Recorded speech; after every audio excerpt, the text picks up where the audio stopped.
Hi, welcome back guys. This is your friend, Cabbage Head Fanfics. Back with amazing fanfiction. This is the series of What If Deku Had Gourmet System Quirk. Now before starting, please give this video a like and subscribe to the channel if you want more videos like this. Now let's get into the fanfic. The talk show had been a lively event, with both pro heroes and other mundane celebrities like actors and singers. Its host was a bubbly young woman with frizzled red hair and a perennial friendly smile capable of easily putting people at ease. She was just finishing her latest interview by going through the section she knew her audience loved the most, 10 questions from the audience, and she was clearly pleased to see her current guest take part to this with honest interest, instead of the fake forced courtesy many VIPs before him had always used to keep their image safe, even when they were blatantly annoyed by most of those questions. Said guest was a tall, imposing man wearing a red and black-colored chef's uniform with striped designs on the middle front and shoulders, a black sash around his waist, a pair of knee-high black boots and a large puffed toque, chef's hat. He was also keeping his uniform's collar raised. He had very chiseled facial features, moderately long white hair which kept braided into a ponytail and a well-kept long pointy beard and mustache, even a faint trace of freckles that had survived his teenage years. But his green eyes held the purest gentleness compared to his otherwise austere aura. "So you still practice every day?" the woman asked, actually impressed. "Oh, of course. No matter the age or experience, a professional never stops practicing. And I actually do enjoy it, it helps me feel just a tad younger," the old master chef answered with a low chuckle. "I visited your restaurant a couple times and I can testify to it, you are still dang good," the host answered, chuckling to herself. "Oh, I know that. Miso soup, pork belly cutlet and carriage or donburi, if you have something on your mind," the old man answered, looking at her like a grandfather looking at his favorite niece. "Why, you remember?" the woman said, shocked. "Believe it or not, I remember every single order of my regular customers," the chef answered. "Wow. But I want people at home to know that I don't eat all that at once. It's either one dish or the other. I do take care of my girlish figure," she countered with an ashamed expression. "What's wrong with enjoying food? I am happy you ask for seconds whenever you come visiting my restaurant." "Midoriya-san," the woman said with a long, embarrassed whine, and burying her face in her hands as the entire studio was immersed in the laughter of the live audience present. "Sorry, my dear. I didn't mean to embarrass you," the other replied with a tiny smile surfacing from under his beard. "You just did though. Again, I apologize." "Fine. Ready for the 10th and last question?" the host asked with a childish grumble. "Ask anything you want." "Good. This is a question from Miss Tekabana, Sakai Prefecture. She would like to know why you decided to become a chef, and when," the woman asked while reading the question on the giant screen behind them both. "Oh, that is a good question. You may be surprised to know I made that decision when I was 16, right after waking up from a year-long coma. For me, a lot of things changed during that year," the old man answered with a chuckle. "A year of coma changed your life?" the woman asked, surprised. "Yes, you can say I lived an entire different life during that coma, in a sense. And that helped me focus myself on a new dream, one that I knew I could actually turn into reality, and that was becoming a chef. I believe I can say that I managed it quite well. I'd say. Your restaurant is basically legend nowadays, even pro heroes swear high and low when they can't secure a table. But please tell us, do you want to share some details of that life you said you lived during that dreadful year?" the interviewer asked, chuckling amicably. "Ah, not yet, maybe one day I will, but for now I won't steal more time from you. I risk looking like one of those grandpas that never shut up, otherwise," the chef answered, equally amused. "It was a pleasure talking with you instead, sir. Time totally not wasted. So please, dear audience, let's give Mr. Midoriya a last applause as a thank you for being our guest today." Clap, clap, clap, clap. As asked, the audience went wild in their applause while saluting the retreating chef. "Chef Midoriya, gentlemen. The world's greatest chef," the woman declared one last time before the show took a small pause for the ads to roll out and give time for the host to relax before the next guest's arrival. "The world's greatest chef, That would be a nice story to tell. The old man thought in amusement as he walked out of the TV studio and towards the car awaiting for him, his mind returning to that fateful day when he woke up from his coma and his life changed forever. Several years ago, Izuku Midoriya, age 16, at Mizuto Hospital. Inko was over the moon. Her precious baby boy was finally awake. Awake after a long year of coma after that bast, son of a piece of... After the Kugu brat blasted him away with his quirk in retaliation for Izuku daring to save his life from a villain.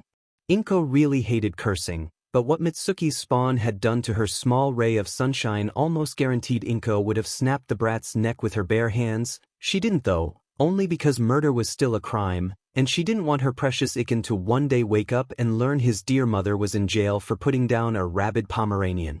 Mitsuki had apologized for months about her son's behavior, but Inko and Hisashi, returned from his business trip as soon as he learned of the incident, still slapped her, the school and her psychotic son with a restraining order and the hospital bills and ruined almost any chance the boy had at entering UA University.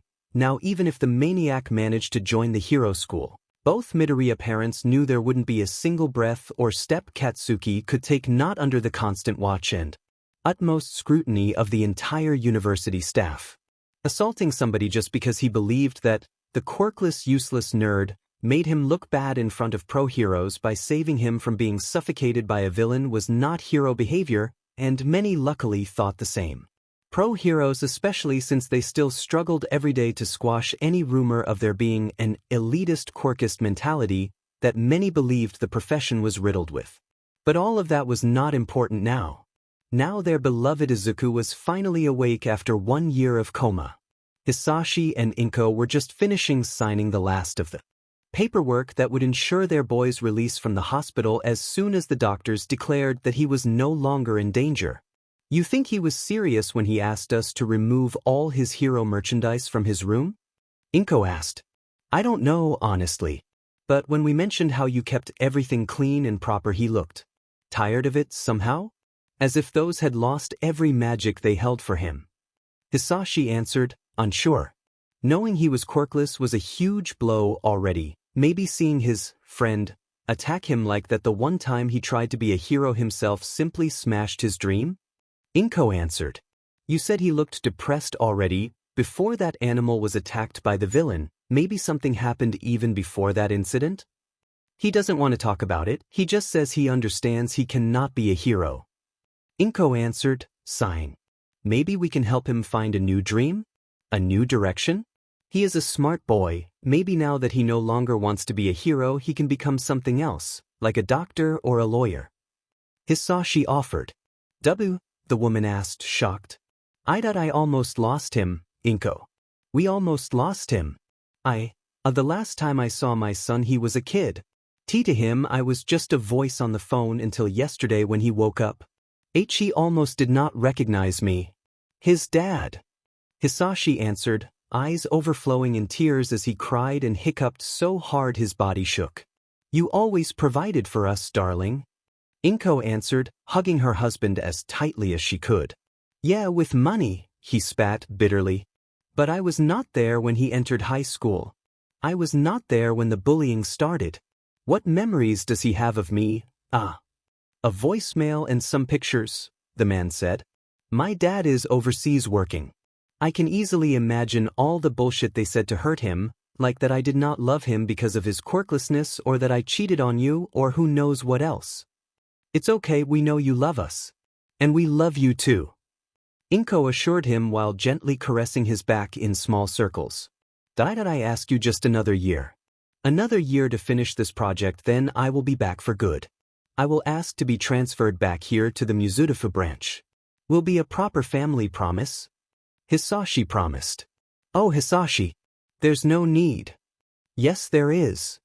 Hisashi insisted. Just give your best, it will be enough for us. No matter if you are far away. Inko said with a kind smile. Trust me, I will make it happen. I will return to you too. Hisashi answered, eyes ablaze in determination. At the same time, Izuku's room. The room had the same sterile white standardized decor of every other room, down to the exact same pictures hanging from the walls in the exact same positions. And Izuku's room was even more impersonal thanks to the total lack of flowers or get-well-soon cards, something that disturbed the nurses and doctors present so much they actually gave gifts to the boy to liven up the room when he woke. Your mom and dad are almost done signing everything, now we just need to make sure you are healthy enough and you will be able to get back home, the gentle nurse said with a kind smile.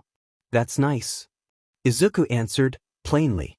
Listen, I know it must hurt to not see your classmates send you anything, but maybe they were waiting for you to wake up, the young woman offered. Her only answer was a half-lidded stare that made her face flush red in embarrassment. I know what you are thinking. I am quirkless, so they don't care. And maybe it's true in their case, but not everybody out there is like that. Look at me. I am still here, and not just because it's my job, the woman said while showing the 4 arms her quirk gifted her with. Ahoo! There are good people out there, people that don't care if you have a quirk or not. People that will love and respect you all the same if you give them the chance. Having or not a quirk is not the be-all end-all. You can do amazing things if you set your mind to it. Humans did it before quirks even existed. Have faith in yourself. I bet you can find hundreds of friends both quirked and quirkless that will trust and love you just for who you are, not your powers. People you will be able to love and trust back with no fear, the nurse said while grabbing his hand in hers to give it a gentle squeeze. I really hope so, Izuku answered, sighing. Trust me, the world is not a nightmare ready to beat you down, she answered. Okay. Have faith. Good things come to those who work hard, the woman replied while walking away. Hey. Yes, she asked, stopping right at the door and turning back to look at him. Can you live an entire different life in a single year? He asked while looking outside the window with a faraway light in his eyes. You mean while in a coma? The nurse asked. Yes. It's hard to say. Many say they were fully aware of the world around them but unable to move. Others simply said they had a normal dream, like when they slept normally and just woke up after years, while for others everything lasted only an instant. It's complicated enough that there is not a simple answer. Oh. So you dreamed of a different life for yourself? Either that or I got ice-skate and just got back home. Izuku answered with a chuckle devoid of any real emotion. Considering life is not a manga, I am more inclined to say it was just a dream, the woman answered, chuckling amicably, and secretly happy to see the boy finally showing her a more genuine smile, albeit minuscule. Yeah, then I guess it was just a dream then, he replied, looking down at his hands. Can I ask what you were doing during that life? The nurse asked with a gentle smile. I was a chef, the boy answered simply. It's a nice job. You like to cook? I like food, especially katsudon. Yes, I can say I do like cooking. Maybe then it's a sign for a future career? It depends. It doesn't take a quirk to be a great chef. Just talent and the will to put in lots of hard work. You can try to see if you have what it takes. A chef. Can I be one? Do I deserve to be one? Izuku asked, looking honestly scared. Why not? You won't know if you don't try, the nurse answered, smirking before walking away. Once a chef, always a chef, you fool. A voice echoed in the boy's ears like a faint whisper, making him jump in fright and look around himself wildly. That voice, he muttered with wide eyes.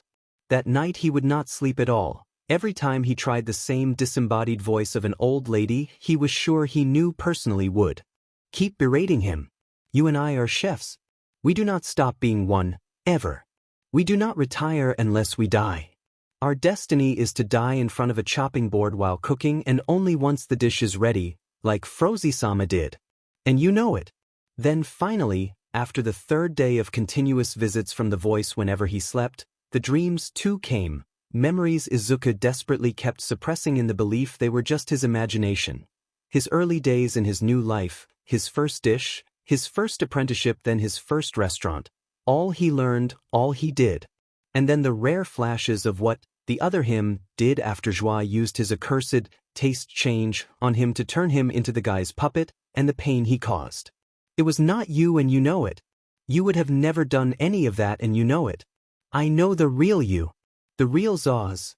Who you were before Joie corrupted you. You want redemption? Then grab the kitchen knife and cook like you used to. Recover your honor like only a chef can. By honoring the ingredients. Iwa. That night Izuku would wake up screaming, covered in cold sweat, and start crying immediately after while begging for forgiveness over and over. Setsunora, I am sorry, the boy begged in tears. Then show it, you idiot. Ah? The boy asked to the empty room once heard the voice answer with a friendly chuckle for the first time since he started hearing it. It will also be the last time he ever heard that voice of the woman the other him considered his greatest friend and rival.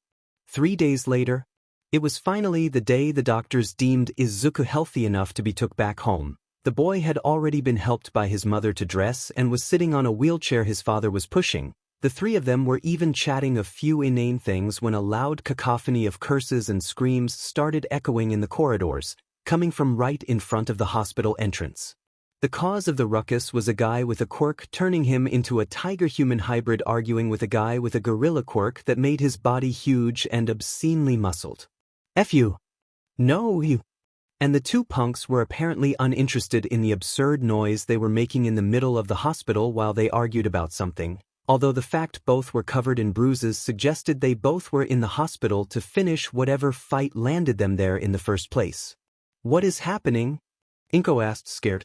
Apparently the gorilla guy destroyed the tiger guy's new car while parking. The two beat the crap out of each other until they both passed out and were brought here a couple hours ago, and now that they are finally awake, they have started all over again. A nearby doctor answered with a tired voice. Shouldn't somebody stop them? Inko asked. Security will be here soon, have patience, the doctor answered, sighing. Izuku did not exactly know what he was doing, but simply following the memories of his year of Coma, he felt compelled to walk towards them and tap the shoulder of the tiger guy, shocking the doctors and his parents by getting up from the wheelchair with no apparent issues. What the, do you dash? Both arguing men started yelling at the same time while turning towards the intruder, when they stopped abruptly. Because for some reason the kid whose head could barely reach the tiger guy's armpits, or the gorilla guy's belly button, had become in their eyes a giant easily towering over them both as soon as they locked eyes with him. This is a hospital. Can you two please go fight somewhere else, monkey and cat? The boy asked with a calm and yet infinitely threatening tone. You little dash. Keep it down. The tirade of the duo died immediately when the kid's booming roar, delivered though with the grace of a king, eclipsed both their voices and made their furs stand up like they were electrified. And at hearing his order, everybody in the entire hospital stopped breathing for a couple seconds. The boy was standing with his back straight and hands clasped behind him in quite the regal pose and with his eyes narrowed, his hair were even casting a bit of a shadow over those same eyes too. The most daring abnormality though was that many could swear they saw a glimpse of a giant red-furred gorilla of sort with big boar-like tusks, and enough muscles on its human-like torso and arms to shame a pack of bodybuilders, appear behind him for an instant with shining eyes and a blood-red flaming aura of energy covering its entire body. Why yo, it's cool man that it's cool we're done arguing yes? The gorilla guy whimpered with his complexion turning chalk white in fear. Why we are sorry if we make a scene sir? And no need to get violent, yes? This is a hospital after all, the tiger guy added while nodding violently. Good to know. Then please, do take a seat so these gentle nurses can look at your bruises. Izuku answered with a gentle smile, one completely devoid of any threatening intent. Oh, of course, sir. No problem, sir. Both punks answered as one and hurrying to sit on the waiting seats with their backs straight and without uttering a sound, but just following the kid's every move with unblinking eyes while sweating heavily. Nice. Thank you.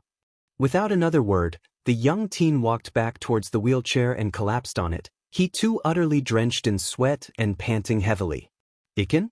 You okay? Inko asked immediately while kneeling down in front of him to check his now very pale face. Wise, I am fine. I am just tired, that is all, he answered with a forced smile. Was that intimidation? How? The boy thought, feeling overwhelmed by his own confusion. Well, whatever you did was kind of foolish. You could not know if they would attack you, Hisashi answered, sighing. Sorry, Dad. It's okay, luckily they calmed down instead of getting violent.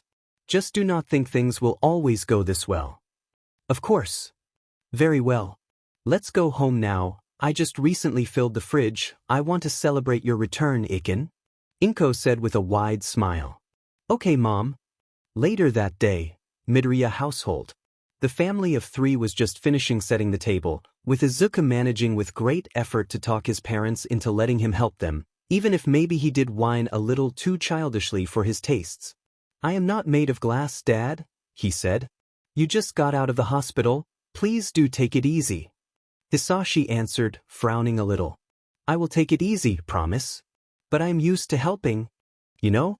I like to feel useful. I won't deny that, just don't rush. Okay, Dad. Good.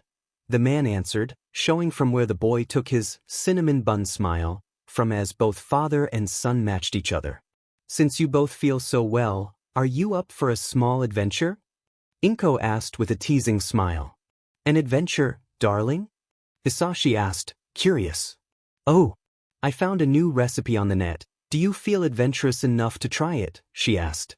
That would explain why you insisted on buying that giant wok. Okay. Okay, Mom. Izuku echoed behind his father. Good. Let's hope it will be good. This is the first time I'll make it after all. Inko answered while making a show of rolling up her sleeve intensely enough to make the 2 men behind her laugh in amusement. The recipe looked simple enough, even if the big wok kept sizzling extremely loudly, something that raised an alarm bell in the back of Izuku's head the boy wasn't even aware existed. And when that burning oil spilled out after a too violent twist of Inko's ladle, the entire content caught fire and produced a giant flame followed by a deafening W. Kaya! The woman had barely the time to jump back and not get burned, slipping on the floor while pulling the wok filled in flaming oil with her. Ainkeo! Both Hisashi and Izuku yelled at the same time while hurrying to help her, but while his father managed to grab the woman in a protective embrace that saved her, Izuku peripherally watched the wok fall in slow motion towards the floor, and he swore he heard the horrified scream that seemed to come from the food in it. When the thing reached halfway to the floor, and once his instinct told him his mother was actually safe, the young teen moved with a burst of speed that surprised his parents and grabbed the wok's handles and rapidly lifted it to put it back on the fire to start stirring it with the same ladle he took from his mother's hand. A bit more salt, some pepper maybe? The seasoning does need some adjustment. As if in a trance, the boy tasted the content and started adjusting the seasoning while continuously stirring it, his hands moving fast enough they simply disappeared.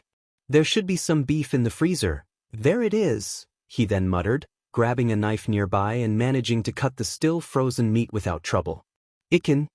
Inko asked, dumbfounded. Potatoes, that I need potatoes. The boy mumbled while preparing the tubers, then onions, peas, pepper grains and more at the same time at high speed. Son. Hisashi tried again, just as shocked as his wife. The beef stew is looking good. The mushrooms need to be cut thinner still. Iken. The tenderloin needs braising. Drats, no red wine. I'll use sake. Are those strawberries? I know what to do for dessert. Nice. Izuku. This knife is too dim and dull. I need to find a milk here too. Iken. Inko called out, raising her voice. The stew is ready, so is the meat. Vegetables are ready too, so are appetizers, first course, salad, dessert and side dish. Everything is dash. Izuku! Both his parents yelled at the same time as loud as they could. What? The boy uttered while distractedly finishing putting everything in the respective plates. How? Hisashi asked with wide eyes. How what? Uhu, the young teen asked back before finally noticing what he had done and how long he had actually zoned out. The kitchen table was now fully stacked in a full-course menu for 3, every dish worthy of a 5-star restaurant in appearance and preparation. The table itself seemed ready to collapse under the weight of the immense quantity of food on it while the scent permeating the house was unbelievably good. Did I do this? He asked. Me and your mother were kind of too overwhelmed to do it, so I guess it's a yes, the man answered, unnerved. I was just thinking about how to help. Izuku tried saying. Iken, you were in a trance, your usual mumbling was there, but in the meantime your body moved. and it was unreal. Inko answered. Did I do wrong? He asked, unsure. By nose and eyes I would say no. And since we did say we needed to celebrate your waking up and returning home, this would have been the final result all the same. I just did not think you would have been the one cooking. Hisashi answered. Me neither. Izuku admitted. So what's this? Inko asked while pointing at the table. Beef stew, mushroom salad, sweet and sour pork ribs, 3 meats hot pot with beef tenderloin, pork belly and chicken guts, tuna carpaccio, scallops in aromatic potage, and I put some strawberry sorbet in the freezer for a late snack. I think, the boy answered automatically, before growing puzzled by his own answer. Those were all leftovers, except the tuna. How did you do all this just with that? Inko asked. I don't know. Izuku answered. Well, let's see if it is good at least, Hisashi muttered while trying the stew. Each. And develop a blissful expression food should not give to somebody. He actually looked frighteningly close at having an ahigo. Both mother and son gurgled out at the same time. It's good. Hisashi ummed in awe and with his mouth still full while shamelessly filling and refilling his plate over and over. Darling. Manners. Please contain yourself. Inko said, appalled while trying the pork ribs. Nam. To then show utter hypocrisy by attacking the dish herself with the same lack of manners, like a starving animal. Hey. Leave me something. Izuku yelled in horror at seeing the dishes apparently he made getting empty fast. Since when can he cook this well? Hisashi asked between mouthfuls. I have no idea, but I know I can't stop. Inko answered. Me neither. Izuku replied, just as entranced as they were by the taste. When the three finally stopped eating, almost 2 hours later, the family collapsed on the sofa, all 3 of them groaning because their bulging stomachs filled to the breaking point. Oh God! I am going to explode. Izuku admitted in agony, and yet not regretting a single morsel of what he ate. You said you wanted to become a chef? Hisashi asked. It was just an idea, Dad. I don't know if I have what it takes. My stomach says you have some solid bases to start from, Mikan. Inko admitted before burping loudly, a thing that made her face burn red in shame. Sorry. If you say so, Mom. What I don't understand is how you became this good all of a sudden. Hisashi wondered. I have a theory that if you have an open mind and can actually help me make sense of this. Izuku answered. I can barely move, so it is not like I have no time to listen, his father admitted. Me too, Ikan. Inko added. Well, I am not sure, but there is a chance my coma has something to do with it. You see. 3 weeks later, Mizudafu Market Square. The so-called Market Square was just a small rectangle of paved street near a park where on Saturday the househusbands of half Mizudafu met to assault the various vendors for ingredients and other amenities in a free-for-all to hunt down the best sales. Today, though, the entire thing had been booked by a renowned school of cuisine for a small cooking showdown between some of their better students and 3 amateur chefs, the prize was a mere toaster, and everybody knew both challenge and prize were just an excuse to collect funds for the local association, making sure homeless people had a place to eat for free. So this is Dad's plan? Izuku asked in dread while watching the big stage the association built for the challenge. Hua. Before returning to his office, he said that if you really gained knowledge from your coma, and if you want to fully use this knowledge to become a great chef again, then you will need to catch the eyes of professionals so to gain entrance to a proper school for aspiring chefs. This contest should help a lot if the rumors Hisashi-kun heard about this year's edition are as good as he said they were. Inko answered.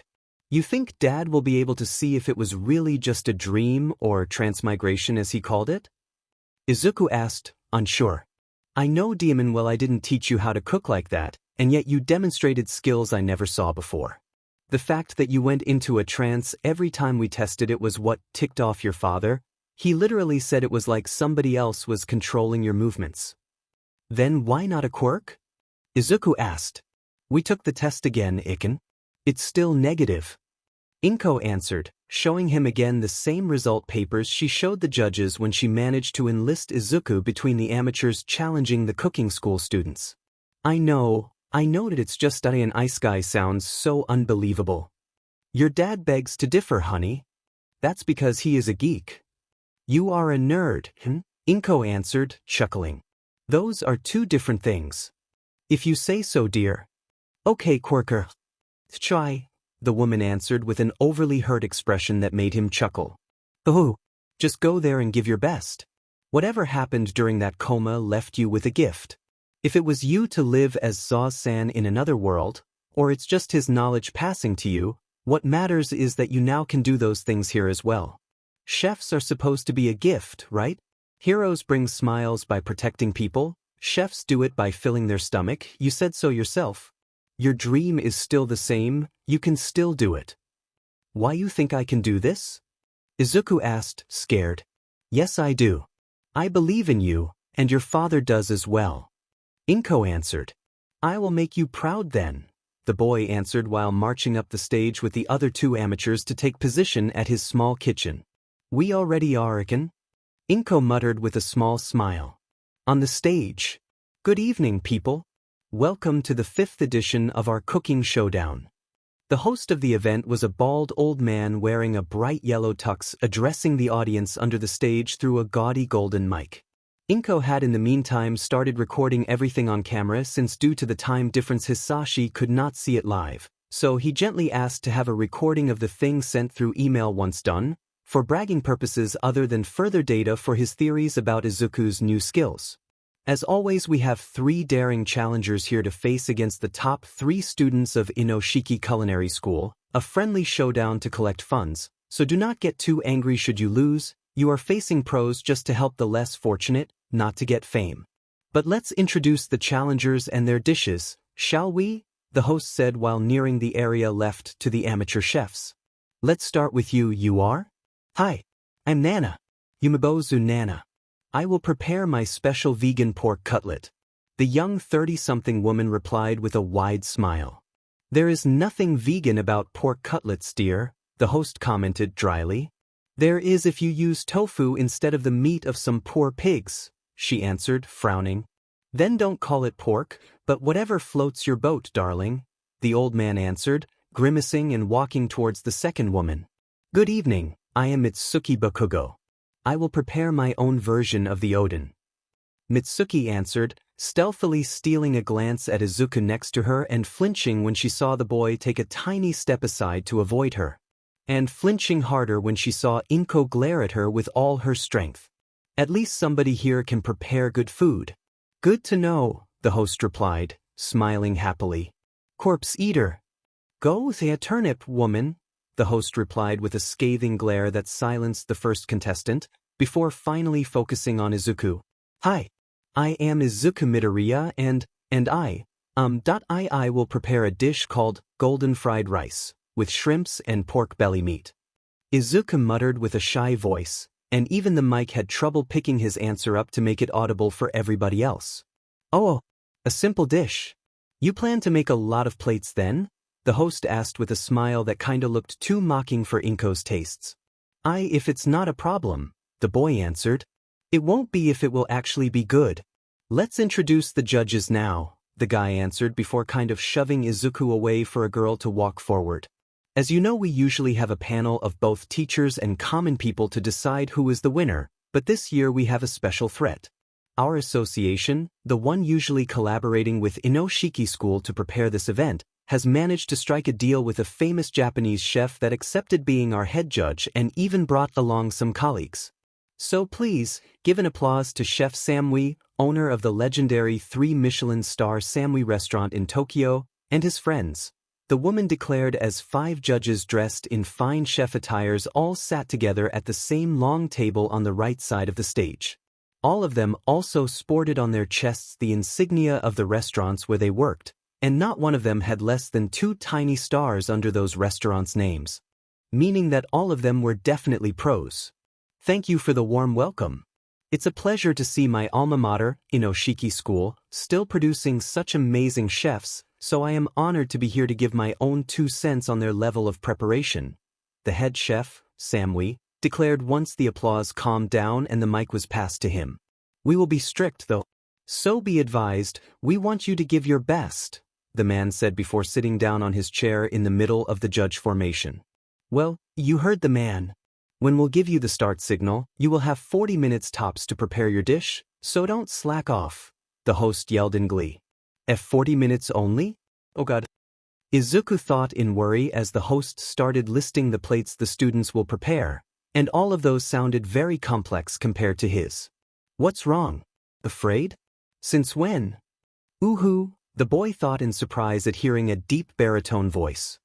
He recognized it as Zaus' appetite demon, a very prideful food spirit that very rarely talked with the man, and that after the events with Joie fully turned his back to the chef and never again talked with him. Why was he there? And why did he talk to Izuku? This is your second chance, partner. You want redemption? Seize it. Be a chef again and do not lose your way again. You can't retire, Zaus-chun. Once a chef, always a chef. Setsuno. That's a memory, you buffoon. She is not here. I am here and I want to eat, not be your nanny. So don't expect me to hold your hand or talk to you whenever you are nervous. I followed you here just for one reason, food. So dry your tears and straighten your back. Do you still have your skills? Then use them. Ready? 3.2.1. Your time starts now, the host yelled, giving start to the challenge. That I can still be a chef? Even after what I did as Zaus? As a villain? Izuku thought in worry while mechanically collecting the ingredients he needed from the communal fridge they all were given access to. Before is before, now is now. You were Zaus, now you are Izuku. Who the hell cares? The ingredients want to give you another chance, so where's the problem? Grab the knife and do your job. You heard me? It doesn't matter if you are Zaus or Izuku now. You are both. I'm both? Small soundtrack suggestion to listen while reading. Toriko Battle OS. Tosohan Nu. Whitey Link. Yes, it. You are still a chef at heart? Then cook, the appetite demon said with a fierce roar, and from the outside, everybody saw the young teen eyes turn inhumanly sharp as he grabbed a kitchen knife and performed a miracle. Chuff, chuff, chuff, chuff, chuff, chuff, chuff, chuff. The judges were speechless. The shy kid had picked up speed to the point the knife could not be seen at all and utensils went swapped at unreal tempo. I am Izuku, cutting. The kid muttered as ingredients went cut into thin slices with just one slice of the knife. So fast the boy would just hit the counter to have the ingredients jump up for him to cut while they were still in midair. I am Zaus. Braising. He then whispered as the fire roared to life under the wok and the meat went braised to absolute perfection. I am both. Sautéing. At the same time other pans hovered over the flames in complete stillness with only the rice and shrimps in there moving without stopping. The more he cooked the clearer Izuku's memories as Zaus became and his movements more precise. Everything then became his own skills instead of implants from reincarnation, until Izuku and Zaus became one and the same, a single being. And food honor was returned to the young chef. Plating. Plates upon plates, in an absurd number, were delivered as soon as the dish was ready, each plate not even having the time to fully rest on the counter, and the boy was already back to cooking more. Is that he's covering the work of an entire kitchen staff by himself? One of the judges muttered in horror. Too slow, my body still can't keep up. Izuku thought in worry as he knew that had his body moved like his old one as Zaus, he would have done at least 10 times the amount of plates he was preparing in that moment. If not more. I can't keep up. What the F dash? One of the people in the audience, a girl with a speed-related quirk, was feeling dizzy as her eyes could not keep up with what he was doing on stage. Go, Iken. Go. Inko in the meantime was going wild and cheering for her son. Nobody could miss the fact she was incredibly proud of him. Is he cooking for everybody? The girl cooking next to Izuku shrieked in awe as the plates kept amassing, all absolutely perfectly done and at a rate the staff struggled to keep up and deliver them even while focusing on Izuku alone. How? Mitsuki asked, horrified. Etichoi. Slow down. The host asked, scared. No. You others hurry up. Izuku roared in determination, making the idiot finally shut up, and to the others' awe or horror in case of the other contestants, he actually went even faster. Yes, chef. It was maybe an unconditional reflex, but the students answered with the same tone they normally used in the kitchen where they worked, all for their astonishment while they picked up the pace to keep up with the kid. Other than the time needed for the ingredients to actually cook. That speed is unreal, one of the judges muttered with wide eyes. No, he is still faster than that, the head judge growled.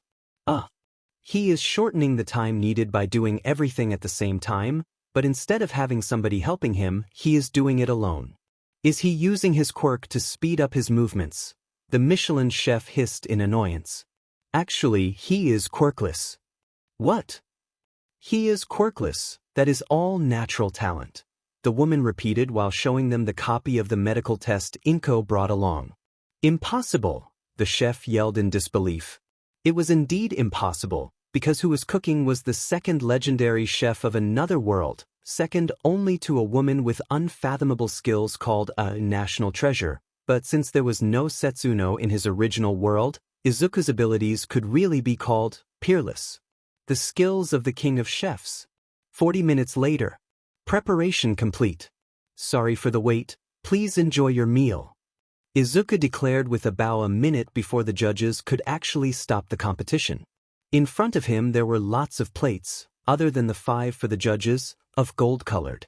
Fried rice perfectly prepared, each plate a work of art finely decorated by an absurdly detailed drawing of a cherry blossom's branch made of soy sauce glacé and flowers of sweet and sour sauce, while on top of the rice stood a humble tiny patch of green leaves. How on God's green earth the boy actually got the time to also take care of decoration presentation was anybody's guess, but every person present agreed on the fact that the smell was truly, literally divine. Holy shit, I am hungry, Katsuki muttered while swallowing down what felt like the 4th mouthful of saliva. Yeah, well, good FING job at alienating the family, now you won't be invited to dinner anytime soon. Neither will I, Mitsuki answered, bitterly, once walking down from the stage after delivering her dishes to the judges. God damn it. The young teen swore under his breath as no plate even just passed close to him and his mother, making the two of them part of the few that did not receive any. We will now proceed with our judgment of the dishes. Starting with Midoriya-san's rice, the judge's spokeswoman declared. Inko muttered while accepting the dish her son brought her himself. Please don't start, Mom. I am already a nervous wreck by myself. Izuku begged, shivering violently thanks to his nerves. Judge table. This looks very nice, one of the judges admitted while studying the plate and steadfastly ignoring the loud gurgling coming from his stomach. On top of the white porcelain plate stood the pearl-like rice grains, with every grain perfectly wrapped in the gold of the egg yolk the boy used like a sauce. The egg was not completely cooked either, but had been left slightly viscous to better hug the tongue once eaten. The egg dressing in it literally turned the rice golden as the dish name implied. It even left behind thin threads like molten gold when lifted by the chopsticks thanks to its semi-liquid consistency. It is shining like gold. Head Judge Samui exclaimed in wonder while studying his plate. Not one of them had ever thought that it would be possible for a plate of egg-fried rice to look like a piece of artwork, and when the judges actually tried it, the egg sauce fully mixed with the rice grains and solidified to create an explosion of taste that, together with the tender and syrupy pork belly meat, the mix of skis and shrimps, moved them to tears of awe. How? How did he do it? How? The Michelin chef kept asking himself between mouthfuls, as while the rice tasted godly, each bite of that heaven also felt like a stab to his honor as a chef, until tears started flowing from his eyes without control. He was weeping in defeat, and yet he could not stop himself from eating more. Is he okay? One of the judges asked, shamelessly talking with her mouth full but unable to stop eating long enough to ask. I think the boy crushed his spirit with a plate of rice. And God damn it, this tastes amazing. Gotta ask him the recipe, another judge answered while rudely liking his plate clean, uncaring of people seeing him doing that. I thought you hated rice. That's why you have none on your restaurant's menu. I may change my stand on rice after this. With Inko. So, I am so proud of you. Damn it, this is amazing. Inko, between mouthfuls, complimented her kid and actually wolfed down the remaining rice so to then throw away the empty plate and hug him as hard as she could. Glad you like it, Mom. It's kind of a rush job though. If you want tomorrow I can make it again and properly. Izuku answered with a sorry expression. Utter silence fell in the small square as Izuku's words echoed in everybody's ears and pierced their minds like a searing hot blade. This is a rush job? Inko asked. Yes, I had to cut corners and make it immediately instead of preparing the ingredients beforehand to truly bring out the best taste they have to offer. Sorry, the boy answered, looking down in shame, as the Zaus part of him knew the dish could be way better if done properly, but he had not proper equipment or time to work with, especially while working with that dull slab of metal they gave him and had the gall to call a kitchen knife. After a long silence, a loud wailing of despair was heard as Samui broke in tears while tearing away the restaurant name from the front of his attire to throw it on the floor and then bury his face in his arms to cry even harder. Izuku's victory was a given at that point. What was more important to mother and son, and from afar Hisashi, was that it was the first time the young teen could call upon Za's chef knowledge while still being in full control and without the feeling of depersonalization Izuku felt whenever he tried remembering something of his life as the man. A week later. Your son is a demon monster, Hisashi. The man's assistant said once visioned the footage Inko sent him. And I am demon proud of him. Hisashi answered, smirking. And you say he needs proper knives to do a better job? At the very least, listening to him, the ingredients here are way easier to use compared to Za's ones, but still, at least the knives he would like to have are like his old ones, the man answered. And that means, since we have no milk here, we'll need to borrow the instruments of Lab 3 to create durable blades with edges sharpened to nanometric levels. Nanometric? Too sharp. That I saw it can peel a raw egg with a cheap knife. Peel it, Tama. He gave a single swipe and the thing lost its shell like a diamond orange, and the egg inside was left standing up by itself before splattering down a second later. It looked like something out of a diamond manga. Hisashi said while reproducing said video on the computer, along with many others from the various tests he had Izuku go through. But is that a living fish skeleton? Tamaki asked faintly. Iken calls it food honor. Whatever it is, he used it to fillet a fish so fast the fish did not notice. How the F does that work? No idea. That is why I wanted your help to decipher what the hell happened to my boy during his coma. He either got an ice sky and came back, or he somehow downloaded information inside his brain from another world. The brain scan shows nothing out of ordinary besides brain activity way superior than normal, but it still covers the areas of the brain it's supposed to. The assistant said. Blood pressure too is normal. Muscles mass too, and yet speed and reaction times are like you saw. Hisashi added while passing a hand in his messy hair, something he deeply regretted passing to his boy. Absurd. Tamaki said, smirking. It's not exactly a proper scientific term, but I'll let it slide. I still say we need a blood sample to run more tests. They took one in the hospital under my request. Here's the results. Hisashi answered while displaying the results. All in the norm, no anomalies detected. Dad, is my blood still okay? Izuku's voice echoed inside Hisashi's mind. Yes, Iken. Those cells you talked about have not surfaced yet. They will come out soon, Dad. I can feel them stir awake whenever I eat. We will keep them a secret, have no fear. Hisashi? The assistant asked once seen the man look deep in thought. Sorry, just reminiscing about something trivial. You were saying? That this makes no sense. If your boy is exactly as he was before the coma, then there should be no way he can do all that now. Let alone knowledge, he has the muscle memory to go with it, something years of practice gives you, not a coma. You said he would stutter once or twice in the past, but those stutters as you call them are not present in any of the videos I saw. Whatever separation there was between the two him, now it's gone for good or close to be gone. And if we can't find anything with info from before the coma, we will need to run tests now that he is awake and compare the results. Do we have to? Hisashi asked, scared. What are you hiding, Hisashi? I got the full story from Izuku, and there are details I know I must keep a secret. He doesn't want to be a hero anymore, he just wants to be a chef and live a quiet life. He has abandoned a dream already. I don't want him to lose another, especially if I know he can reach it. Something happened to him, didn't it? The changes are happening slowly but are there.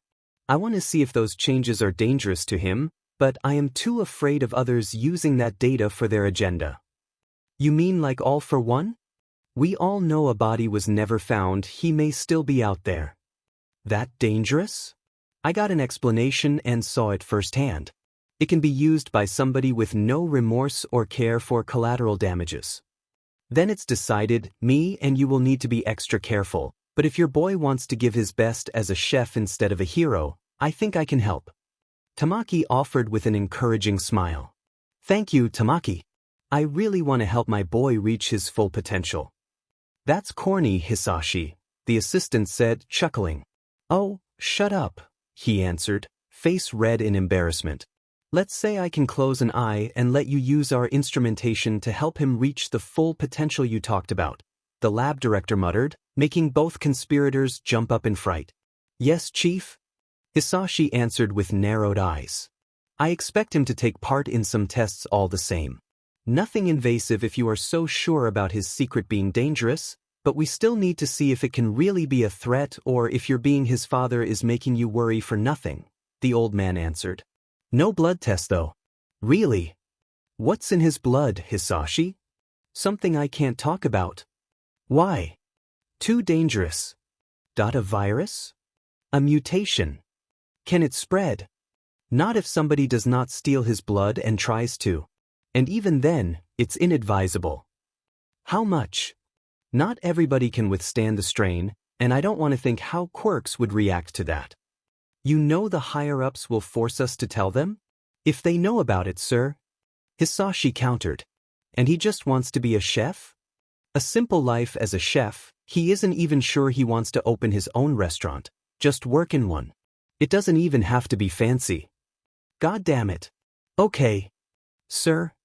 Let me cover the few traces you two morons left behind, then we'll get to work in preparing his tests. And I hope your son's food is worth it, the old man declared with a growl. Hisashi, the chief said with narrowed eyes. I kind of sent a drone home to collect some? Hisashi said with a weak smile. Midoriya, the old man roared in fury. I was having soba withdrawals, the man answered, whining. We have strict rules about secrecy here, Midoriya. And even then, we have a perfectly fine cafeteria here. It's not the same. Hisashi answered, offended. Fork it out then, let's try. No. It's mine. Are you denying your superior? Yes. Hisashi, man, just hand them over. It's just soba. Tamaki said, rolling his eyes. Just soba? Fine, he answered with a petulant tone, but still took out one of the boxes he held hidden in his office personal fridge. Here, choke on them, you two. Drama queen. Let's see those skills of your brat, the old man declared while shaking his head and taking a bite. He made them with common equipment and ingredients found in every supermarket, just so you know. Nothing luxurious was used. Say, how many knives do you reckon dear Iken needs to do his best? Hisashi's chief asked with a way too innocent smile that sent a chill up the man's spine. I think the guys in Lab 13 have a new super alloy that they did not know how to use. I bet they can make awesome pans with that as well. Tamaki added from the sidelines. We'll ask them to borrow some. Level 5 secrecy, of course. At the very least, sir. Oh, and I believe that in exchange of your request of transferal back to Mizudafu going through smoothly, I will be your dinner guest once a month, if you don't mind paying for my silence with food. Me too. You will just stay quiet, Tamaki. Okay, sir. Damn it. Hey, sir. You'll have your bribe. Hisashi muttered in answer. Wonderful. Now share with me those tests you talked about. I want to see them myself. Oh, God. What have I done that I am sorry, Iken? Hisashi thought in horror. He just hoped nobody else would notice his son's skill before securing his safety. Back to the mainland, Mizudafu's household, Kitchen. There was a somber silence in the huge kitchen of the disgustingly rich family, for a murder had happened there, with ingredients being the victims. It was a massacre. Some strange gelatinous green sludge was slowly dripping from the walls and smelling like dirty socks. A small pan was burning in a corner while completely enveloped by flames, and the oven was giving few last dying electric whimpers before finally succumbing, producing a tiny plume of black smoke and then letting its frontal panel detach and slam on the floor in 1,000 pieces. Why does this keep happening? I just want to be good at cooking. The lady of the house, Rei Yorozu, wailed in tears while burying her face in her husband's shoulder as he hugged her. I know, dear. But you are an amazing woman already. Maybe it's the universe balancing things out by giving you some bad luck, otherwise you would be too perfect. The woman's husband, Saito Yayorozu, answered while patting her back in a comforting manner, and at the same time sending an apologetic look at their family personal chef. The guy was weeping at watching the sorry state the kitchen had been reduced to in merely 5 minutes. Tea too perfect?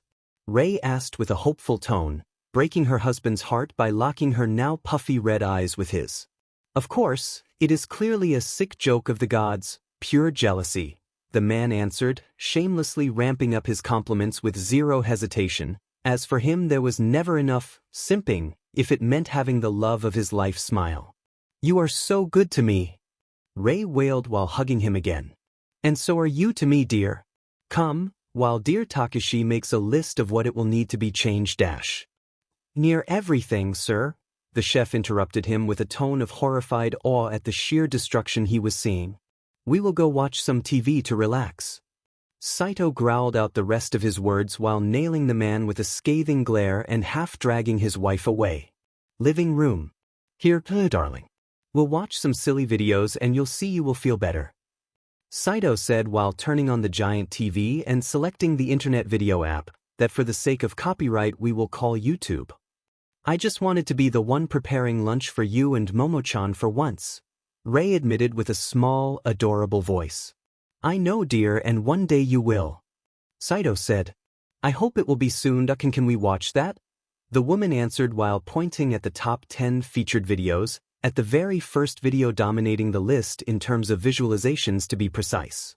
The Young Chef Competition? Why is it trending? It's a small channel with barely any followers too, the man said, confused. Maybe somebody screwed up badly? Rei asked hopeful. Schadenfreude. That will help her feel better.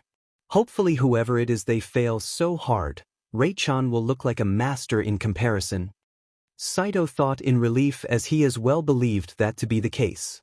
Yes, let's see that. A good laugh is always good for one's health, he said aloud while clicking on the video and already savoring the return of his wife's smile and laughter at the expenses of some unknown brat FNG up. Tack. And both adults watched slack-jawed as the video instead featured Izuku going in raw and without lube in the competition while humiliating his opponents. Holy F dash. He is culinary raping them. Is the video sped up? Behind them their chef was heard shrieking in awe after glancing from the kitchen door. No, Saito answered, shocked as the number of plates the boy made kept growing. Wow, even a kid cooks better than me. And he doesn't look older than Momo-chan. Rei in the meantime started crying again, not that Saito could actually blame her. I think I found your new cooking teacher instead. It was then that the man devised a new plan while looking at the screen with narrowed eyes. What? Really? Who? Rei asked, still hiccuping. That boy, he seems prepared enough. No. Please don't fire me. I can get better. Even better than that, their chef said immediately while falling on his knees. He will just teach Rei-chan how to cook better with weekly lessons. I am not firing you after years of loyal service. Saito answered while rolling his eyes. Okay then. Do you really think you can become better than that, though? Mr. Yayorozu asked, curious. Maybe, the chef tried answering with a forced smile. It was utter bullshit, and both men knew that, but chose to not comment on it all the same. 2 days later, Midoriya House. Ding, ding, ding. Coming. Inko yelled while opening the door to see a tall gentleman with clearly expensive clothes waiting for her on the other side. Good evening? Good evening. You are Inko Midoriya, I presume, the man asked. Yes. Saito Yayorozu, pleased to meet you. Pleasure is mutual. How do you know my name? I know a guy, or better, a guy knows you. Saito answered, smirking. Who? Samui, he is the head chef of my family's favorite restaurant, or he was before his nervous breakdown. Oh. Him, how's he? Inko asked with a sorry expression. He is doing okay, or so I heard. Saito answered, shrugging. At the same time, penthouse at the opposite side of the city, kitchen. No. It was mellower. And the taste was richer. The famous chef Samui yelled with insane eyes while throwing away another pot of rice behind him. Around him dozens of empty sacks of rice littered the floor, and by looking at him, it was clear he did nothing besides cooking ever since the challenge, not even sleeping or showering. How did he do that? Huh. Wahaha. A deranged laugh echoed in the penthouse before the man's assistant finally forced his way into the apartment by bursting down the door and accompanied by 3 burly doctors holding up a straitjacket. Back to Inko and Saito. I hope he recovers. But why did you ask him about me? Well, I needed a name to better find you and your son, madam. Saito answered. Why were you looking for us? Inko asked with narrowed eyes. I heard your son is looking for a university to join while following his dream to be a chef. And for a restaurant where to work part-time so to have some actual experience. Why do you know all this? Because I can offer your son both in exchange for a favor. Saito answered. Uhu. May I come in? So we can talk details without others eavesdropping. We were about to have lunch actually. It's okay, Mom. I made more than enough for a guest. Who's your friend? Izuku said from inside. Not exactly a friend, Iken. Inko answered. Please, madam. I have no bad intentions, I am just offering my help to your son in exchange for him helping me. Get in. Inko answered with a sigh. Thank you, madam. Saito said while gesturing his chauffeur to just wait for him. What's on the menu? The man asked cheekily.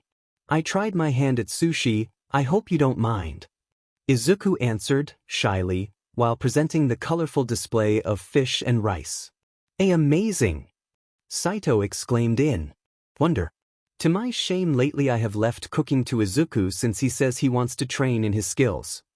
Inko admitted, blushing. I cannot blame you, madam.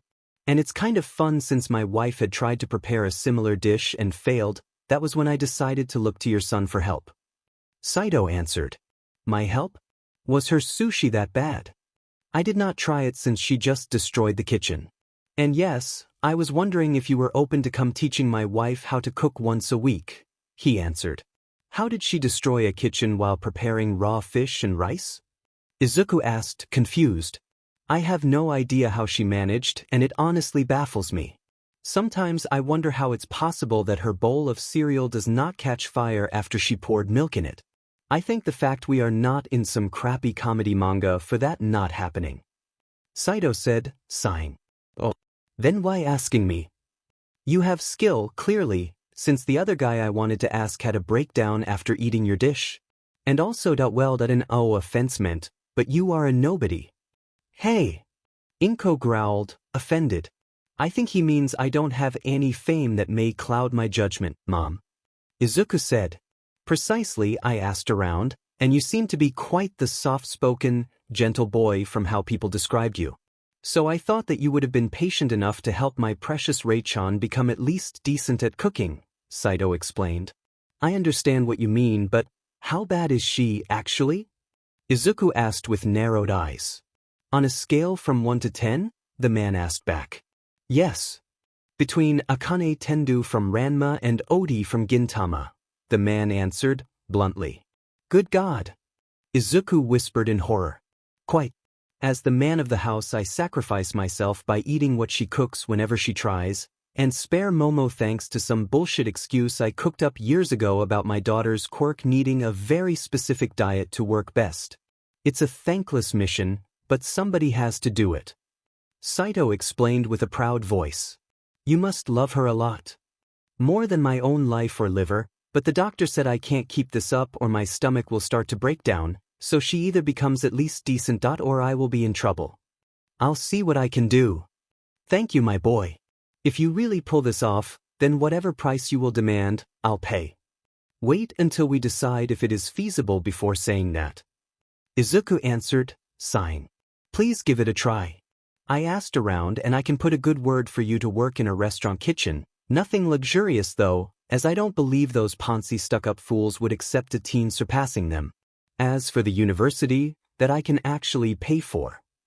I can't accept that, Izuku said with wide eyes. Being good at cooking is my wife's dream, Midoriya-san. Myself and Rei-chan may look like people drowning in cash now, but we weren't so fortunate when we were kids. Our families struck gold only late in our life, not long before we took over our respective family businesses, and you know what that means. Not really. It meant we worked. That's it. When we started dating we wanted a big family, instead we got so absorbed in our work we barely had one daughter, and even then we are hardly able to spend time with her. She grew up mostly with nannies and other strangers, with Ray and myself desperately squeezing out every second we could to spend it with her like a normal family. And now our daughter plans to join UA University and become a pro hero, meaning even less time to be a family. Saito explained with a sigh. And where do I fit in this? Izuku asked. Just once, Ray just wants to cook something for Momo. Like a mother should, or so she describes it. I don't know if I have the skills, I don't know how to teach somebody how to cook. Izuku answered, unsure.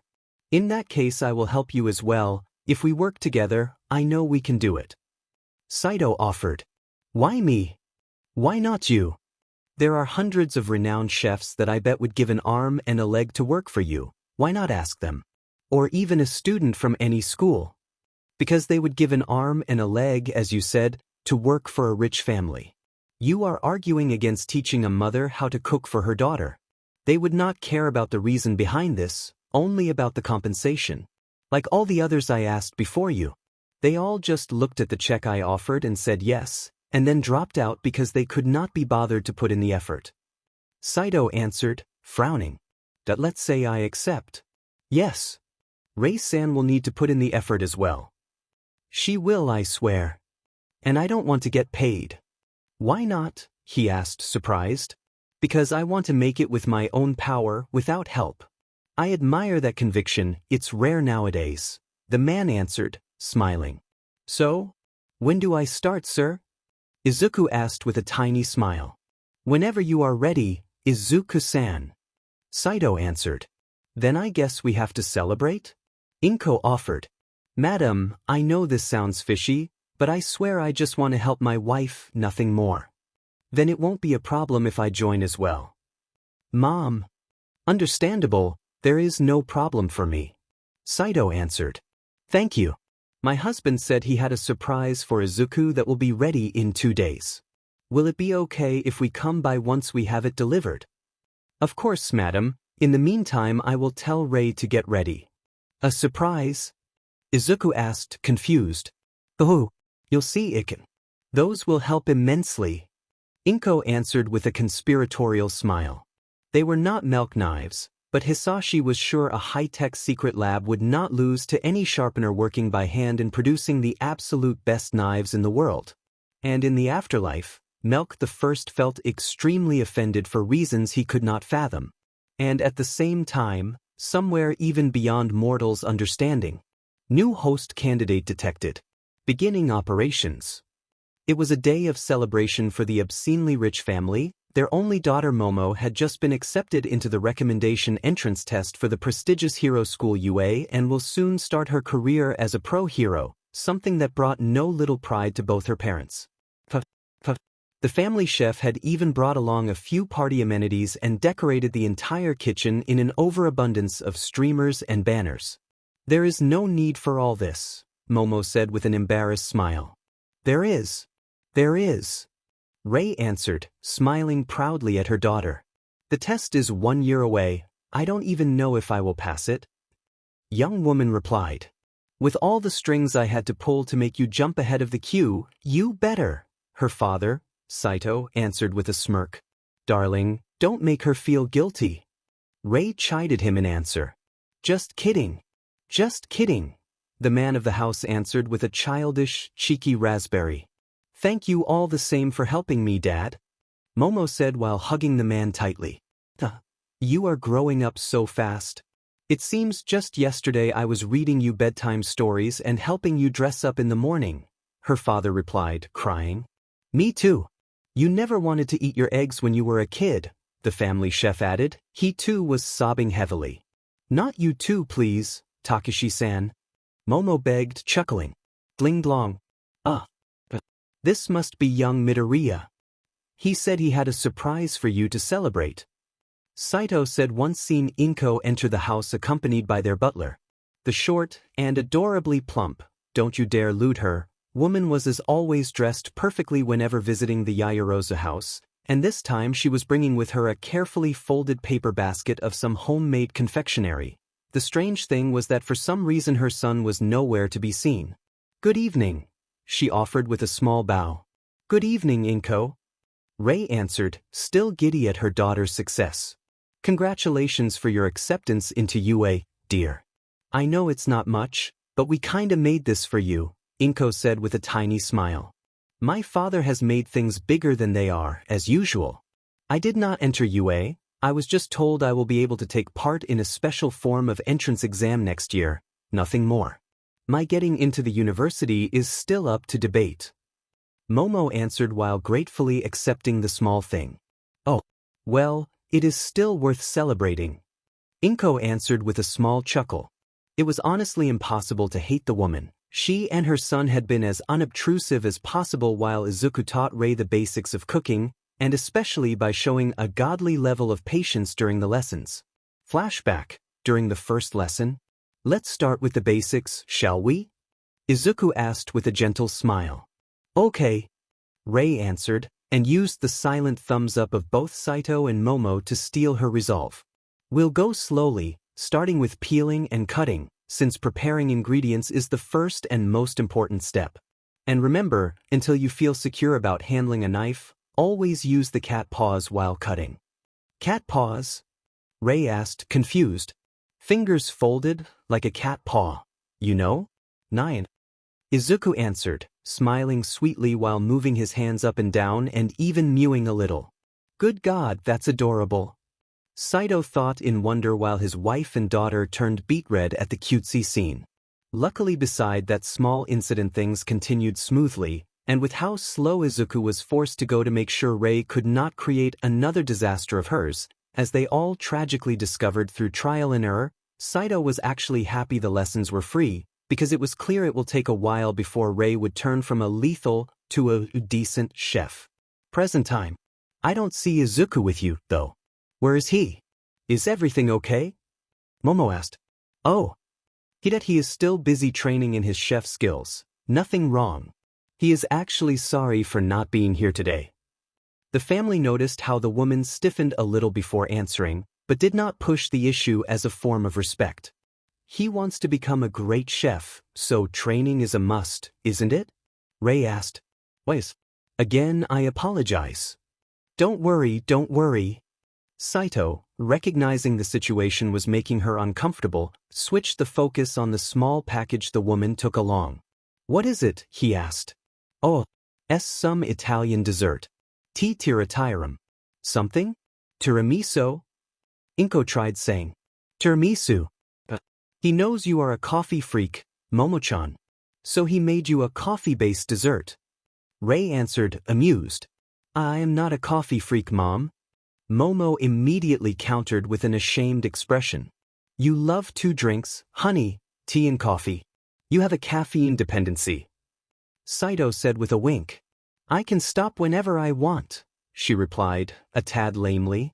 Suyer. Daddy. Oh. Inko could not stop a soft laugh from escaping her, further reddening Momo's face in embarrassment. Inko-san. Please.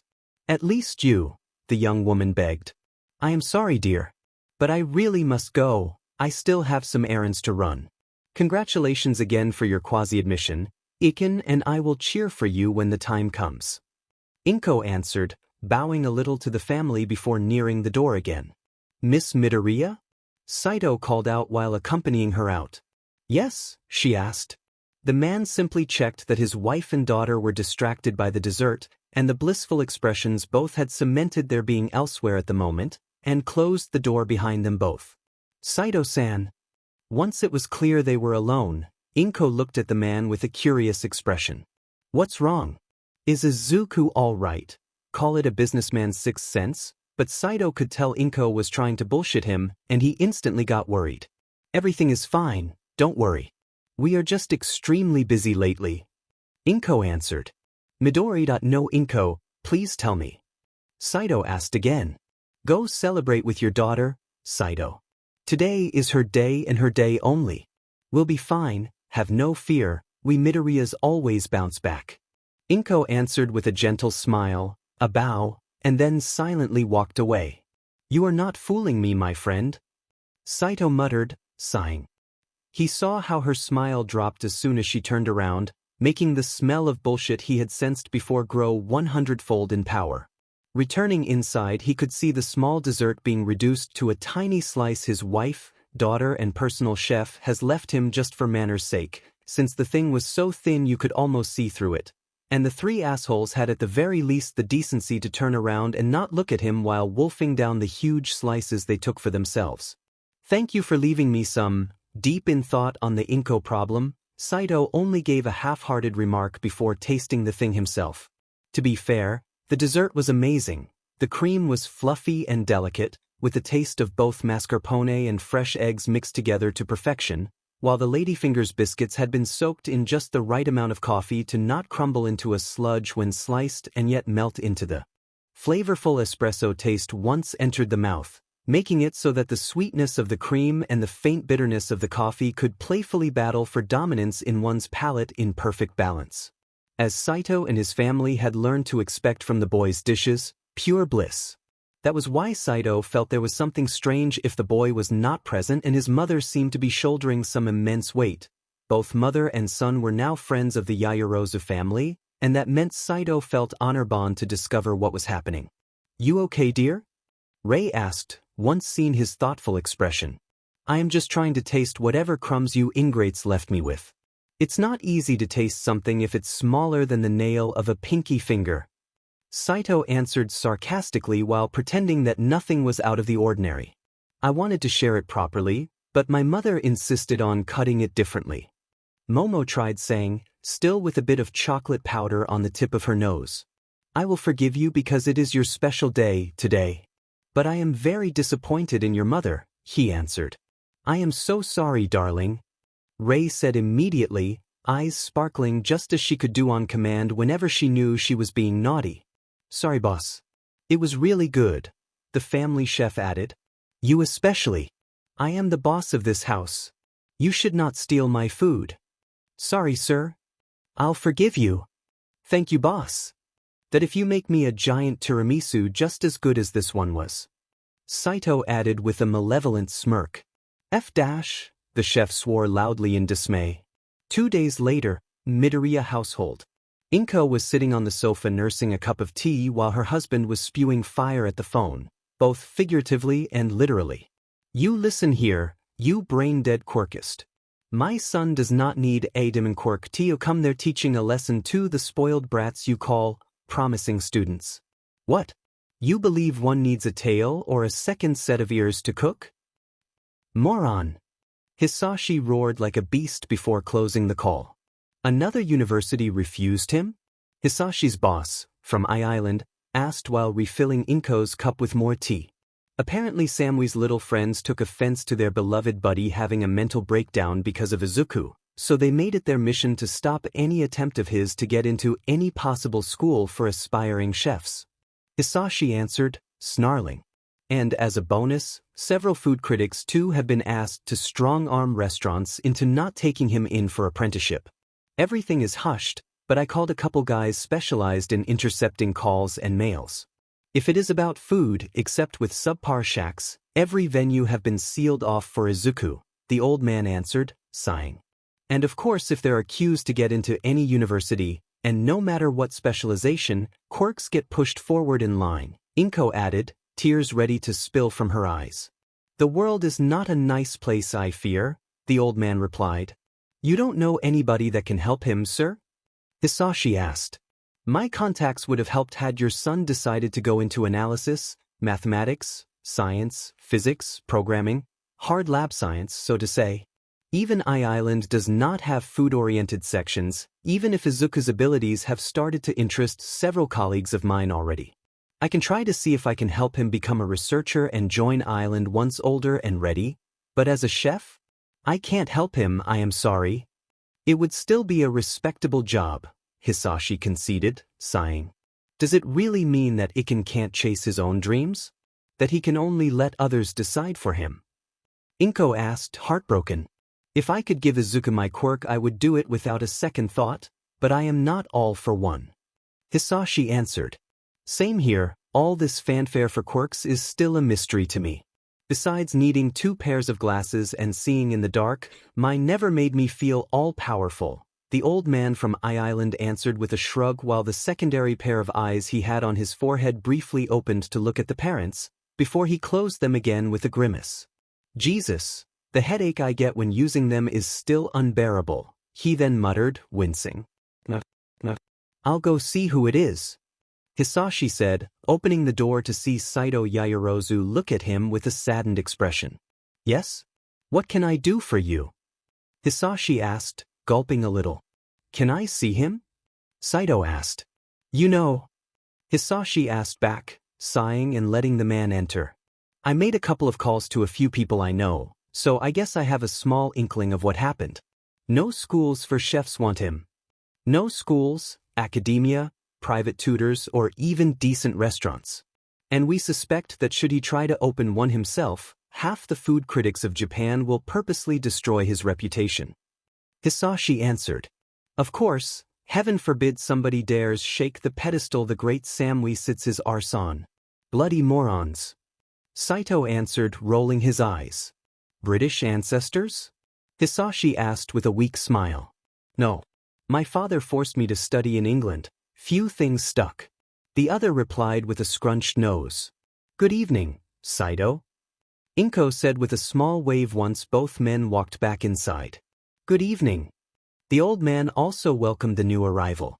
"Hello, Inko, how's he?" Saito. "Honestly? Dead in a sense. The last spark was used to make that dessert for dear Momo. Now he just lies in his bed all day, hiding under the covers," she answered, sighing in despair. "He took it that badly?" "He was furious, the rage of a beast. Then I guess he just lost himself in sadness once done burning through the anger. Too many hands stacked against him for things out of his control, he just got fed up with it, I guess," the old man answered with a helpless expression. "It's not his fault if he is quirkless and if he has a great talent for cooking." Inko hissed angrily. "We know, Inko. We know," Saito answered, sighing, and trying to knock gently on the door to Izuku's bedroom. "Izuku? It's me, Saito." "Izuku. I just want you to know that for us nothing will change.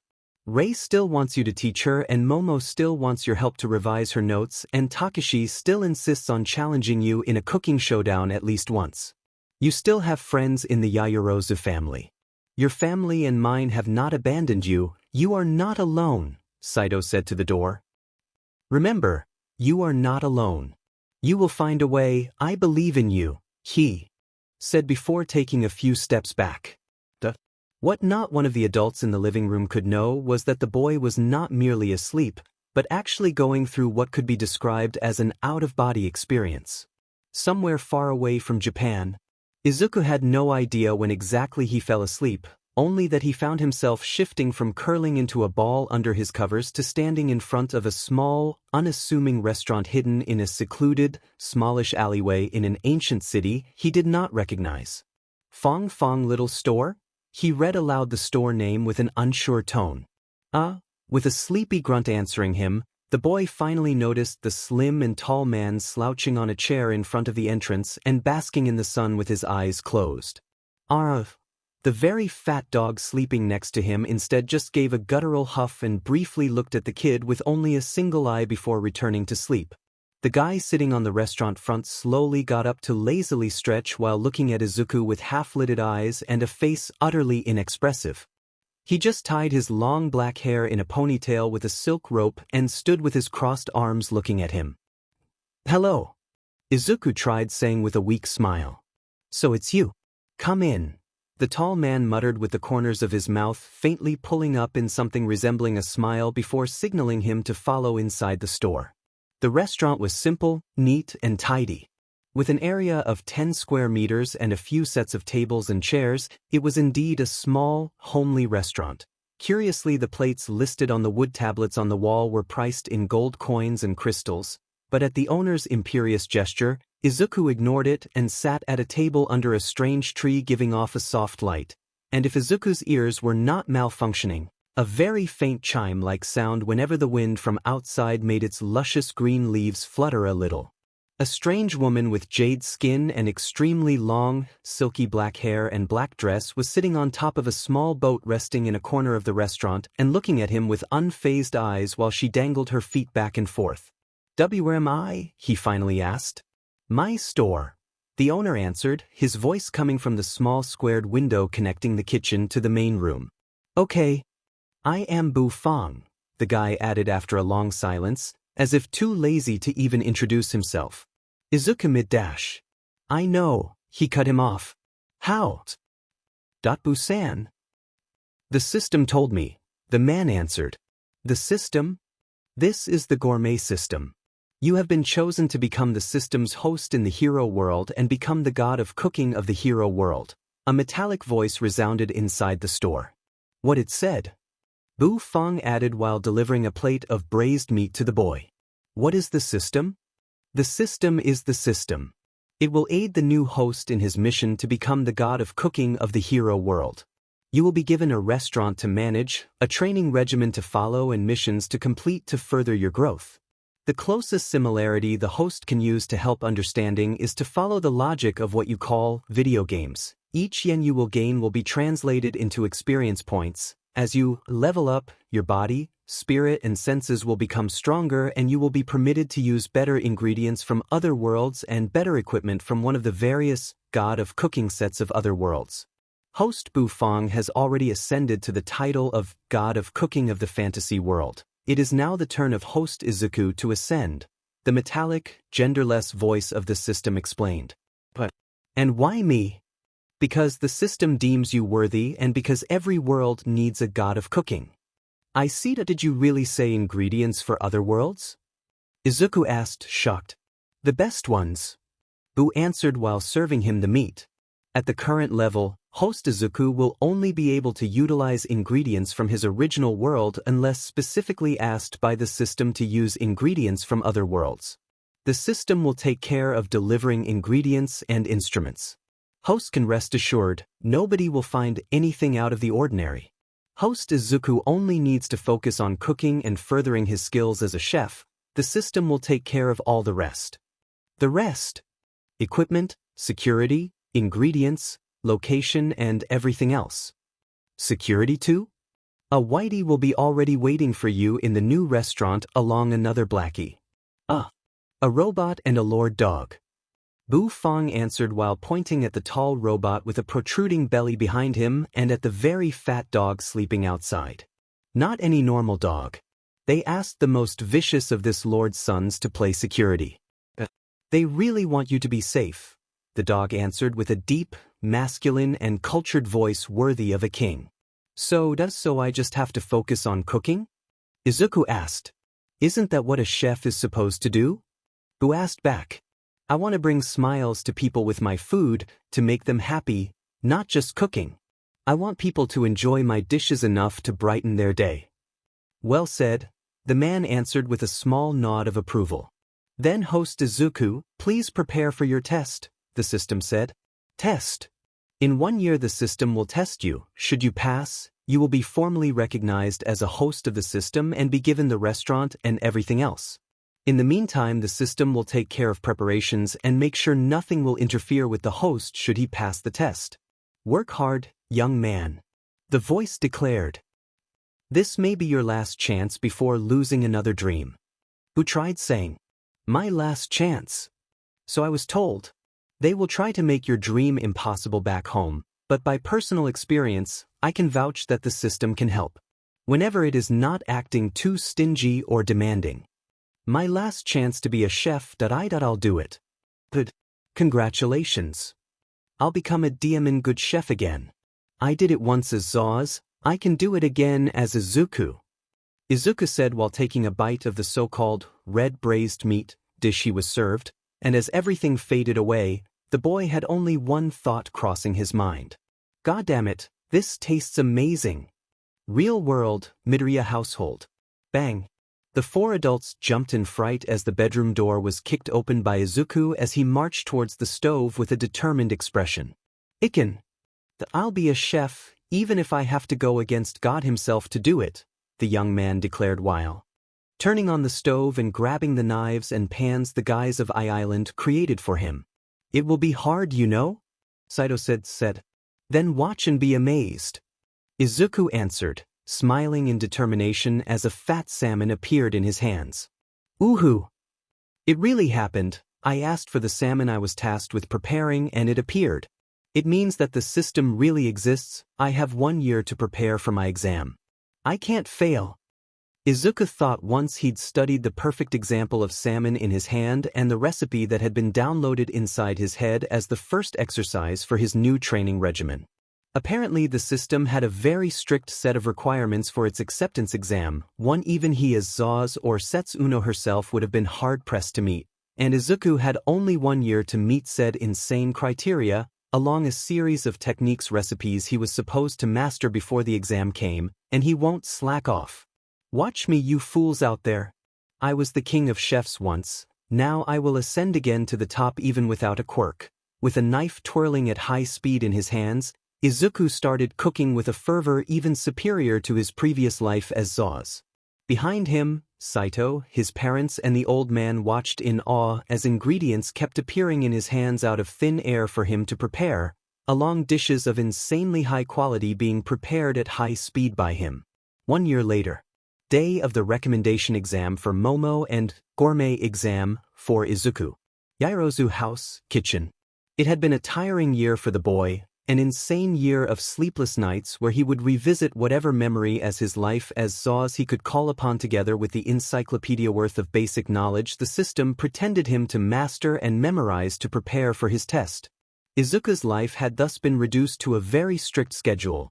Get up, breakfast, cutting training, high school, lunch, carving training, homework, cooking lessons with Rei Yaoyorozu, if it was Monday, seasoning training, dinner, meditation to recover Zaus memories, special cooking techniques training, sleeping. Rinse and repeat every single day.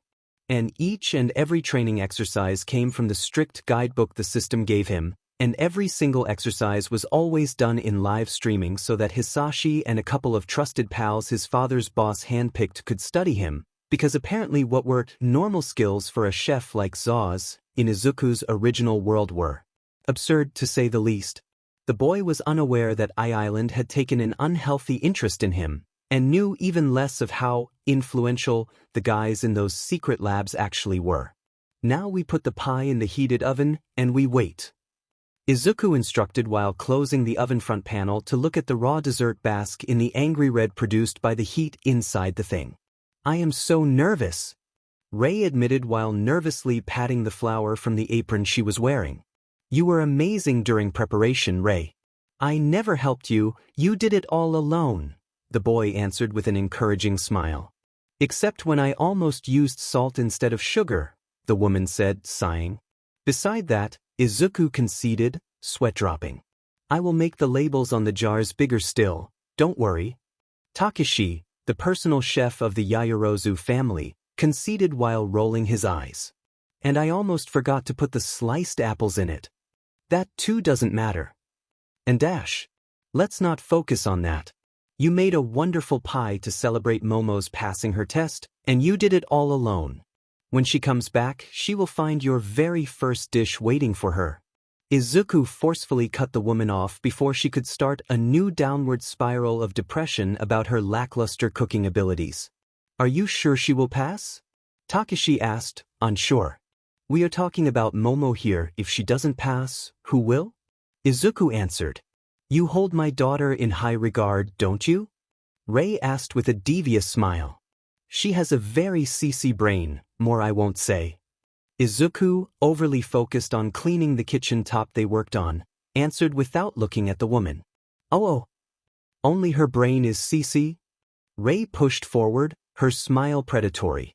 I won't confirm nor deny that your daughter is also a very gorgeous young woman. My lips are sealed and no amount of nagging will force me to talk, he answered, flashing her a challenging smile.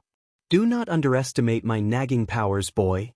No secret remains, so if I, Rei Ayorozu ne Katsuragi, want to know them, the woman replied haughtily. You are welcome to try. Izuku's answer faded into a whisper once he heard a genderless metallic voice ring inside his head. 1 year has passed. Host, please get through your initiation test right now. The system said. Right now? He asked. Izuku? You okay? Ray asked, worried at seeing him pale to unhealthy levels. Iken? What's wrong? Takashi also asked, just as worried. Right now, host. Please move behind the counter and prepare the required dishes following the recipes provided. The system answered. I was wondering if I could prepare something myself to celebrate, Izuku asked with a forced smile. You forgot to get a present for Momo-chan, didn't it? Ray asked, smiling mischievous. Why?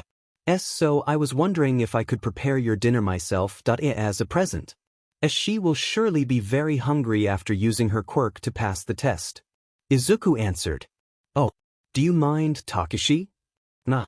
Fridge is full to the point of bursting. If neither you or Mr. Saito mind, I can sit one dinner out for once, the family chef answered, shrugging.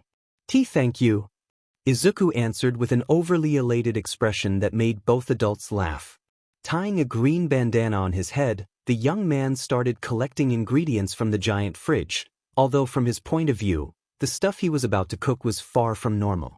From Izuku's point of view, as soon as he tied the bandana on his head, the kitchen of the Yaoyorozu family disappeared and an endless white space appeared around Izuku. Nothing beside the cooking area prepared by the system and a giant fridge was there. The young chef was alone in the middle of a pure white nothing. The test was simple. Prepare a full-course menu, meaning hors d'oeuvre, fish dish, meat dish, main course, salad, dessert. Please prepare the first dish, hors d'oeuvre. Ingredient, puffer whale, the system asked. Puffer whale, an ingredient from the gourmet world of Zaus. Izuku muttered in dread as a small and long, pure white fish appeared on a plate in front of him.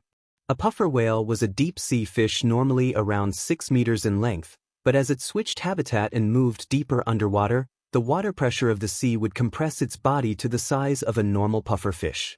It was a small, pudgy-looking white fish with a round body, thin fins, small beady eyes, and large blue lips.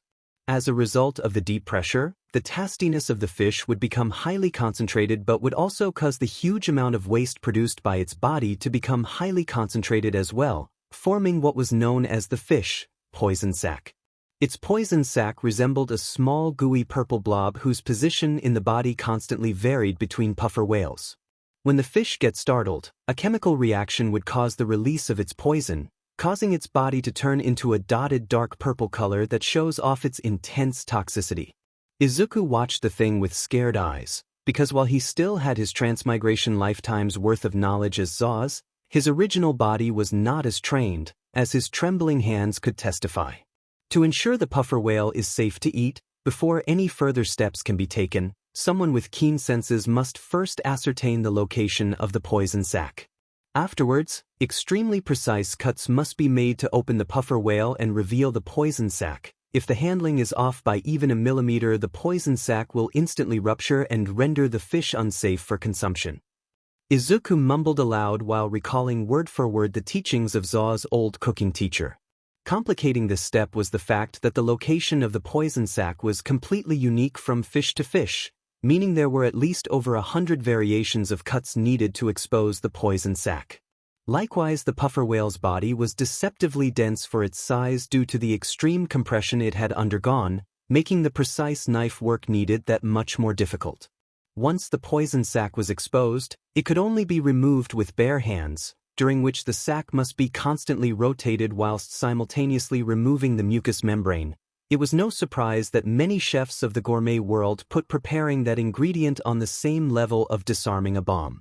As an incentive for the future god of cooking of the hero world, host Izuku will be permitted to use one piece of the god of cooking set for the duration of this test, temporarily unlocking the knife of the god of cooking of the abyssal world, the silver sea dragon kitchen knife.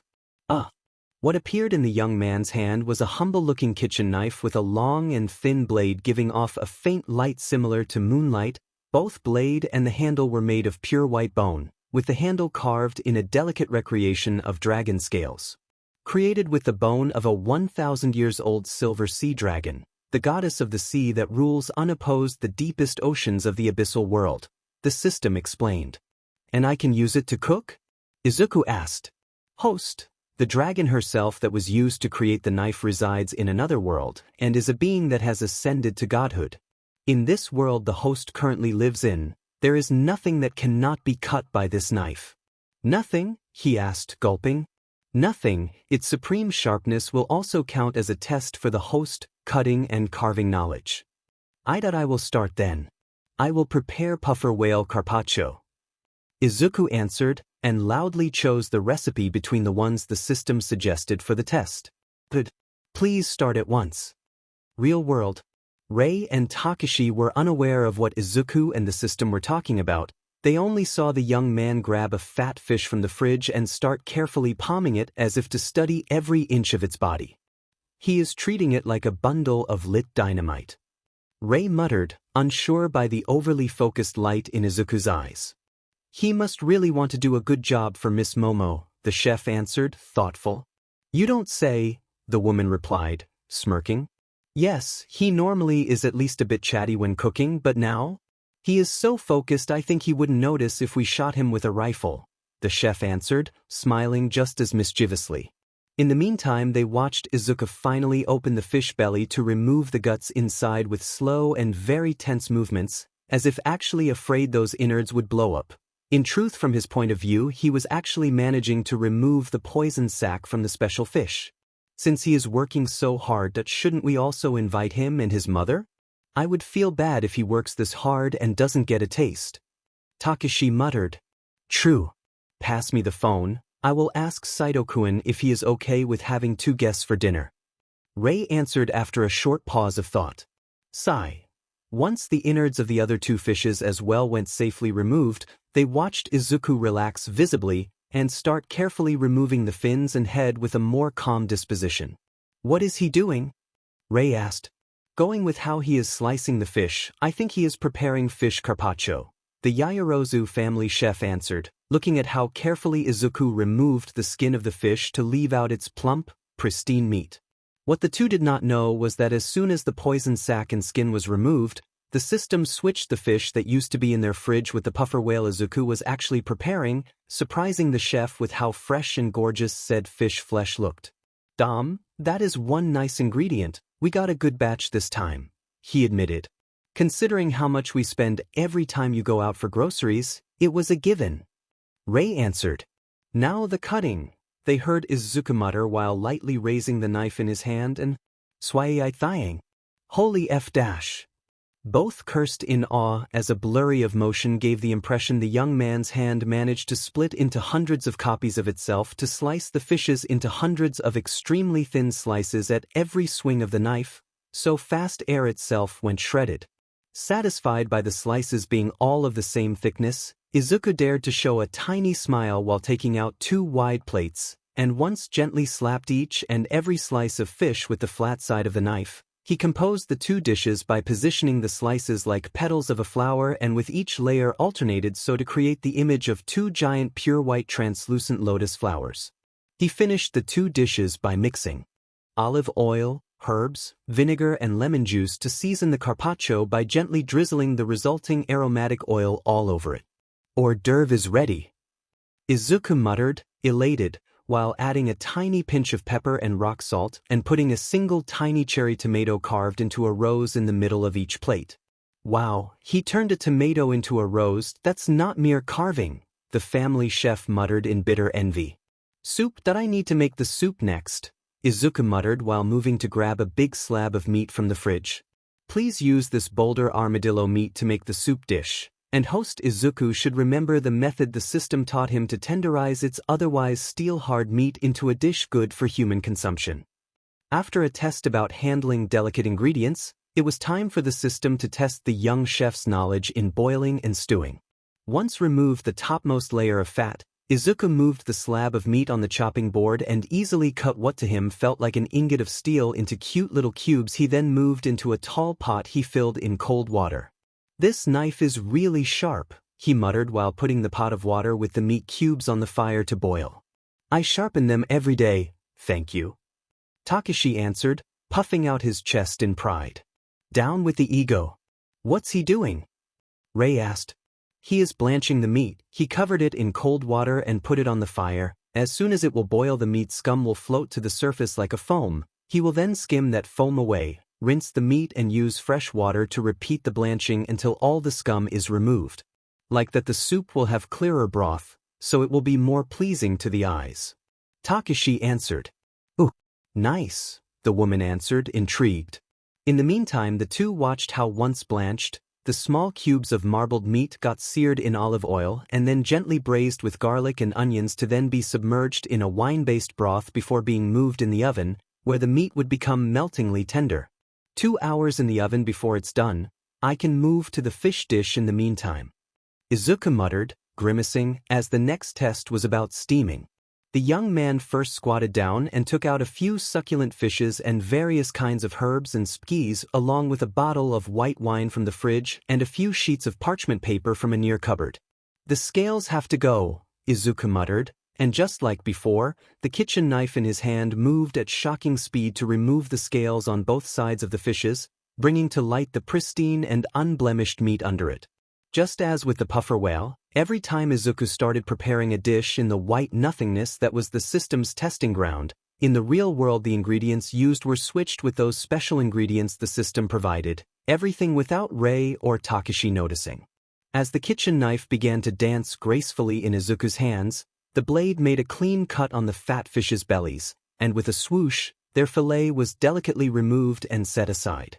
The bones, Izuku muttered as he grabbed a pair of pliers with one hand and used the other to gently slap on the fish meat with the flat side of the knife, and once heard whatever sound cue he needed, his hands started moving back and forth at high speed to remove each and every bone from the mound of fish meat in front of him and then separating its skin from its flesh once done. He placed the meat into a porcelain plate and covered it with thin slices of herbs and spices. Once the stir-fried sauce and other side ingredients were prepared, the young chef cut the various sheets of cooking paper into a heart shape. Oh, look at a heart, what a surprise! Takashi muttered with a knowing look. I know, who would have guessed he would have used a heart shape to prepare a dish for Momo? Rei answered just as amused. Unaware of the two joking at his expenses, Izuku spread the paper wide open and went ahead to grab the skinned fish meat. Once finished spreading a good spoonful of the stir-fried sauce on the hearts. Once placed the fish fillet above the prepared sauce, he added few more strips of herbs on top of the fish fillets to completely cover them. After that, he uncorked the wine bottle and poured a small glass of it over the fish's meat, preparing to wrap it once using some egg white as glue as he slowly wrapped the paper inch by inch around the meat until a cute-looking paper ball emerged as the final product. Curious recipe, Takashi admitted, amused, and watched the various wrapped fishes being put inside a steamer and the thing added to the oven together with the still cooking stew. Almost done, Izuku declared with a sigh. He was completely drenched in sweat, but the light in his eyes was still burning fiercely. He had many dishes still to prepare. 2 hours later. I am home, Momo declared with a tired sigh as she entered the huge house. She looked tired and emaciated, meaning that the recommendation exam forced her to give 110% of herself and pushed her quirk, and so her own body, to the limit. Welcome back. To her surprise, not only her parents and the family chef Takashi were present, but Izuku and Inko as well, with the young man looking just as dead tired as she was. Oh, I did not know we had guests. I am not presentable. The poor girl said once seeing her own disheveled look in a near mirror. It's okay, Momochan. You have worked hard, so it's a given. Saito answered while hugging his daughter as hard as he could. Come, I will help you freshen up a little, like that dear Izuku will have enough time to finally finish cooking. Rei offered with a kind smile. Him?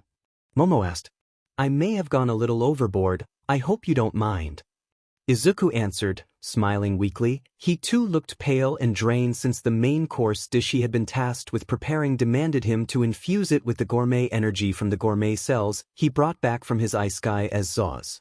Izuku considered cooking by infusing the dishes with gourmet energy cheating. The system preferred calling it evening the odds against quirks. Gororororo. Momo's answer was cut short by the inhuman gurgling sound that echoed from her stomach, with her face burning bright red right after. I am so sorry. Please ignore that. The young woman begged, mortified. It's okay for a chef, that's music to the ears. Izuku answered, smiling gently. That doesn't help. Momo replied, distraught, and walked away behind her. Mother on the notes of everybody's laughs. Once everybody was seated, Izuku helped Takashi serve the various dishes he made for his test, having been informed by the system that those were indeed the same plates he prepared for his test and was now free to eat as his prize.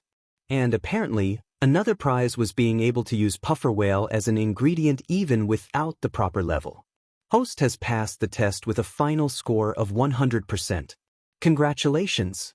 You are deemed worthy of becoming a host of the gourmet system. Your journey to become the god of cooking of the hero world will start tomorrow at the DLVRY of the restaurant. You will be given the precise address tomorrow and will find everything ready for use and the restaurant already decorated and furnished to your specifications. Congratulations! Your path to greatness is now open. Work hard, young man, the system declared with a happy-sounding fanfare once every dish had been brought to the table. Everything was simply amazing. The raw fish of the carpaccio had a slightly springy texture that made it bounce lively a little at each bite, with the meat seemingly never losing taste no matter how much one chewed. Holy, you improved again, Inko said in awe. The stew had a dense broth that felt like silk while traveling down one's throat, and the meat had turned from hard as steel to buttery soft to the point of melting on the tongue, filling the mouth in thick meaty aroma at every bite. Same goes with the paper-wrapped fish, mixing perfectly the gentle taste of fish with the astringency of the wine or the giant steak right after, a steak that while very thick in resembling a piece of marble thanks to its thin lines of fat, was instead perfectly cooked to be juicy and tender. You still up to challenge him, Takashi? Saito, uncaring of his mouth being completely covered in oil, asked with a smirk. No. The family chef answered from the kitchen counter while wildly shaking his head, causing a new round of laughs to ring around the main table. It's a shame you still can't find a restaurant to work in, Izuku. Your skills are simply unreal. Momo said with a saddened expression while helping herself to more seafood risotto, Izuku's main course of the system's test menu. Actually, I may have found one. Izuku admitted with a low voice. You? The entire table uttered as one in surprise. Really? Rei asked. Apparently a business group is trying to enter into the world of restaurants to broaden their horizons and needed a young chef to take care of cooking in their first restaurant. I apparently was deemed good enough, and so they offered me the job. Tomorrow they will call me and tell me where the restaurant is. He explained while pulling out of his pocket the business card the system prepared for him to show if asked. Can I? Saito asked. Sure. The system incorporated? Never heard of it. Do you mind if I dig around a bit? Just to be sure it's not a scam. He offered. Feel free to accept, host Izuku. Everything has been taken care of. The genderless metallic voice of the system answered. Sure. At least I will be sure they are not trying to pull one on me. Izuku answered. Good. I'll keep this if you don't mind then. Saito answered while pocketing the plain business card. When will they call? Momo asked. Tomorrow in the evening. A bit too close, but I should be able to dig something up by then. Just in case we can accompany you, so you and Inko won't go there alone. Rei offered. Oh, no. I don't want to impose. No can do, the woman answered. I am sorry, Izuku. My parents hardly stop when they set their mind on something. My apologies, Momo offered with a small smile. It's okay, Izuku answered, sighing in defeat. Let's just focus on the dinner for now, Iken. What about dessert? Inko asked, trying to cheer her boy up. Right. My lemon meringue pie and Raisin's apple pie. I will take them here immediately, the young man gasped in horror before hurrying back to the kitchen to take out the dessert. The next day, Yavin Street, also called Gluttony Street, as it housed the greatest ensemble of restaurant in the entire city, was a very long and straight street with restaurants of every type on both sides, from traditional Japanese restaurants to cheap sushi bars to Italian, Chinese, Mexican, American, Thai, Greek restaurants, and so on so forth. It was said that if one wanted to eat everything planet Earth had to offer, they only needed to visit Yavin Street and just eat their way through it. At number 4 stood a brand new restaurant called Green Cloud Restaurant, a small restaurant with an area of 12 meters squared, neat and tidy, with walls painted pure white decorated with tiny cute green clouds and few tables adorned with comfy seats with plush emerald green cushions. On the opposite side of the entrance there were 2 smallish trees framing the window connecting the kitchen to the main room and a dull glass panel acting as door to the kitchen. 2 giant windows at both sides on the entrance made sure the people passing by on the street could see clearly everything that was happening inside. From outside nothing looked out of ordinary, and even the other restaurants around and in front of the small new one seemed to accept its existence without too much of a fuss, partly thanks to the chef being a well-mannered and friendly young man. But there were actually 3 strange things about the Green Cloud restaurant. Its chef was extremely young and talented. There was a strange tall robot with a plump belly and a shining bald head acting as security, and a big black dog with luscious fur could be seen asleep in front of the restaurant, right next to the entrance door, at every hour of the day no matter what happened. Ding, ding, ding. A tiny bell chimed happily from above the door as a new customer entered the small new restaurant. Welcome. What can I do for you? Izuku, wearing a green chef attire, asked while surfacing from the kitchen to welcome the new guest. The path towards becoming the king of chefs once again was long. Izuku knew that, but he was ready to do whatever it took to reach his goal. It has been a month since Izuku opened the restaurant the system provided for him, and even if the pool of customers was so thin many in his place would have fallen into despair, the young man instead treated it as a challenge to improve himself. He also got visited by the Department of Hygiene at least once a week, thanks to Samui's colleagues, as the old man from Island informed him, but other than acting prissy and stuck up, those morons were always forced to run away with their tails between their legs once seen the immaculate restaurant being a step close at being sterile like a hospital operating room. 3 more cockroaches have been removed. The system alerted Izuku inside his head. Those guys sure are persistent. One would think that after 2 weeks they would have understood that strategy was just a waste of time. Izuku muttered with a sigh, by now aware that one of Samui's friends was using her quirk to manipulate cockroaches and other vermin into forcing their way in his restaurant. Those poor things though would last barely an instant before being disintegrated by the system itself, leaving nothing behind. There have also been 2 instances of crooks being sent to contaminate the restaurant's water pipes. Whitey has took care of them before they could manage. While the restaurant's water and electricity come from the system, the other restaurants around it shall not be damaged by brain-dead simpletons. The metallic voice added. Another thing Izuku learned was that his sponsor was a merciless entity that took its mission of aiding the boy's ascension to god of cooking of the hero world very seriously, more often than not forcing him to be the system to not overdo and show mercy.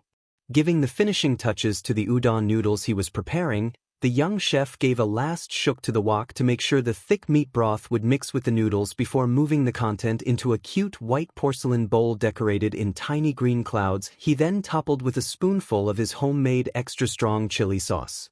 Blackie, time to eat?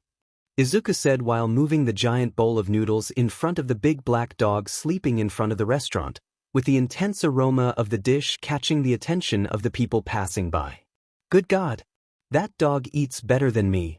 A particularly sad man in a cheap business suit that had just ran by mentally whined as he saw the gorgeous dish being served to a dog. That was part of Izuku's new everyday life. Once finished high school, he had started working full-time in his new restaurant, He actually slept in the small flat above the restaurant as well. He would get up at dawn, get down to the restaurant kitchen to train his cutting and carving skills following the system's training regimen. Then he would prepare the noodles for the black dog outside, acting as secondary security measure, always serving them in the bowl with Blackie written on it so to not mix it with the bowls for his customers, and then finally opening the restaurant properly for his customers. The vast main menu was fixed and proudly displayed on a trio of wooden plaques carved with elegant calligraphy and hanging on the wall by the entrance. An extra and tiny blackboard next to them instead showed the 4 dishes of the day. Izuku was free to decide daily based on his fancy. He even offered a small breakfast menu. Although he had to wrangle with the system for days to do it, the entity was just as obnoxiously strict as he was warned about. "Good morning," an elderly voice said as a very short woman with long white hair passed by the restaurant while using a tall wooden staff like a pogo stick. "Good morning, Obasan," Izuku answered as he watched the tiny old lady open her own Chinese restaurant in front of his. "Buongiorno." "Good morning." Next came a plump boy dragging along his blonde-haired and thinner brother to open the Italian restaurant next to Izuku's. "Hi," the green-haired chef answered, waving at both and getting, as usual, a death glare from the blonde twin before both disappeared inside their store, Aldini's. "All this hatred just because I made pizza once as my dish of the day. That guy needs to learn how to chill like his brother does," the young man muttered while returning inside his kitchen to prepare for the new day. Some time later, lunch break rush hour. Tensei Ida, also known as the Turbo Hero, Ingenium, was starving. Being a full-time pro hero meant that 9 times out of 10 he could not have a proper schedule to manage his private life, meaning that more often than not he had to sustain himself on sandwiches eaten in a rush, sometimes even eaten mid-chasing of a villain, or like what happened that day, skipping breakfast altogether because a moron decided to make a nuisance of himself at the crack of dawn and take a gas station hostage to show his woman he was not a loser. The pro-hero still failed to wrap his head around the man's reasoning even after delivering him to the police force. "Gururoro. Life as a pro-hero is hard, isn't it?" one of the police officers nearby asked, chuckling, once heard the soft growling of Tensei's belly. "Very time-consuming, Tsukachi-san," the pro-hero admitted, sheepish. "Well, I was about to have lunch. You can tag along if you want," the detective offered with a kind smile. "Don't mind if I do. Last night my dinner was some scraps of leftovers warmed in the microwave and today I skipped breakfast. It almost makes me regret moving out to live on my own." Tensei answered, sighing in dismay. "It's the price to pay for independence. Come with me, I will take you to a small restaurant I know of. I have to be there for a small job as well, at least we'll grab a bite of something nice." Tsukachi answered, signaling at the other to follow him to his personal service car. "A small job?" the pro-hero asked while sitting on the passenger seat. "In the last month that restaurant has been visited by hygiene inspectors a total of 15 times, and today we got a heads up about them trying again with a forged order to enter the kitchen proper, something they failed to do previously. The snitcher asked us to stop this nonsense once and for all, together with arresting the food critic that has been handsomely paid to destroy the restaurant's reputation today as well." Tsukachi answered. "And you yourself moved for this?" Tensei asked, surprised. "Can you keep a secret?" "Comes with the job, detective. If it is an official mission of the police force, I will take the secret to my grave." "But the snitcher is at the head of one of the labs in Island, the secret ones," the other answered, making the pro-hero bristle in surprise. "Whoever is behind that harassment is targeting one of the darlings of Island?"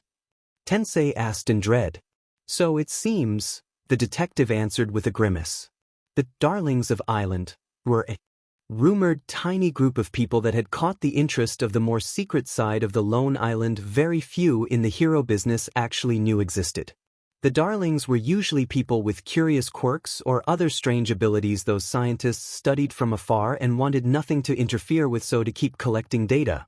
Messing with a darling was just suicide, as the people studying them had lots of connections and were not afraid to use them to see the annoyances gone forever. "We know full well who is behind this harassment. Several high-ranking chefs friends of that chef Samui that just recently recovered from his mental breakdown." After today we will make it clear that this kind of mobbing is illegal and that there will be consequences if they don't stop. Same goes for the food critics that won't be professional and just write what the best offer tells them to, instead of the truth. Tsukachi explained. And here I thought villains would only kidnap, steal or kill, Tensei muttered, surprised. You would be shocked to see how vicious the world of cooking is. Those guys would gladly stab each other in the back for an extra star on their restaurant. Here we are, we will have lunch there at number 4. The detective answered once parked the car and pointed at the restaurant not too far away from the parking lot. Green Cloud Restaurant, never heard of it. Tensei admitted, both walking leisurely towards the place with the pro-hero waving back at the odd kids they met along the way.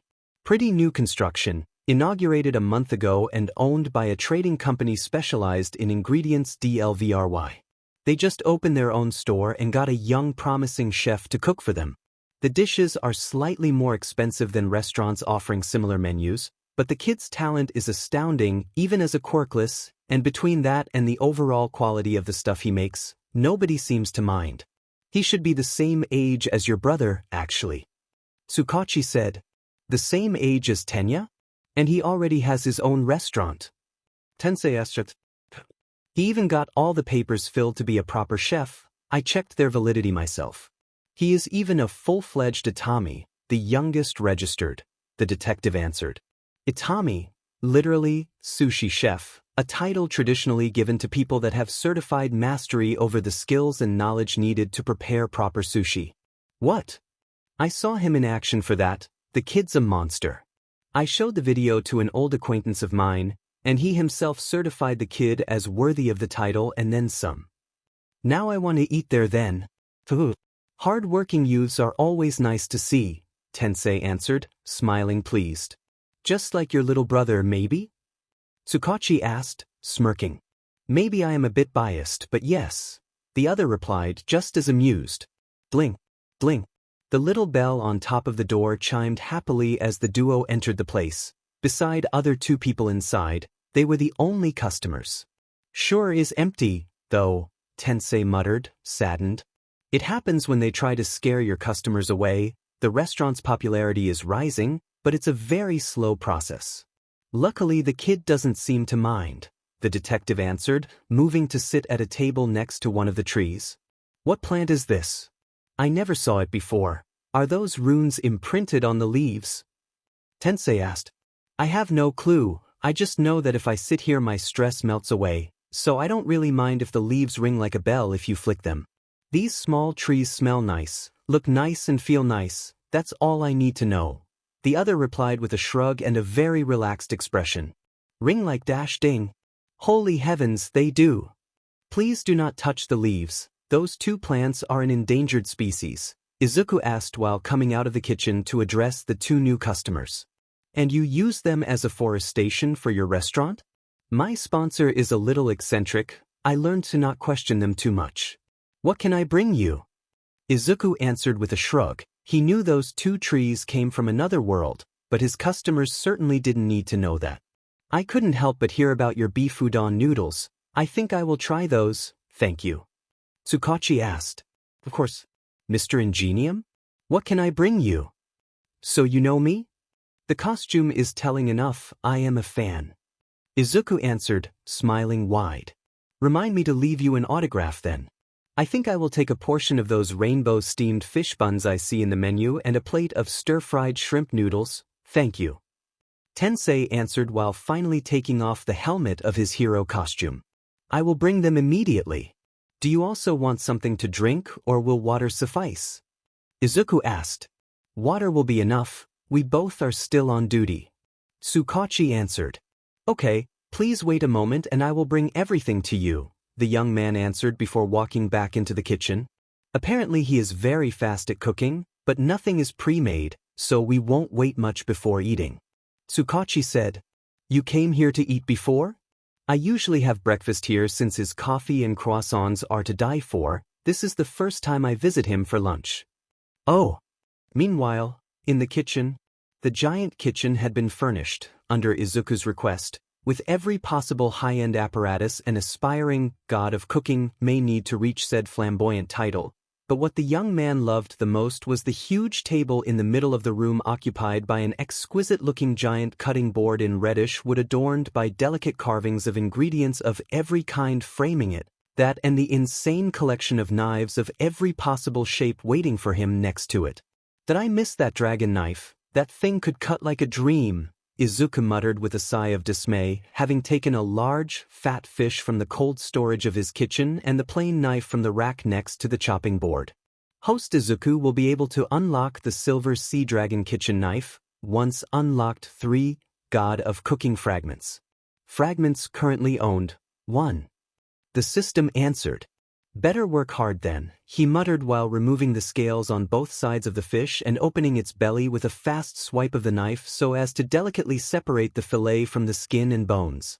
Once washed away the blood and the guts, the young chef rapidly cut the fish fillet into thin slices barely an inch wide. Few plump shrimps too went rapidly deshelled and quartered, while the ginger root went sliced into literal hair-thin strings, same going for the other vegetables, like carrots and red onions. The rainbow in the dish name was not a fancy choice. The inside of the dumplings was actually pretty colorful thanks to the ingredients used, enough to let Izuku use such prose to name it. Once sure every color was ready, the young man started mixing flour and water to prepare the wrapping for the dumplings, and as the system taught him, by infusing gourmet energy in the mixture while kneading it, he made its consistency thicker at an astounding rate. Slap, slap, slap. Loud slapping noises echoed in the kitchen as Izuku's gourmet energy-infused hands kept slapping the ball of dough on the cutting board, making it ripple heavily as the energy influx forced the dough to flip inside out by itself at each slap. When the young chef finally stopped kneading and slapping the dough, the resulting smooth ball had a lustrous luster to it similar to marble and a faintly springy texture, making Izuku develop a small, satisfied smile. "Perfect," he declared, pleased, as he started preparing the wrappings by taking tiny portions of the dough ball he then flattened into extremely thin discs he painted in egg white and then filled with the fish fillet stripes and the other ingredients before wrapping the thing closed. Once the wrapping was completed, layers upon layers of creases appeared at the opening and the dumpling looked like a crescent moon. It was so beautiful that it was like a work of art. Dumplings are ready. Now while they are in the steamer, let's prepare the noodles. Once put the 6 dumplings into the bamboo plate of the steamer, Izuku used the remaining dough to prepare the beef noodles for the detective and the shrimp noodles for Ingenium, with the beef ones being one of the recipes he was most used to make since Blackie would eat a giant bowl of those twice a day as a payment for his services as security, as the dog's rapidly inflating belly could testify. Troublemakers. It was when he had started preparing the hand-pulled noodles that Izuku heard Whitey move away from his corner of the kitchen to march outside with heavy steps. Sighed. "Another one. What is with this dine and dash craze nowadays? There isn't a restaurant here that hasn't got one fool trying it at least once a week." Izuku muttered with a sigh, unwilling to stop cooking just to deal with some punks. He had Whitey for that sort of things. Outside the kitchen, main room of the restaurant. Just a minute ago. 2 brothers were occupying the table near the door, one short and thin, the other tall and muscular with broad shoulders. Both had a similar quirk giving them lizard-like appearances and thick skin covered in green scales. The tall one looked like a human-crocodile hybrid, the other resembled a lean human gecko.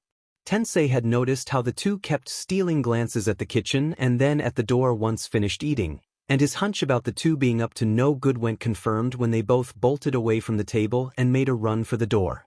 "Stop!" The pro-hero immediately ordered as he and the detective jumped to their feet to stop the dine-and-dashers before they could actually leave the restaurant without paying. Slam. To their surprise, the doors closed by themselves and no amount of pulling and pushing seemed able to make the glass door bulge, even under the titanic strength of the bulkier brother. "You are supposed to pay for what you eat, guys. This food is clearly not cheap," Tsukachi said with narrowed eyes. "What if we don't want to pay, old man? The chef is a quirkless brat, we owe him nothing," the bulkier brother hissed in contempt. "Yeah, he can offer a bite to some guys, what's wrong with being generous?" the thin brother added, shamelessly laughing. "It's wrong because the chef of this place is trying to make a living, he is not here to cook for you just as a hobby." Tensei replied. "Ah, yes, a pro hero," the muscle giant said with a sneer once recognized Tensei as ingenium. Something wrong about my profession too? He asked, eyes narrowing dangerously.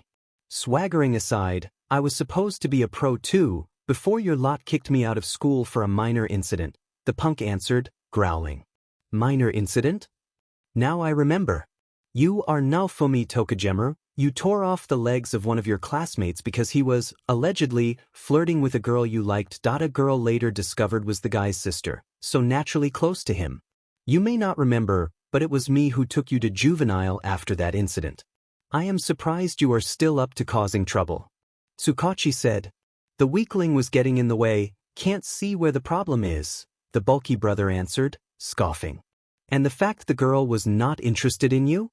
Just foolishness. I was supposed to be the next All Might thanks to my power, but I guess you others were just jealous. She would have come around sooner or later. So harassment and violence brought forth by inflated ego. You are no hero material, Tensei declared. Bullshit. The giant said while punching the table next to him, but to his shock even with all the strength he used while striking it, the wood table did not crumble to splinters like he expected. On the contrary, not even the plates and glasses on it moved at all. What the F is that table made of? The thin brother blurted out. Troublemakers. From inside the kitchen the metallic voice of Whitey the robot rang in warning as the tall thing slowly made its way towards the twins. Measuring 2.5 meters in height, the chalk-white robot struck an imposing figure even with a bulging, soft round belly and a bald round head adorned just by two big round eyes shining in white light giving it a kind of cute appearance. The robot would normally just stand in a corner of the kitchen and peek out to the main room to keep everything under control, and only coming out when trouble arose inside the restaurant to forcefully evict the troublemakers. I heard rumors about the restaurant's bouncer. I guess it is taking action under the chef's orders. Tsukachi said while watching the thing move with heavy steps until it stood in front of the bulky brother and actually towering over the guy by a head. You don't scare me, Tin Can. Troublemaker, pay the bill before leaving, or you will be punished accordingly. Whitey ordered, eyes flashing from white to red at regular intervals. What if I don't want to pay, Your boss is a useless quirkless sheet. What will he do if I don't pay? What did you call me? Izuku's voice echoed in the room as he came out of the kitchen just long enough to glare at the twins. I called you a useless quirkless? So wadash. I hate being called useless. Deku. Whitey. If they insist on not paying, punish them. They are officially blacklisted from entering my restaurant. The young man ordered sharply, cutting off the guy so abruptly the punk painfully bit his own tongue. Never mistake Izuku's gentle disposition and good manners for weakness. After a lifetime as Zaus, he had learned to believe in himself enough to hate his old nickname as useless. He knew he wasn't and detested being wrongly labeled as such. Understood. Whitey nodded while the young chef merely returned inside the kitchen to finish cooking. I said I won't pay. Me neither, the thin brother added. Then you will need to come with me, Tsukachi said, sighing, as he really wanted to have lunch before any bullshit could fall on his lap. To his surprise though, Whitey gently moved a giant hand in front of him to stop the detective before addressing the twins again. Troublemakers, pay the bill, it said, again with his robotic monotonous voice. F you, the tall brother said, spitting on the robot's face. Then you shall be stripped as an example to others. Whitey declared. The four men present exclaimed as one in shock. Clang. F dash. Faster than he could react, the bulky brother got his entire head grabbed by Whitey's big hand, with the robot effortlessly lifting him up from the ground until his legs dangled from the floor. Let me go. Tmish, tmish, tmish. Tensei was actually surprised. Just judging by the loud sounds of the guy's punches landing on Whitey's face, he could tell a common human would at best last 2 blows before being knocked unconscious thanks to the monstrous strength behind each hit, but the robot was unfazed as his head wasn't moving of an inch whenever a punch landed on it. Troublemaker is unwilling to comply. Beginning stripping. Whitey declared without mercy as his other hand grabbed the front of the guy's clothes. Strawa. The buff lizard guy whimpered in shock as every shred of clothing on his person went torn away in a single motion, something that also showed that other than his biceps, Down there nothing was actually big or imposing. What happened to the respect between people? To the respect of the bro code? The tall guy mentally whimpered while fat tears of shame fell from his eyes. His spirit had been shattered under such a shameless attack. No. That's a stripping monster. The robot is a maniac. The thin brother in the meantime ran back towards the door to slam his fists on it, begging to be let out. Clink, clink. The sound of Izuku bringing a small tray of freshly baked bread and the cold bottle of water to the pro-hero detective duo's table rang loudly inside the restaurant, catching the full attention of everybody present. My sponsor seems to have a twisted sense of humor. To them, stripping troublemakers is an adequate answer and a good way to teach humility, and so they programmed Whitey accordingly, and it isn't even against the law thanks to an old incident with a pro-hero mistakenly stripping the villain she was fighting against. Her avoiding being sued created a precedent I can use to defend myself, so I suggest you pay the bill or you'll be next. Izuku explained with a calm tone. What? Sadly true. Laws against public NDTY have become pretty lax nowadays, especially since a few pro-heroes of both genders do need to show some skin to use their quirks. Even if women are expected to show some modesty still. So unless he cripples you, he can actually get away with stripping you. Even if it would be better to leave at least the unmentionables untouched. Tsukachi confirmed, sighing. I will take note of it. What? Collect the money for their bill, or punish them. Whichever they choose. Izuku instructed right before disappearing back into the kitchen. Understood. The robot answered while dragging the ashamed to near-death naked bulky brother towards the thin one. Pay the bill, troublemaker, or face the consequences. We don't have money with us. We forgot our wallets back home and just hope to eat well and make a run for it. Please have mercy, the thin brother begged. No. Stripe. In answer, the thin lizard brother too went stripped, although he was left in just his boxers, and both twins went then slapped by Whitey out of the restaurant in a high fly, drawing a rather beautiful arch in the air before both landed headfirst into the big dumpster at the opposite end of the road, with only their pale butt sticking out from the pile of garbage inside the thing. Two exceptionally shiny buttes, thanks to their scaled skin. Troublemakers dealt with. Whitey declared while delivering the IDs, phones, keys, and a copy of the twins' bill to Tsukachi while the torn clothes disappeared inside the literal bottomless hole the robot summoned once opened its soft big belly like a mouth. Another function of Whitey was garbage disposal, and Izuku loved having a literal black hole able to endlessly collect every scrap left by customers or his own practice cooking. Everything just ceased to exist once swallowed by the robot. Yes, I will make sure those two morons will get back their stuff and actually return here to pay the bill. Okay. The detective merely accepted the silent request with a small shrug and watched the robot silently walk back inside the kitchen. This place does not joke around. Tensei commented tersely, while the two returned to their table. I'll go make a call to have the two collected, just call me when the food arrives. Tsukachi finally understood he had to take care of the two naked and unconscious young men outside before they could run away, so with a heavy heart, he left the restaurant to do his job.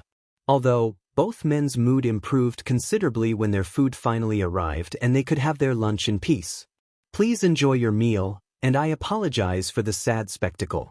I have no patience for bullies and troublemakers since because of one my life was almost forfeit. It's a scar that is still too fresh, Izuku explained with a small smile and a bow, and leaving the duo their order before moving to free and clean the table once occupied by the two lizard twins. His life was almost forfeit? Tensei muttered, unsure. Something must have happened that almost killed him. I think I will give it a look into it.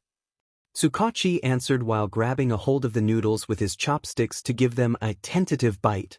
Slurp. An outrageously loud slurping noise soon echoed in the restaurant as the wide-eyed man pretty much inhaled the entire mouthful in raving hunger, his cheeks bulging like a hamster's as he loudly chewed on and on and on with half-lidded eyes of bliss. Each bite felt like a massage was being given to his tongue, while the thick broth hugged his palate and released endless streams of meaty aroma, followed by waves upon waves of spkees sweetly accompanied by a light spicy feeling from the chili sauce that had been mixed with the broth. the tiny cubes of meat as well were buttery soft and releasing the full blast of their aroma every time the detective chewed them. The entire dish was a flavor bomb that seemed to never end. "I guess it's good?"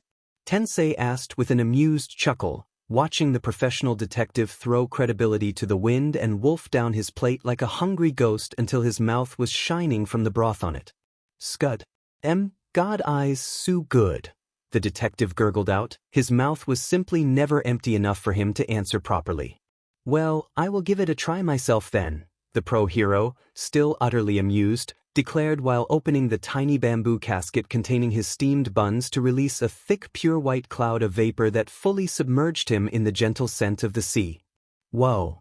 Shaking his head a little to stop any sea-related daydream from surfacing, the young man grabbed one of the 6 cute dumplings with his chopsticks to study it.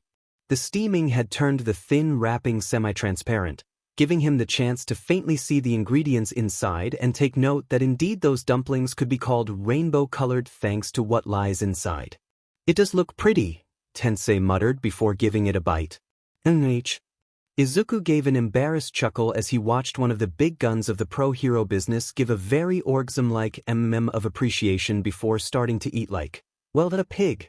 The young chef was still unused to the flamboyant reaction first-time customers had with his food. He knew that thanks to his time as Zaus and the tutoring of the system his cooking skills were good, but couldn't people just tone it down? Just a little bit? It was really embarrassing. Ingenium-san. There are people watching. Izuku thought with a shy blush as few people that were passing in front of the restaurant had stopped dead in their tracks to watch a pro-hero and a detective of the police force gorge themselves in abandon, and while it was very good publicity, it didn't make Izuku feel any less embarrassed. With Tensei and Tsukachi, the young pro-hero was in heaven. His empty stomach was crying in joy as bites after bites of pure happiness were rapidly filling it.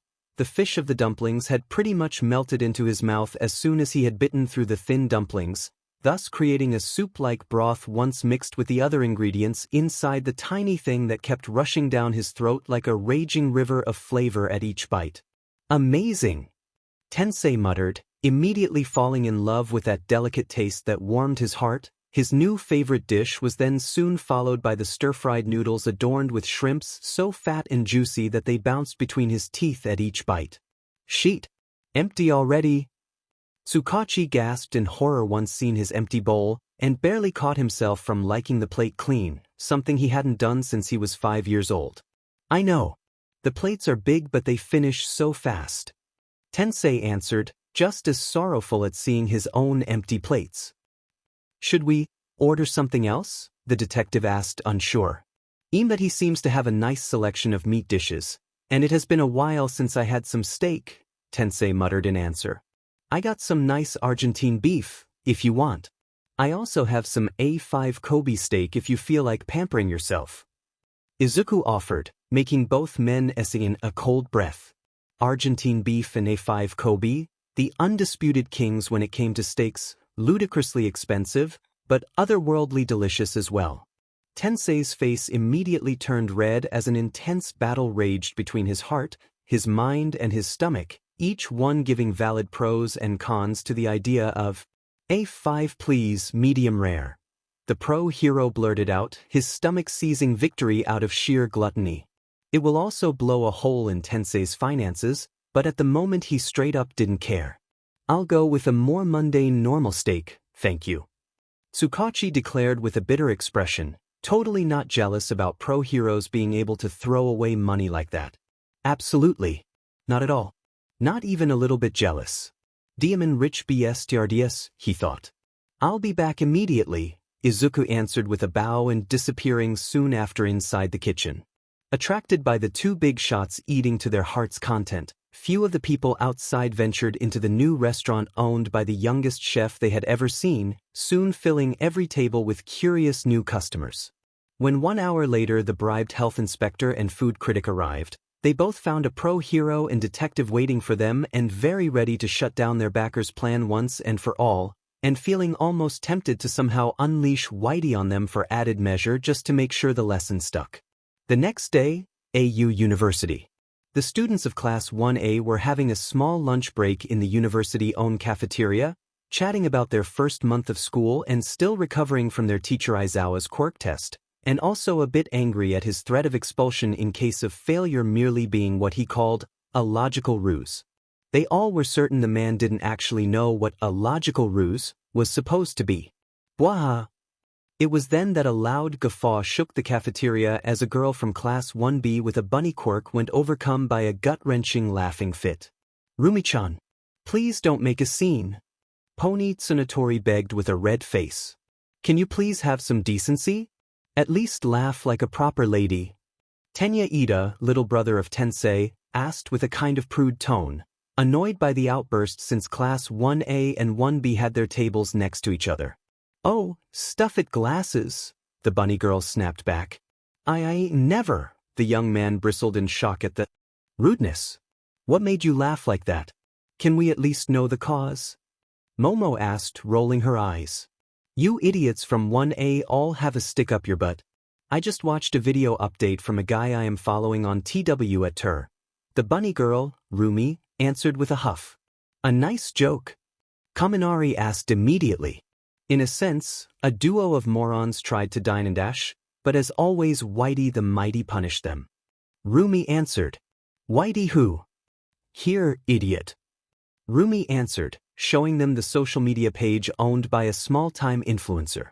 The lizard twins had made their debut in the guy's special feed as they were shown being flung out of Izuku's restaurant by the tall bald robot, completed with stock sound effect of something falling from the sky whistling, and a final score detailing the style, landing and technique of their flying journey towards the garbage bin at the opposite side of the street, in their case an 8.510 as a total score.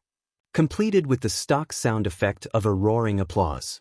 It was not an isolated case. In fact, that influencer working in one of the restaurant in front of Izuku's was making a killing by posting a video series featuring troublemakers flying out of the restaurant thanks to Whitey, rapidly racking in followers and likes at each new update.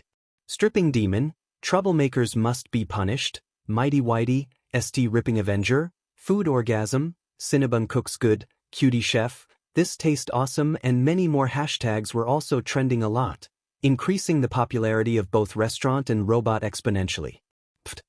Why in their boxers? The invisible girl Turu asked, giggling. What a better way to punish some losers than stripping them? Rumi replied with a feral smirk. Green Cloud Restaurant? I believe my brother went there yesterday. He praised its chef quite a lot. Tenya admitted, unsure. In truth, his brother spent hours gushing about the chef's talent, and maybe, just maybe, Tenya was a tiny bit angry at the idea of somebody else being praised that much by his brother. Green Cloud, you say? Momo repeated, eyebrows shooting up to her hairline. You know it. It's Izuku's restaurant. Heavens, I promised I would have gone to visit him and still have not done it. I can't believe he opened a month ago and I still haven't gone there. The young woman admitted, ashamed. It was a very eventful month, Yamamo. I am sure he will understand, Mina answered with an encouraging smile. We can go there together tomorrow if you want, Ochako added. Do you mind? She asked back. Not at all, the other girls answered as one. We all will go. I am curious myself. Mizo admitted he too had heard of the place, and the few reviews he saw were all very positive. Might as well go there myself, before you 1A buffoons stink up the place too much, Rumi declared haughtily, causing many of her classmates to facepalm in annoyance at her rough attitude. Of the two tables, only one guy was not thrilled at the idea of visiting the restaurant and meeting its chef. Katsuki swore with a low voice, with his normal perennial scowl gaining an edge of dread in a matter of seconds. He really did not feel like meeting the guy yet. Ping ping, ping ping. A happy tune echoed inside the classroom just a minute before the lesson started. Oh, and as always, Momo Yaoyorozu's smile turned from formal to warm as soon as she saw the message heralded by that custom alert. Have a nice day, you too. Should I put a smile? Or a heart? She muttered, thoughtful. Smile for a friend, heart for something more. When in doubt, use the kissing face, it can be used for both. Turu the invisible girl answered. Thank you. Momo answered, sending the message and then releasing a tiny sigh. Your chef friend? Mina asked. How do you know? I didn't. But the alert sound is different from other messages and you never pull out your phone in class, unless it's an emergency or that sound effect plays. You just confirmed who the sender is yourself, the pink girl answered, smiling smug. Oh, Momo muttered, looking a bit guilty. Don't be sad. He is just a good friend, yes? Tourist. Yes.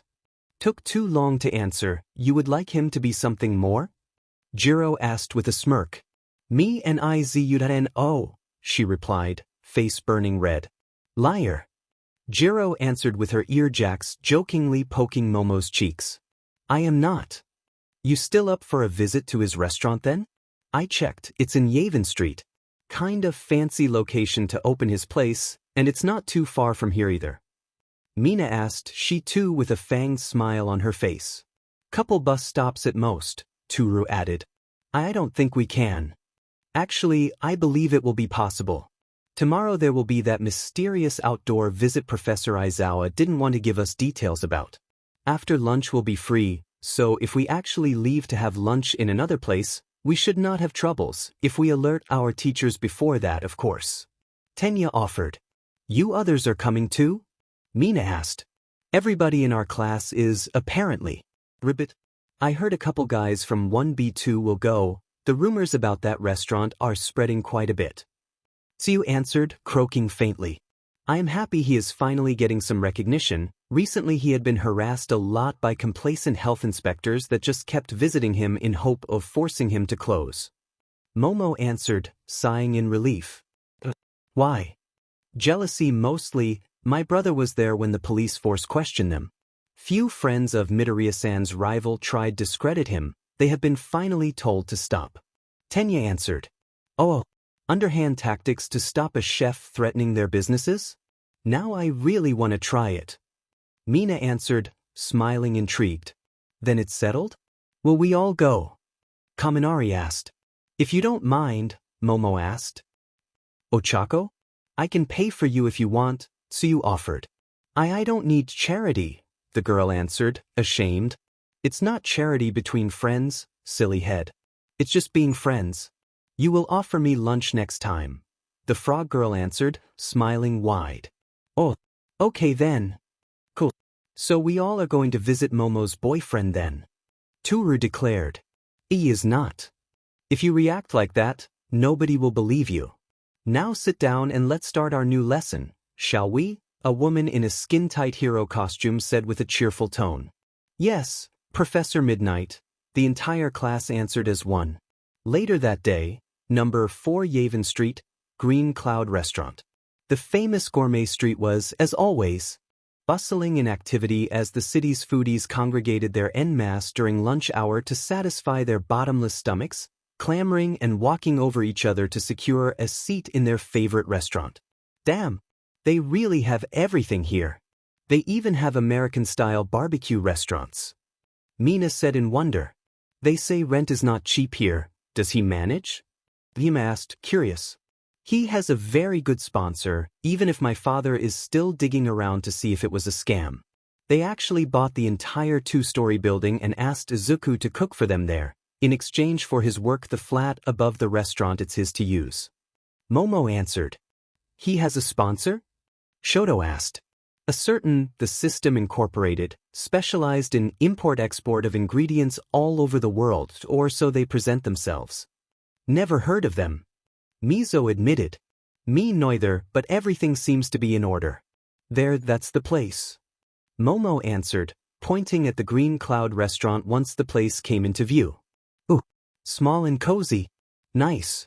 Kirishima admitted with a wide smile. Doggy. Koda said with a happy smile as he neared the black dog sleeping next to the entrance. What do you want? The dog answered with an annoyed tone, only opening a single bleary eye to look at the boy and glare him into SB. Nothing, nothing. Just saying hi, he answered immediately. Hi. Blackie answered with his baritone, magnetic voice gaining a sarcastic undertone before he returned to sleep. Don't bother the talking dog. Katsuki said, rolling his eyes. Sorry. Too cc a voice for somebody with that bulging belly, Siro commented while eyeing the faint rolls of fat that had started to appear on the once lean Lord Dog's stomach. It means the food's good then. Let's get in. Mina ordered with a cheerful scream while barging inside. Blink, blink. The tiny bell on top of the door chimed happily as soon as they got in, with all of them turning extra happy at feeling the faint chill of air conditioning lowering the temperature just right, and even happier at the amazing mishmash of food aromas wafting everywhere. Good evening. What can I do for you? Izuku was soon walking up to them to welcome the students with a gentle smile. He is a cutie, Yamamo chose well. Toru whispered. She must be into freckles, his cheeks are adorable. Jiro whispered back. I find his chef uniform quite dashing too. Aoyama added. Quiet you three. So you silenced them. Sorry if I took so long to pay you a visit, Izuku. Momo admitted with a sheepish smile. No need to worry, you are a future pro hero, your studies take precedence. My restaurant and myself will always be here for you, so there was no rush for you to come visit, he answered, chuckling amicably. Yes, there was. I want to show you my support. I know my parents came here at least twice already, so it was only fair I came as well. So in exchange I brought along a few friends. I hope it won't be a problem, Momo replied in conviction. Oh, thank you for the extra customers then. I have a couple of tables close to each other so you can sit together. There are also other students from AU, if you don't mind their company. Please, this way, the young chef answered while guiding them to their tables. Fellow students? No problem for us, Midoriya-san. Tenya answered. You must be Mr. Tensei's brother. He spoke very highly of you, he just left for his patrol, Izuku said with a surprised expression. Big brother came here today too? He seems to love my rainbow dumplings and stir-fried shrimp noodles, the other answered sheepishly. Do I see cold soba on the menu? Shoto asked, sounding almost surprised instead of monotonous. That would be my father's fault, he loves that dish so much I kind of put it on the menu as an homage. But you like them too? Yes, the young man answered. Oh, FING amazing. Those idiots from 1A are here as well. It was then that a female voice growled in annoyance. Rumi, please. Pony Tsunatori begged with a groan. Hey, if they are idiots, it's only fair we call them that. The only boy of the four people table answered, huffing. Tetsu, not you too. Itsuka as well looked ready to die from embarrassment. What? You look for a fight, fucker? Katsuki asked with a challenging, fanged smile. Please don't fight inside my restaurant. Go out if you need to have a PP fight. Izuku asked, unimpressed, while Whitey's robot head immediately peeked inside the room from the kitchen. Troublemakers? Not yet, Whitey. It's okay, cutie. We are not here to cause trouble. Rumi answered with a sweet smile and kicking Tetsu's shin hard enough she forced him to fall back down sitting. Thank you, the chef answered, showing a tiny smile. Sure, if you bribe me with a kiss to the cheek, I may feel inclined to make extra sure they all sit quietly, the bunny girl then said. Rumi! Pony yelled in scandal. Outrageous! Tenya gasped in horror. It was faint, but Ochako could swear she heard a strange, annoyed growling sound come out from Momo's mouth. I am afraid I can't do that, it would be highly unprofessional. But I am honored you offered me the chance. Izuku answered, bowing slightly. Well, there is always next time. You won't be able to say no forever. Rumi answered, unperturbed. I can kiss you if you want. I can kiss you everywhere. Especially on both of your lips. Mineta said with a lewd smile. Strip. Bang. Disgusting pervert dealt with. Whitey said proudly once Flash stepped into the room, stripped the short guy down to his boxers and then Beach slapped him out of the restaurant in the span of a single second to then return inside the kitchen. Thank you, Whitey. If he does it again, he will be blacklisted. Izuku answered with a sigh of relief. I like this place already. Toru admitted, amused, while she and the others took their seats. Good to know. Menu is written on those wooden tablets by the door while the small chalkboard lists the specialties we are offering today. If you don't see desserts, I will list them to you personally, since I like to change those daily. Everything is homemade, so sometimes I switch dishes around to offer some variety. Any particular request for drinks? Water for now, maybe a bottle of cola later, Momo answered, getting a few nods from the others. Perfect, please study the menu as much as you want and call me when you are ready, the young chef answered, giving them a bow before leaving. Once left alone, the two tables quietly started deciding what to order when a towering giant of a man with fiery red hair entered the restaurant with a scowl. Where is the chef of this place? The man asked.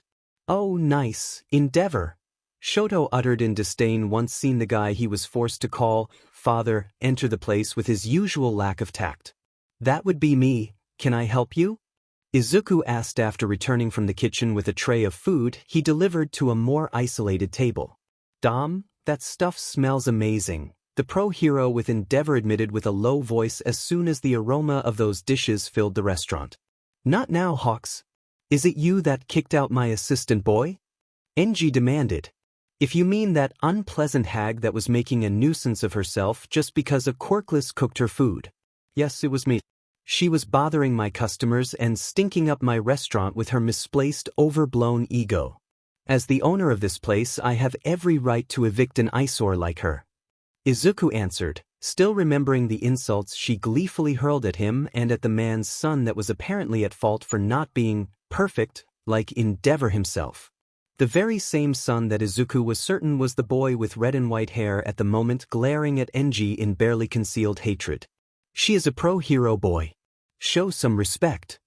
Respect is earned, not a fancy gadget you get because you are obnoxious and have some superpowers. Izuku replied, unfazed. You dare? The man roared with a booming voice that rattled everybody's ears while fire covered his body. In answer, the young chef took a huge breath as a fiery red flaming aura of energy enveloped his entire being. Like the clap of thunder, the short scream the small young man produced assaulted Enji and snuffed off the flames of his quirk. The sheer volume also almost blew up his eardrums, just like it almost deafened everybody else, while outside cars were heard come to a screeching halt as their windows exploded. Not a single piece of glass inside the restaurant got damaged, though. Wanna see who can scream the loudest? Izuku hissed in contempt as the towering figure of his old appetite demon he took back from his ice guy, a gorilla with blood-red fur and boar-like tusks, briefly appeared behind him. What's that? A stand? Kaminari asked. You can't make a JoJo reference in 2160, Katsuki answered, groaning. But it looks like one. With Enji. You dare raise your voice against Dash. You dare. You dare. You dare. Who are you, exactly? A pro-he Dash. Second place under that moron of All Might. Let it be clear, I am the last guy you can wow with the title of pro-hero. I treat everybody equally, male or female, quirked or quirkless, pro-hero or civilian. As long as one is a customer, they can rest assured I will treat them with the utmost respect and deliver them the food they asked for.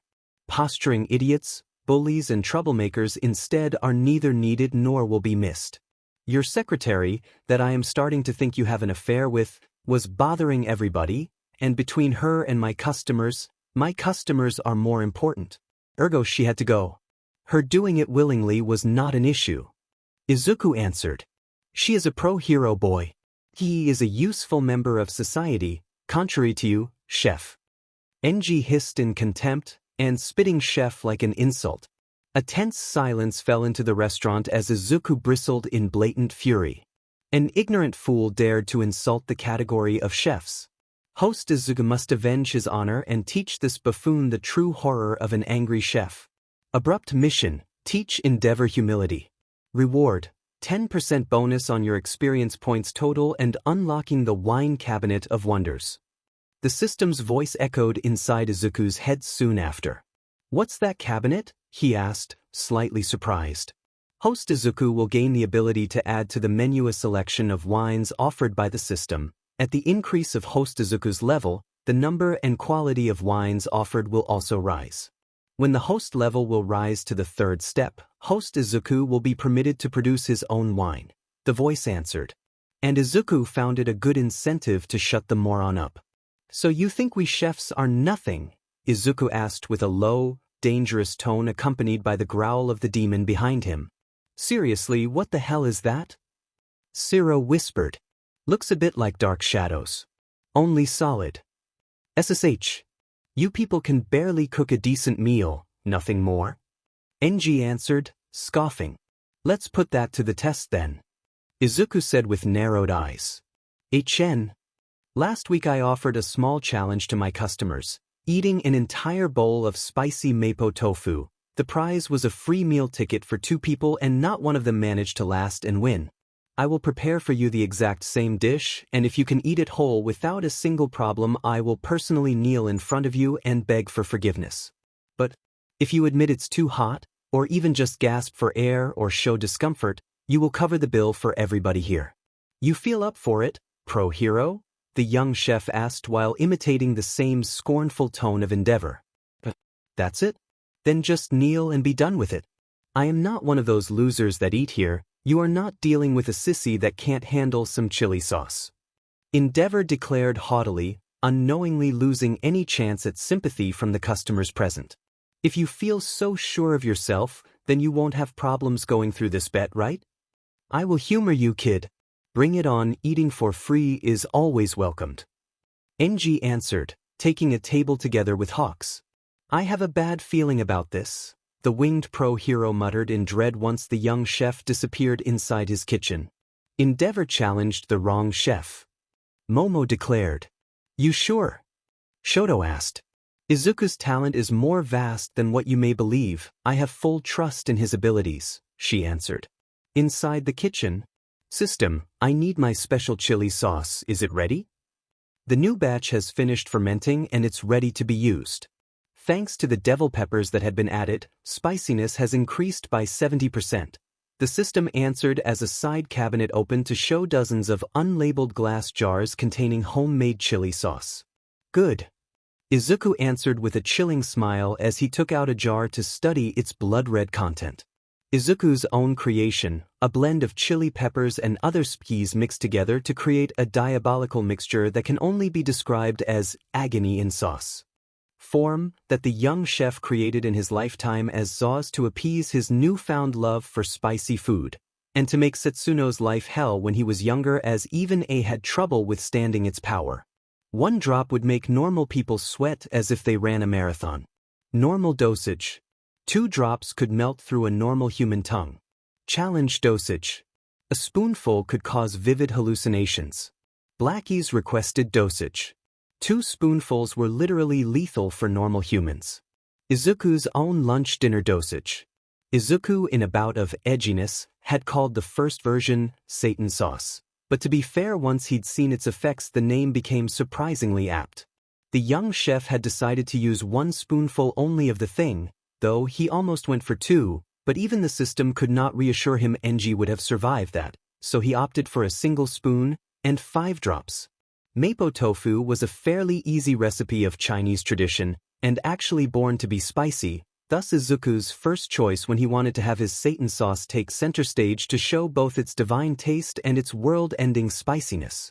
Let's see what the number 2 hero of Japan is made of, the young chef declared while taking a wide wok and putting it on the fire with some fresh oil already inside. Once stir-fried a mixture of spices until they became fragrant and tasteful, Izuku then poured in the same wok few ladles of chicken broth to simmer it in the spice mixture.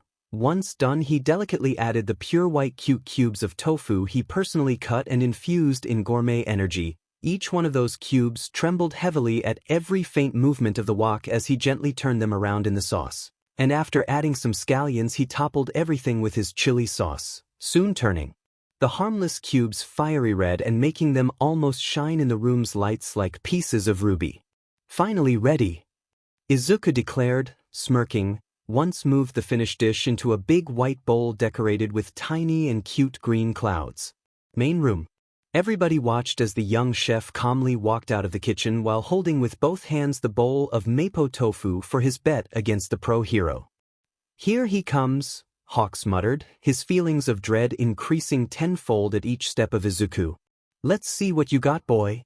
Endeavor said with a feral smirk that faltered a little when the bowl was actually put on the table in front of him.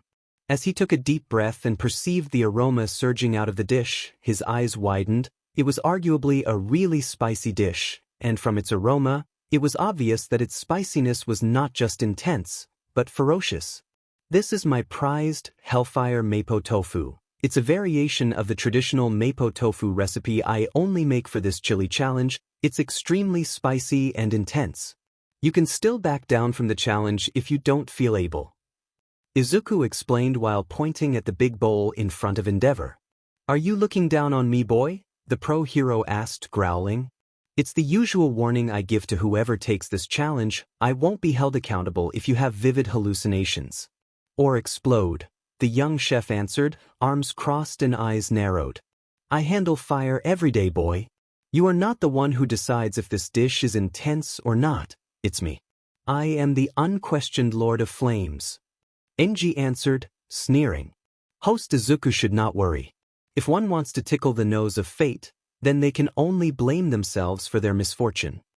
The system declared, making Izuku wonder if even the genderless, strange entity as well found the pro-hero unbearable. What are the crossed fingers for?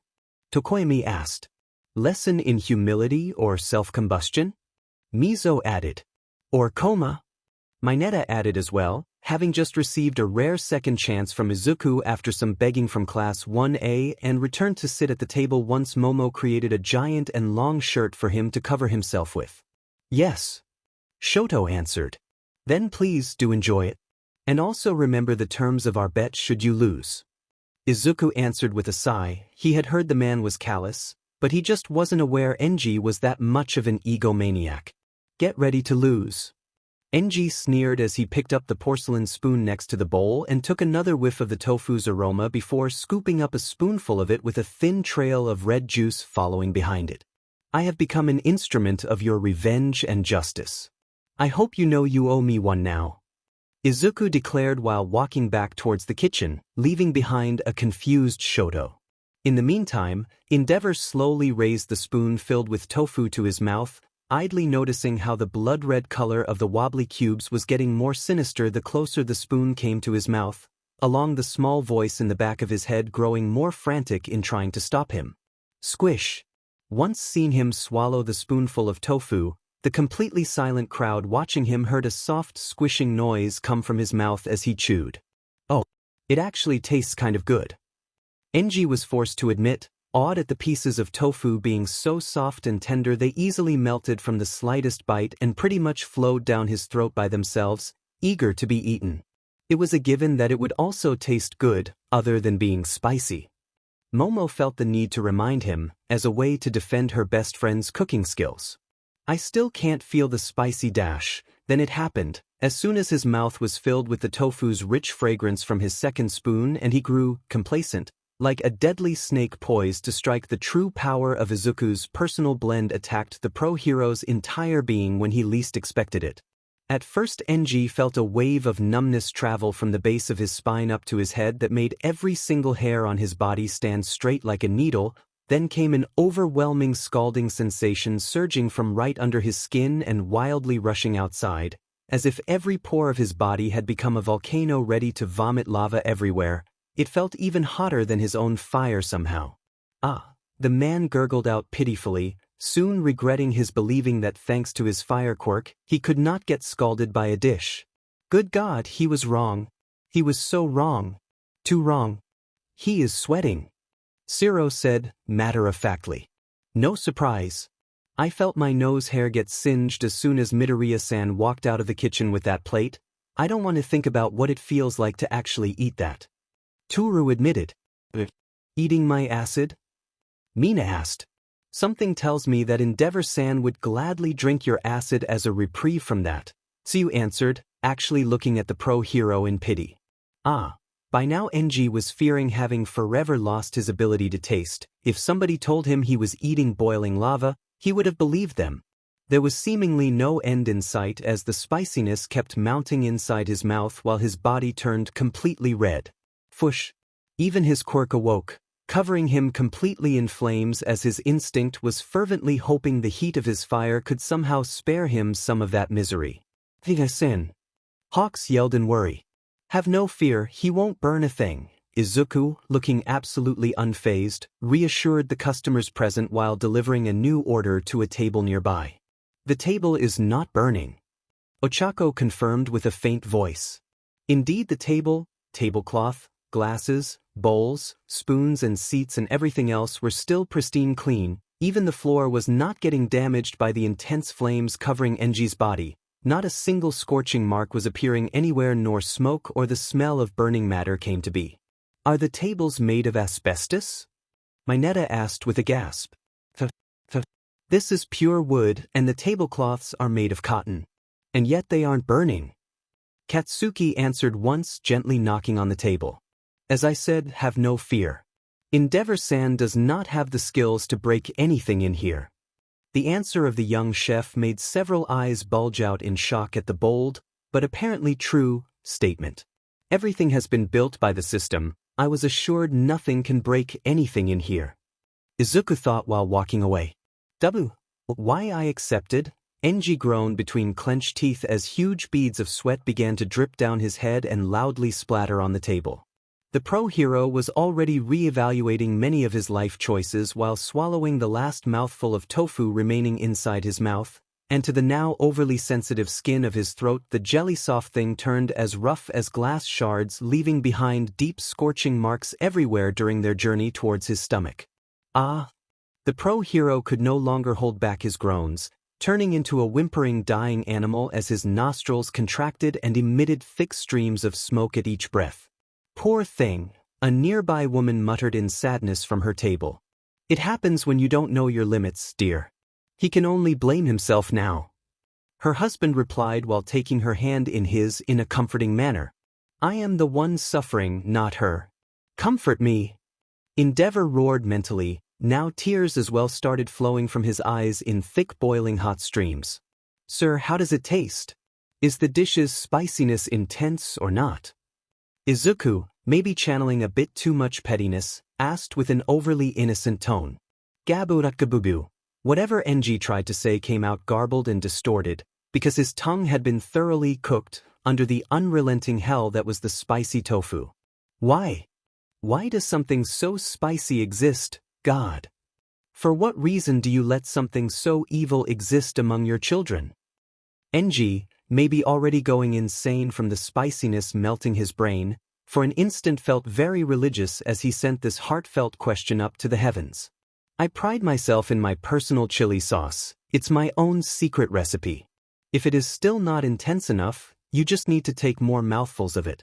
My blend is special. The more you eat, the more intense the flavor will be. What you felt up until now is nothing. The young chef explained while describing his chili sauce with a proud voice. Nothing? Nothing. That ware of your mother is nothing. This thing should be forbidden to use like mustard gas, bioweapons and nukes. It's a chili sauce that only exists as a threat to human rights. Able to only roar in the privacy of his head, Endeavor glared at Izuku intensely enough to make others believe he was trying to incinerate the chef with his eyes only. Unless you are a little sissy that can't handle some chili sauce, of course. Turning Jewist a tiny bit evil, Izuku threw back at Enji the exact same words the pro-hero dared to use against his beloved customers. He is dead, Midoriya-san tickled his ego. Shoto said with a sigh. Will he attack Izuku? Momo asked, immediately turning apprehensive. Ichen? No, I was referring to my father. Now that his ego and manliness have been put in question, he will lick that plate clean, even if it means he will die right after. He answered. You don't seem worried about that happening. Jiro asked, confused. Ichen. The young Todoroki answered with just a shrug. This dish isn't intense. It doesn't burn. I will eat everything. Enji gave a defiant roar, and to Izuku's surprise, the man actually emptied the entire bowl in one go and swallowed the remaining pieces of tofu whole. Tears came like a river then, and even the snot from his nose burned like acid on his skin while the pro-hero's fists pounded the table continuously as he valiantly fought the blistering heat, turning his mouth into an inferno. As sweat kept falling from his forehead like rain, he fixed his blurry and bloodshot eyes on Izuku's, like a feral beast no longer holding humanity inside, glaring at its prey. Ah! It was both scalding and spicy. Endeavor decided then and there that it was not God that made the skis, it was the devil himself. And that blasted chef was the devil's emissary to bring such foul agony to light. Still not intense? Izuku's gentle question horrified even Katsuki. No human was that merciless. Endeavor was clearly agonizing, and yet the young chef asked that question with a completely calm demeanor. Because remember, if it hurts now, it will hurt even more later, because all that will have to come out from your body, eventually. The young chef explained. Enji's complexion turned ashen immediately as that revelation dawned on him, and unknown to him, the looks of sympathy from the other customers grew in intensity. A moment of silence for his asho, heath. Before Mineta could finish his disgusting remark, Mizo and Siro slammed their fists on the guy's head with zero mercy. There are people eating here, Glitmaran. Don't make me call the robot again. Tsuyu added. I give up. Enji had finally reached his breaking point, as his quirk stopped working, the fire enveloping his body rapidly dispersed and the porcelain spoon in his hand fell on the table with a resounding thump. He felt like he had just stripped off his clothes and jumped into a pool of magma. He could feel the spiciness permeate his entire body like a demonic possession. It was overwhelming to the point that it had begun distorting his view of the world. What was that? Izuku asked, leaning slightly forward as Enji's expression turned unsightly. From red, his face became scarlet, and then gradually began turning purple. I give up. You win. I can't take this. It's too much. The pro-hero fell sprawled on the table and coughed severely, with his hand grasping his throat as though it was about to spout fire out of it. Good to know. As promised, you will cover everybody's bill today. Hopefully you will have a different view of chefs after today, the young chef declared with a happy smile. Fine. Whatever. Now give me some water.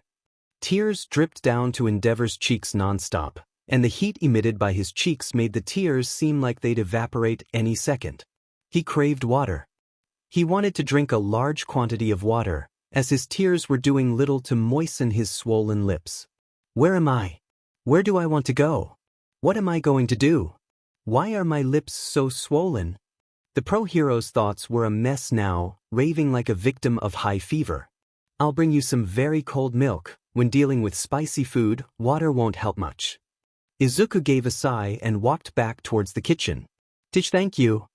Enji gasped in gratitude. He would normally be furious with the boy, but the agony of the chili sauce had numbed even his feelings of anger, along turning his normally thin lips into giant sausage-like rolls of angry red flesh. As the pro-hero and Hawks moved to sit in a more isolated corner, the students from 1A and 1B were finally able to order their food in peace. I would have preferred watching Whitey strip him, but I take what I can get. Rumi admitted, grinning in amusement at watching Enji empty the giant bottle of chilled milk Izuku brought him in merely 3 gulps and then developing an elated expression. You already gave a sad spectacle, Enji-sen. That's enough for today, a customer said while daintily cleaning his mouth with regal composure. Fine. Endeavor conceded with a bitter tone, before setting down to try fix his blistering lips. That reminds me, are you ready for the fish soup now, Naida-sen? Izuku asked. Yes, thank you. And congratulations, everything up until now has been delicious. The man answered while adjusting his glasses, having lost not an iota of composure while eating, to Izuku's relief. Absolutely amazing. Gunhead, sitting with Sir Night-Eye, added with a thumbs up. Genist at Night-Eye's other side as well gave a nod of praise. I aim to please. Are you others too ready for the next dishes you ordered? Yes. You bet. I will be with you in a second then, please give me a moment. The young chef answered, bowing before addressing the tables of the students. Feeling the pressure of a full restaurant? Mina asked with a teasing smile as soon as he stopped at their table. I really need to find a waiter or waitress, but I can't seem to find a good one, Izuku admitted with a defeated sigh. Why so? Momo asked. Various things. The last 3 were especially awful. One had such a bad memory she could not remember the customer's orders long enough to reach the kitchen window and tell me. The second was a stuck-up fool that wanted to tell me how to run my restaurant, and the last one left as soon as he learned I am quirkless. Apparently he found working for me an insult to his pride. He answered. I am sure you will find somebody good enough, you just have to have faith. Momo answered, smiling gently. I really hope so. But please, tell me what I should bring you. This small issue with Endeavor-san already made you waste enough time. Izuku asked with a sweet smile, although that same smile turned very stiff once he looked at Katsuki to take his order. You two know each other? Tenya asked once the young chef disappeared inside his kitchen. Between them and the guys of 1B, the ensemble of orders was extremely varied, enough so that the students did feel kind of bad since each one of them ordered something different. Sort of. Katsuki answered. You put him into a coma, Katsuki-san. Momo explained with a cold tone, way colder than usual as her sharp eyes drilled a hole in the blonde's head. What? How do you know? His mother and mine are close friends. Izuku comes to my house weekly to give cooking lessons to my mother, and often Inko-san accompanies him so that our mothers can have tea together after the lessons. My mother managed to have Inko-san explain what happened to her son that made him choose the path as a chef. You're almost killing him was one of the key factors, she answered. I did not dash. Please don't make a scene. Izuku cut him off while delivering water and a few appetizers to the table. Today I have edamame and pickled cucumber as an appetizer. Feel free to ask for refills if you want. The first refill is free, he explained before walking towards the table of the students of Class 1B to deliver the same small dishes. That I did not try to kill him, it was an incident. Katsuki said again, this time with a normal tone of voice. What part of blasting him away after he saved you was an incident? She asked. The blasting part, he hissed between clenched teeth. That sounds awful, Tenya admitted. I was wrong, okay? I was wrong. You almost killed an innocent bystander that actually helped you. That is worse than being wrong. Tokoyami answered. I am sorry, okay? Katsuki answered. Does he know you are? Shoto asked. That he doesn't talk to me, he doesn't look at me, nor does he want me anywhere close to himself or his family. I technically have a restraining order his family issued against me. I can get close to him only if I am accompanied by somebody else. I am not even supposed to be here, actually. I guess he did not force the issue just because you others kind of vouched for me, he answered. Do you actually want to apologize? Mizo asked. And tell him what? Sorry if I almost killed you, I was an a-hole? He shot back. That would be a good start, Bakugo-san. Izuku answered from behind him as he came to deliver a tray of carpaccio. F-. Your appetizer, Momo, he then said, smiling gently and delivering the big plate of white puffer whale carpaccio he prepared for her. He passed that ingredient for common puffer fish whenever. Somebody asked, but it was actually the reward the system bestowed on him for passing his test. Just like the one you made when I got into UA? She asked, sounding very hopeful. The very same. Please enjoy your meal, he answered before walking away. Thank you, the girl replied, taking a couple of pieces with her chopsticks and swallowing them whole. Each. And developing a blissful expression of pleasure while chewing. Sheet that he heard me, Katsuki swore again. At least you know where to start. Shut up, birdhead. Can I try it? So you asked. Here. Looking a bit reluctant, Momo moved her plate a bit towards the frog girl, who had the brainwave of taking just a single piece once seen the tall girl turn frantic at her chopsticks grabbing two. Curious, she muttered while studying the small piece of fish fillet and then trying it, going wide-eyed right after once tasted it. Mine. Momo, maybe sensing danger, immediately said while pulling the plate closer to herself. How's it? Ochako asked as she watched her friend chewing rapidly and without any intention of stopping. Holy sheet! Does it mean it's good? Jiro asked, smirking. Holy ribbit. Sheet. I take that as an it's very good. Mina answered, chuckling. Izuku-san. I want a plate too. Tsuyu asked as soon as she saw the young chef come out from the kitchen to deliver a few dishes. To the others' surprise, she sounded extremely needy. Now I am curious, Aoyama admitted. Me too. Midoriya-san. Can we have some as well? Toru called out as well. Puffer carpaccio? But how many of you want it? Izuku asked. All of us. Okay. We want some too. Itsuka asked. Very well. Can I eat it while using your abs as a plate, though? Rumi added with a feral smirk. Titi, that is impossible at the moment. Hoi! Hoi! Hoi! NG shrieked in horror once seen the price of the dish they all asked for. You lost the bet. If you did not want to pay for all this, you should have won. Shoto answered, merciless. Tiu quoqui? The pro-hero bellowed with an expression of pure betrayal. What happened to the bond between father and son? To the love between family members? The man thought in misery. After that, more and more plates went amassed on the tables of the students of Class 1A and 1B, with the young men and women there gorging themselves, and looking at the young chef in awe for the sublime taste of the food, all at the pro-hero's expenses. 2 hours later. Sheet. I am about to explode. Katsuki said with a strained voice while massaging his bulging belly. It was all so amazing. Kaminari muttered in awe. We have to come here again, Toru said, groaning in fatigue. I want to eat more, but while the spirit is willing, the flesh is weak and ready to burst. Tenya added while looking in sadness at all the dishes on the menu he had not tried yet. That tiramisu was orgasmic. Mina admitted. Yes, it was delicious.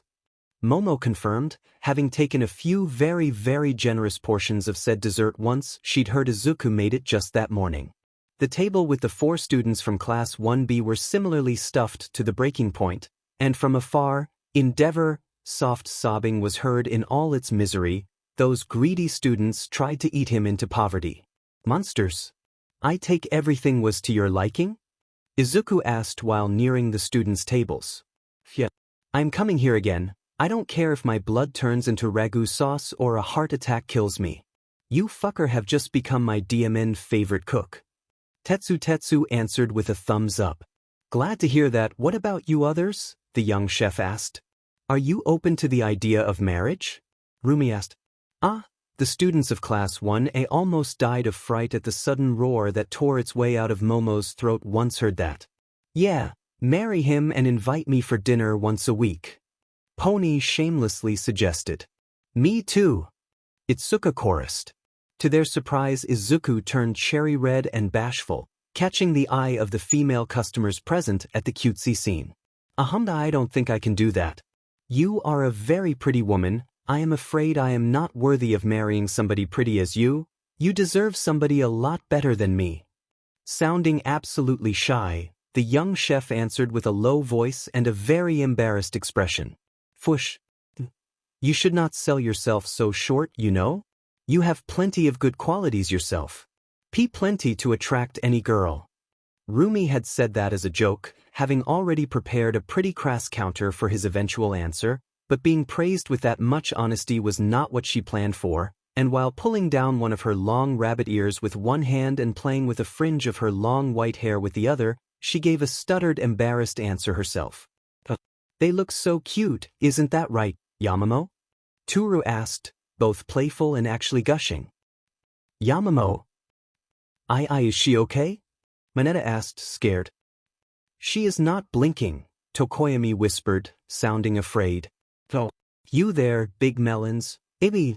Katsuki was actually the only one that got an answer from the young woman. Her fist moving backwards, she slammed on his nose without even looking behind her, and that made his entire face sink inwards in a perfect imprint of her knuckles. Not too far away, Sir Night Eye and his colleagues left the money for their bill to Whitey and left the restaurant on the notes of Class 1A and 1B arguing with each other, and while Genist and Gunhead happily went their way once exited, the bespectacled pro-hero remained on the sidewalk to watch the young chef inside the restaurant. He knew Izuku had not been fully honest with Endeavor. They boy did recognize the value of pro-heroes, the serious ones, and what they did to society, and yet he also clearly held both Endeavor and All Might in slight contempt. And while one may understand how NG could earn somebody's dislike, Tashinori instead was a different case, and Night Eye was not letting his personal feelings get in the way of his judgment either. That young man has something against Tashinori, something personal. You don't use that much distaste while calling somebody a moron just because you are not a fan. That is a feeling with deep roots, he muttered, thoughtful. Whatever it was the boy's own personal affairs, something the pro-hero did not want to intrude upon, even if it did make him curious as to why that was the case. He calls himself a quirkless, and yet he could scream that loud and summon that avatar behind himself, and he doesn't like Toshinori. It was then that a theory faintly formed inside his head. Another quirkless asked me if he can become a hero even without powers. I might have been a bit too blunt in telling him it was not possible. He looked exceptionally hurt. There had been a moment, right after Toshinori had passed his quirk to Night Eye's pupil Mirio, that he saw the blonde man turn sad all of a sudden and deliver that line with a regretful tone. If I heard correctly, Midoriya-san has been put into a coma by one of those students around the same PRD of time. Could it be? Night Eye muttered as he studied the young chef as he momentarily stopped by the table occupied by the students from Class 1A, and whatever he said, it seemed Ochako found it especially hilarious. Or at the very least, she seemed to find him personally endearing.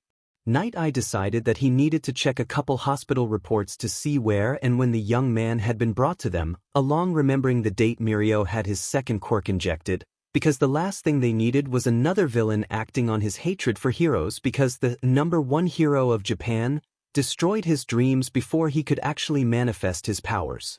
There were many villains that turned to evil for far less.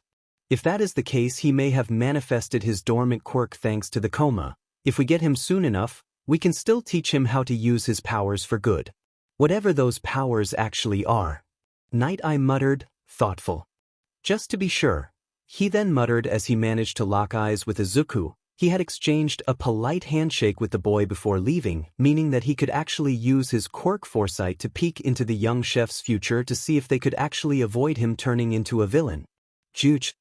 Unfortunately, as soon as he tried using it, something forcefully and mercilessly snapped their connection, making Night Eye stumble a few steps back with a splitting headache and blurry vision, and if he was not mistaken, there was blood dripping from his nose.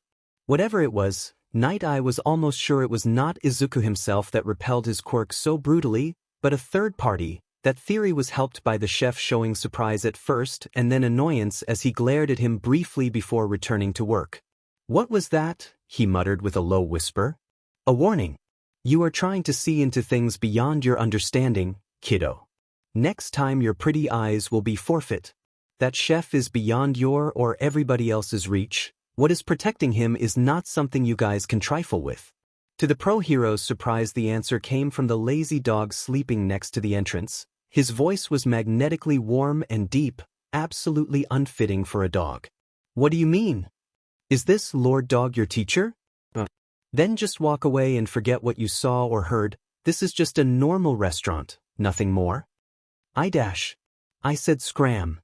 Blackie muttered with a tone of finality. And as dog and man locked eyes, a deep sense of primal terror washed over Night Eye for a brief instant, before the dog returned to sleep. This doesn't make any sense. The pro-hero muttered while walking away, dozens upon dozens of questions piling up in his mind instead of going away. He felt there was something wrong about that restaurant, and he felt the need to see deeper into it and possibly save the young man working there from whatever nightmare was hiding behind its doors. Later that night, after closing hour, once the last customer was gone, Izuku could finally close the restaurant, tidy up the place and spend a good 2 hours talking to the phone with his parents about how his day went, since Inko and Hayashi were apparently not happy enough to just be able to visit Izuku's restaurant whenever they wanted. Not that Izuku minded, he loved his parents too much to refuse their visits or calls. Once everything was done, the young chef washed himself and prepared to go to bed, only for the system's voice to suddenly ring in his head, followed by a happy fanfare. Congratulations to host Izuku for reaching the 100 dishes served goal in the month time limit. An extra 2 bottles have been added to the wine cabinet as a prize. The voice said. The wine cabinet Izuku unlocked thanks to Endeavor willingly destroying his bowels for their bet was a tall fridge-sized glass cabinet completely transparent and big enough to contain 40 bottles of wine, 5 for each row. It now contains 6 different kinds of white wine and 6 reds, counting the extra ones he was just gifted with. And while only middle range in quality, they were still the sort of stuff wine lovers would love to see on the menu. Speaking of endeavor, Izuku found himself idly wondering what the pro-hero was doing at the moment. With NG, his personal office inside his hero agency. OH, God, W. A miserable shriek of agony echoed everywhere inside the office as the pro-hero Endeavor was still blocked sitting on his personal toilet trying to not defecate his own organs out of his body. His underlings could only listen powerless as their boss and favorite hero sobbed uncontrollably while trumpeting sounds kept exploding out of his behind, bringing his shame to new heights as a result. No more. No more. I'll respect chefs, I swear. Just put an end to this torment, the man whispered while crying fat tears of sorrow. Back with Izuku. I hope he is okay and not suffering too much. Izuku muttered with a sigh. All things considered, he loved his restaurant, even if he kind of missed the more exotic ingredients of the gourmet world, that while difficult, were always a pleasure to cook. About that, dear host, as soon as that thought crossed his mind, the system talked again. And here I jinxed myself. Host Izuku, as the aspiring god of cooking of the hero world, you must not be idle, but venture outside to hunt for ingredients. Be brave and work hard, young man. The system declared. Hunt down ingredients? Pegasus. Where am I supposed to go? The sea? The mountains? Izuku asked. The system will teleport you into another world, where you will have 24 hours to collect enough ingredients to fulfill your quota. Find that special ingredient to unlock an extra, special reward. Another world? A simple human world like this one offers not the right ingredients to nurture a future god of cooking. As such, the special rules have been implemented. Tomorrow, at dawn, host Izuku will be brought to the jungle world by the system's teleport array. Reward for successful meeting of requirements. 10% bonus EXP. 1 fragment of the God of Cooking set. Access to the rainbow fruit from the world the host knows as Zaus world. Bonus reward for the capture of the king python. Access to the ingredient known as BB corn from Zaus world. The system answered. A second fragment that if I do this I would then only need another to unlock that knife again, and even gain access to 2 other good ingredients from the gourmet world of Zaus even without leveling up. And while not ingredients of the highest grade, here those 2 would be a huge sensation all the same, just like the puffer whale already is. What happens if I fail? Host Izuku will lose 60% of his total EXP and lose his washing machine privileges for a month. The system answered. Jiuch. The young chef grasped his chest in horror. Not only would he lose a ton of experience points, thus slowing his leveling up, but he would also be forced to wash all those dishes by hand for a month. He hated doing the dishes by hand. I accept the terms. Izuku answered with blazing eyes. Due to his cooking teacher's methods for punishing his students, washing the dishes had become one of the young man's worst nightmares, making him ready to do everything to avoid such a fate. The system will immediately start organizing for the teleportation of tomorrow. Nobody will notice host Izuku's absence. Host can rest assured and only worry about preparing himself for the trip. The metallic voice answered. Okay, the young chef replied. When the next day he woke up, Izuku went through his usual training regimen of cutting and carving until the system alert for him to get ready came, and once took a shaky breath the young chef moved to the middle of the kitchen to wait for his trip to another world to start, Whitey already standing behind him and ready to accompany him. He was ready, full of supplies and shaking heavily. Is host Izuku ready? The system asked. Yes. Good. Commencing teleport. The metallic voice answered, and in an explosion of blinding light both chef and robot disappeared without a trace. As soon as the rain of starlight faded away, the young man found himself in the middle of a luscious forest of giant trees as big as skyscrapers and very tall grass. All around him the chirping, growling, howling and cawing of numerous faraway animals. I can do this. It's not different from any trip I made to the gourmet world as Zaus. I did it once, I can do it again.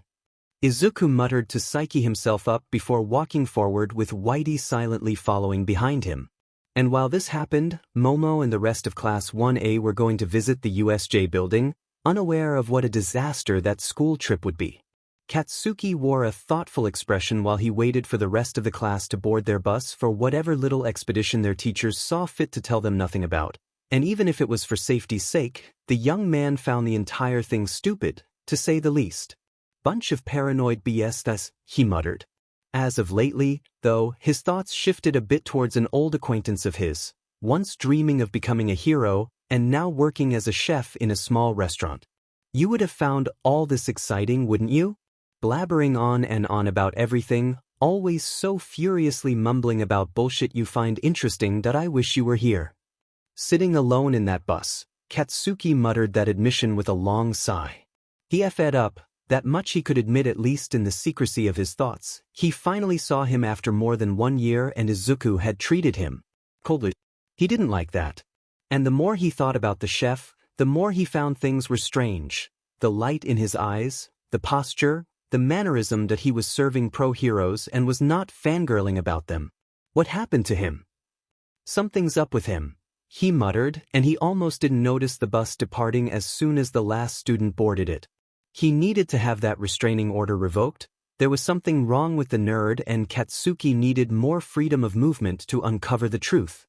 He needed to look deeper into that restaurant. Izuku was supposed to be a bubbly, annoying and ever-excited nerd, not that block of wood he had met. At the same time, jungle world, forest patch. Truffles.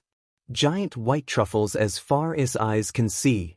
An extremely excited squeal reverberated through the entire forest as a young chef kept digging up giant white truffles as big as watermelons by the dozens, and all of them of astounding quality.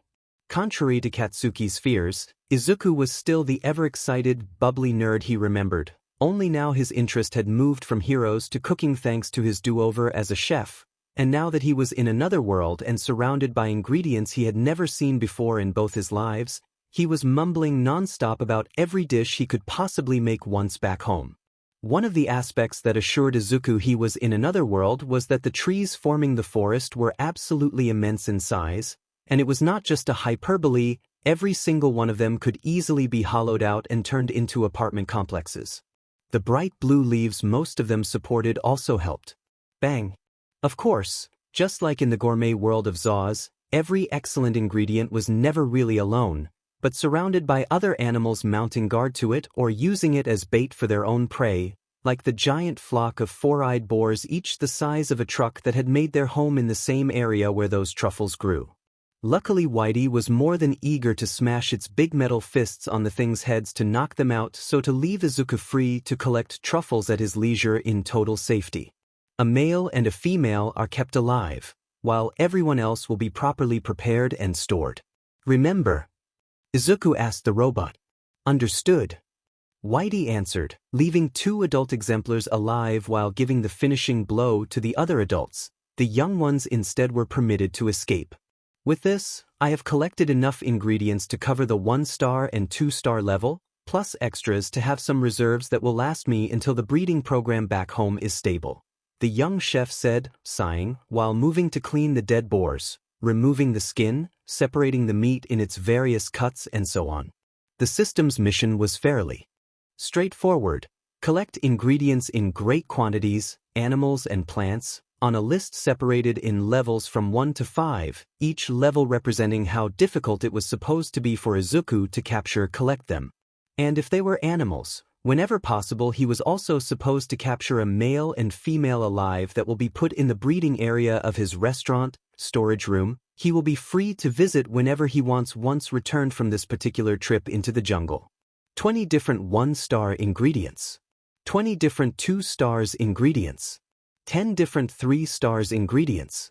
10 different 4-stars ingredients. 5 different 5-stars ingredients. Luckily plants and animals were not counted separately. Izuku feared how long it would have taken him otherwise, but with how hyped he felt, he was not exactly as worried as he felt he was supposed to be. Okay. All of a sudden a loud storm of angry howls echoed all around Izuku, and the source was a crowd of furious monkey-like beings with bright yellow fur and goat horns on their heads appearing from their hiding spot on the tree's foliage. They all glared downwards at the chef with their purple eyes narrowed into slits while showing their drooling maws in a threatening manner. Each fang of theirs was dagger-long and very sharp. That should be. Izuku, unfazed, muttered while perusing the small booklet the system gave him and detailing the ingredients he could ideally find in that world, all neatly separated by level and deliciousness. Ram monkeys. A 3 stars ingredient with tough but delicious meat. That means they will be a good ingredient for stewing, steaming, and much more. And the higher level is all just because they always attack in big packs. Izuku said, amazed, while opening a small box he took from a pocket to recover a thin and long needle. Crack, crack, knocking. The favorite hunting method of the people from Zaus' world. Good for capturing ingredients non-lethally by striking the nerves or pressure points that controlled the movement of living creatures with the use of specialized techniques or the use of biodegradable needles fired from various implements, known as knocking guns. If that any beast could be transported alive at the hunter's leisure, however, the location of these nerves was different in every species, so a great amount of knowledge and experience was required to use knocking techniques or knocking guns effectively. As a possessor already of a knocking patent, Izuku had more than an inkling about how to use it on himself or other beings for an insane variety of offensive, defensive, support and healing effects. Like he just did by STMLTNG the pressure points of both his own arms, and especially his fists, to make them grow exponentially in size until both arms turn giant and full of enormous bulging muscles. Let's capture them all, he yelled in glee. Understood. Whitey answered, eyes flashing red. The monkey's eyes too turned bloodshot red out of rage, angry at the small furless thing not finding them scary at all. Yes, they were small compared to the boars, but they were many. And their heads were harder than rock while their claws and fangs were super sharp. Was it so hard to get some fear from their prey? They were monkeys with ambitions. Not some food. Oh okay. With a very battle cry-like roar, the pack leader initiated the assault himself, by showing that their ornate twisty horns weren't there just for show as the male used its strong legs to shoot forward like a bullet to headbutt the new prey to death. Bang, bang, bang, bang. Each of the dozens of monkeys around the leader as well jumped forward at high speed, soon covering the area in deep craters as the big monkey bullets rained from the sky from every direction one after another. Feisty. I like it. Izuku declared happily, having dodged the first salvo with a forward burst of speed that brought him right in the middle of the monkey group. Bodhi Pestle, giving him the needed opening to nail the second in command of the pack with a bone-shattering right hook that cracked heavily the monkey's skull and sent it flying. Bodhi, from Buddhist terminology, enlightenment. So, Pestle of enlightenment, punch. Ugh! The outrageous act apparently launched the pack leader, and every other monkey, in a bloodthirsty frenzy that resulted in all of them attacking both chef and robot at the same time. All 45 of them. Izuku couldn't help but shriek as the horde rained on him. 1 hour later, USJ building, earthquake emergency area, with Katsuki. Change of plans, I am happy the nerd is not here, the young man mentally hissed as he fought against a guy with patched leathery skin tossing blue fire at him. Come on, hero. I want to see how good you are. The villain mocked him relentlessly from his hiding spot. The so-called school trip had gone to shit as soon as they just entered the DM in place. The boss of the building, Pro Hero 13, was just giving her opening speech when a portal opened and several villains walked out, all swaggering and stuff. We are the League of Villains. One of them, a guy with a body apparently made of blackish smoke, had declared once finished his speech about the entire class of EU Plus teachers being perfect as a first act for their birth, and while Aizawa and 13 had been left behind to fight the monster the villains brought along, every other student had been neatly divided in groups and teleported by that Kurogyri into different sections of the building where various other villains guided by one of the guys that arrived with the portal were already waiting for them. He and a couple others were facing the villain they called Dabi, and the young man's fire was strong enough to repel Katsuki's explosions long enough for him to dodge them. This in turn left enough of an opening to the other villains to try blindsiding him right after. Run a bit more. I can see you can do better than this, kids. Dabi would also mock them relentlessly from the sidelines at every given opportunity, another thing that angered the students facing him quite a lot. With Momo, fire disaster area. Can you see her? Momo asked with a faint voice. Not at all, Ochako answered. The two girls, along with Jiro and Hantasiro, were at the moment trapped in the fire-themed area and put against a blonde girl called Himiko that seemed able to melt into the few shadows in the room to disappear. Can you tell where she is hiding? Candace. Too much fire and other sound effects, I can't hear that psycho. But I can easily tell you where the other beasts are, the girl answered. They all were covered in shallow cuts as Himiko took clear pleasure in seeing them bleed, thus wishing to prolong the fun as much as she could. It's still something, the young man answered. How much tape can you still make? Momo asked. Not much and not enough to trap all of them.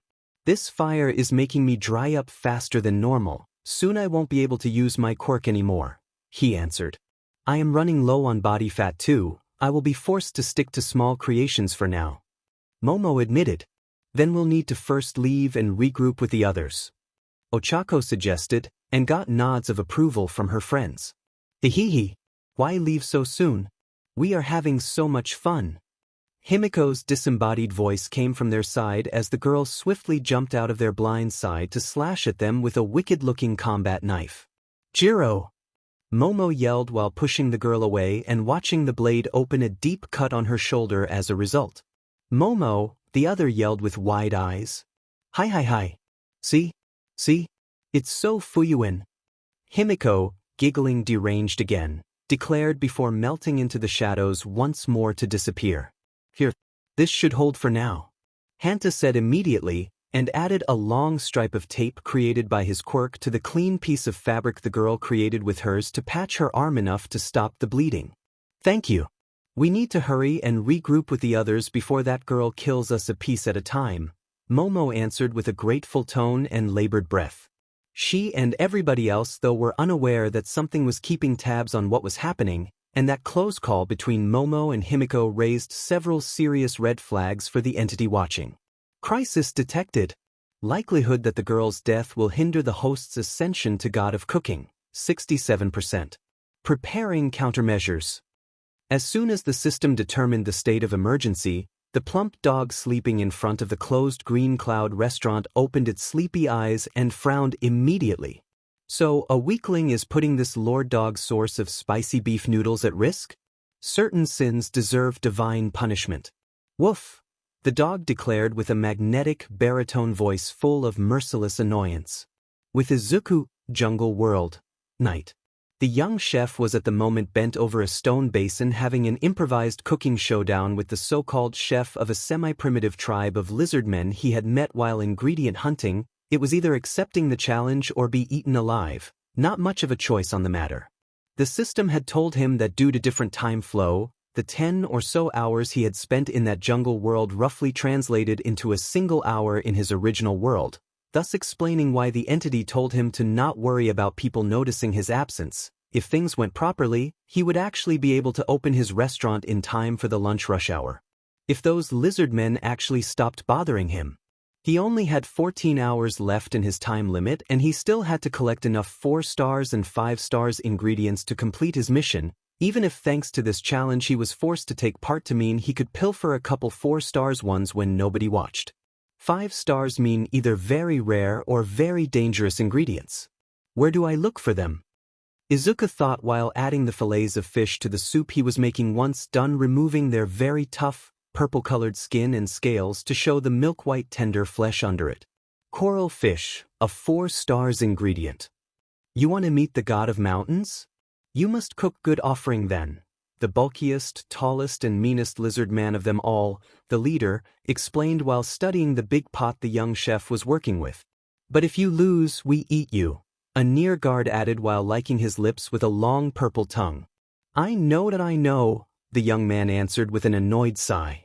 Leaving the soup to simmer under a low flame, the young chef focused on the second dish he planned for, a giant steak made with the meat of an enormous crocodile-like creature with a scorpion tail. The system, in all its unoriginal cringe, named Scorpiodil, 4 stars, a name that made Izuku's skin crawl every time he thought about it.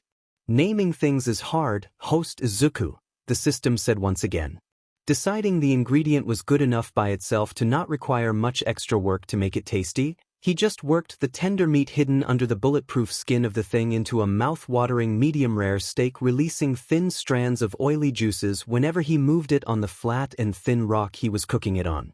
You would need a .50 caliber rifle to puncture the skin, and yet the meat under it is so amazingly soft and tender, the young chef muttered, impressed.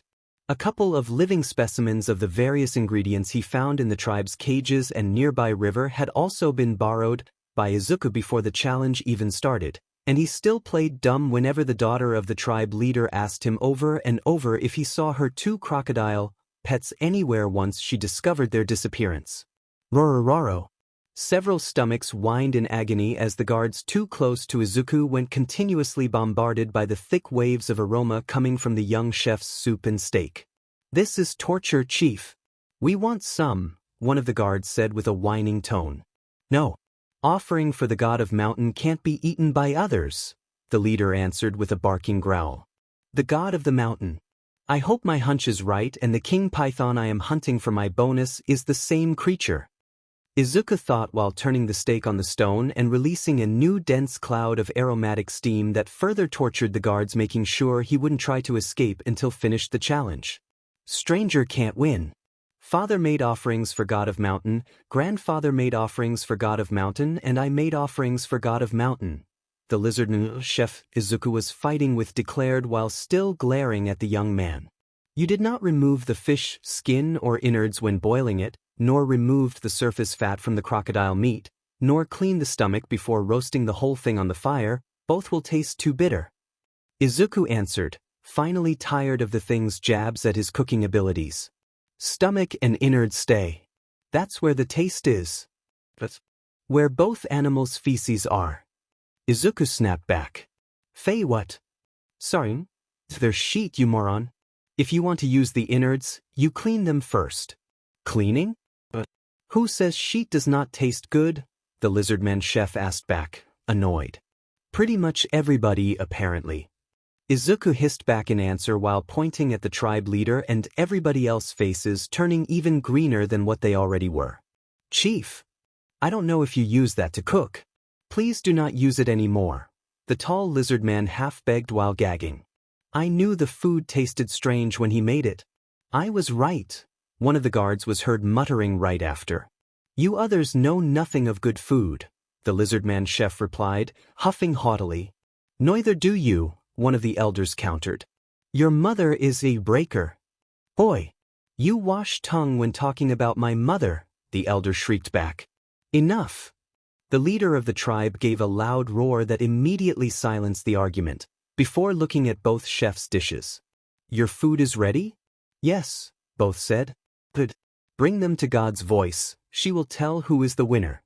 The God's voice was an extremely old-looking female lizard woman with gray-green scaled skin and only one eye working. The other was dull and devoid of life. She walked while leaning on a tall wooden stick and smelled of burnt herbs.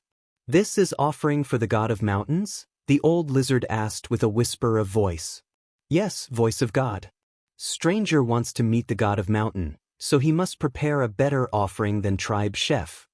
Then the voice of God will judge," the old female answered while nearing Izuku. "Your future is mist to me." "How so?" she said once studied him for several minutes. "I don't know, voice," the young chef answered, unsure. "Great power helps you, scary great power. This is your offering?" "Yes. Soup made with the fishes of your grand river and steak made with crocodile meat." "Crocodile steak. Fish soup. Please, let this weak one taste for you your offering, great god of mountain," the old lizard said before taking a sip of the soup and a tiny bite of the steak. And the thing's only working eye widened slightly at the taste of both.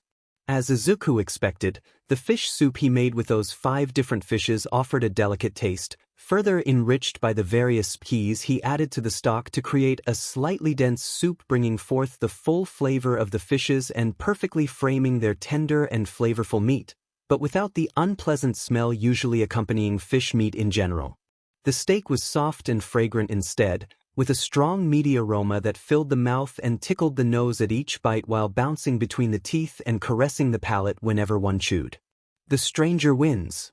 You did not try my offering," the lizardman chef yelled in outrage. You always prepare the same food, day after day after day. Offering is just the same every time too.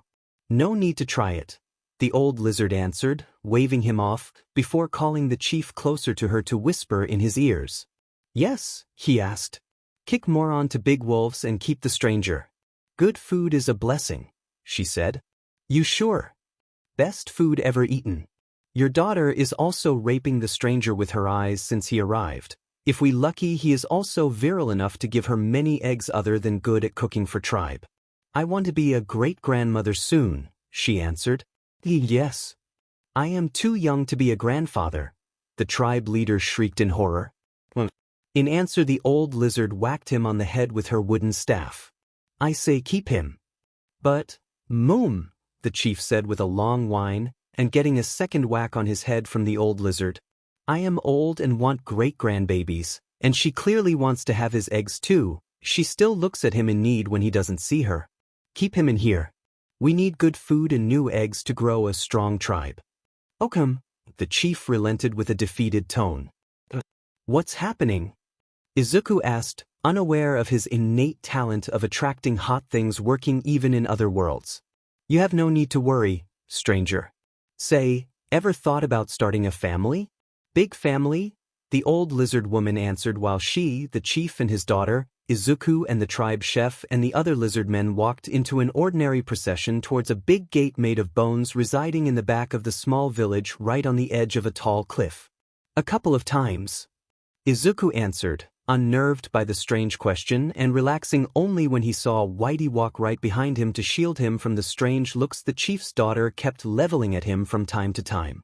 She was pretty in a certain way, and the fact that she dressed in just a tiny loincloth and striped bra showed off the very generous curves Mother Nature bestowed on her, especially the chest with both mounds of her beard being slightly bigger than her head, and her very tall and well-trained physique too was objectively nice. But she just could not capture Izuku's interest, and for some reason he missed. He kept comparing that lizard woman to Momo and found her lacking every time when compared to the young hero student. Finally the long procession reached the bone gate. Next to that the river protecting the back of the settlement was noisily throwing itself down the cliff into a giant waterfall saturating the air in a thin mist of water particles and filling the small lake of the valley below. Put the offering on stone. The god of mountain will accept your offering and give you the answer you seek, the old lizard woman explained while pointing with her wooden staff at a crudely made altar made of rock. Okay. Patting the belly of the robot following him, Izuku carefully put the pot of soup and giant steak on the stone and took a step back. God of mountain, we have an offering of stranger for you. Help strangers find answers with your wisdom, we beg you, the old lizard prayed with a loud voice. Right after that, the tribe chief unclasped a big horn from his belt and blew through it, releasing a deafening low tune that echoed on the valley under them. When the last echoes of the horn died down, the ground under the group started shaking violently and an enormous shape surfaced from behind the waterfall to climb the mountain upward and meet them. Is that the king python? Izuku mentally asked with eyebrows rising up to his hairline. Correct, host. That is the special ingredient you need to collect for your bonus. This 1,000-year-old specimen will be especially tasty once prepared thanks to the extremely sedentary life it has lived in the resources-rich territory around you. Please capture it either alive or dead, dear host. The system answered. Easier to say than done, the young chef admitted with a low voice. The king python was a monstrous giant snake with lustrous black scales and a stubby red horn on top of its head. It was a towering beast big enough to easily swallow an entire subway train whole with lots of space to spare in its maw and gut. God of Mountains is here. Present him your offering and ask your question after he eats the food. The chief whispered to Izuku before he and the old lizard woman walked away to leave him and Whitey alone with the thing. Hissus, a giant pink tongue briefly poked out of the thing's mouth as it neared the offered food. You can't make offer. I make offer. When he saw the giant snake actually accept the food, the tribe chef turned near insane in rage and tried jumping Izuku with its knife held high. Stop! The tribe leader yelled in fear as the noise clearly put the giant snake on alert. Killing intent against host detected.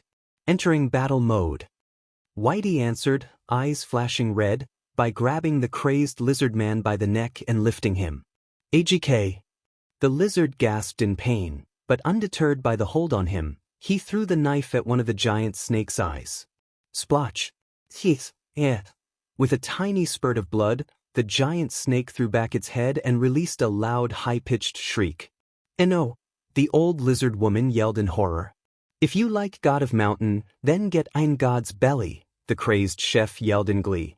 While still thrashing around violently, the giant python slammed against the cliffside with its whole body, destroying the altar and the terrain under it and causing a small avalanche when an entire side of the cliff crumbled to dust under the animal's immense weight. "Whoa!" Izuku yelled as the ground gave in under him, and he found himself falling into the void, and right inside the mouth of the angered giant snake waiting for him with its maw fully open. Chomp! With a thundering sound, the giant python swallowed the chef whole and gulped him down together with the falling food and few hundred kilograms of rocks, before sending a glare to the rest of the tribe and moving to attack them as well. Attempt to detect the host's life. Switching to extermination mode. Kill. Whitey's eyes immediately turned from red to purple, while his left hand sunk into his arm to switch place with the wide blade of a squared butcher knife. Waff! That was how far the tribe chef could go before the robot cleaved him vertically in half with a single swing of his arm blade, before boldly jumping on the giant python's face to fight with it. "You fool! Great power protects stranger. Now ruin will reign on us," the old lizard woman yelled while taking the hands of both tribe leader and his daughter to pull them away. But the God of Mountains. Screw the God of Mountains. Our lives are more important. Iron Thing and great power protect stranger and we offend both. Now we run, the old thing yelled in fear while dragging both away in a surprising feat of strength for something as ancient as her. Boom, boom, thump, press.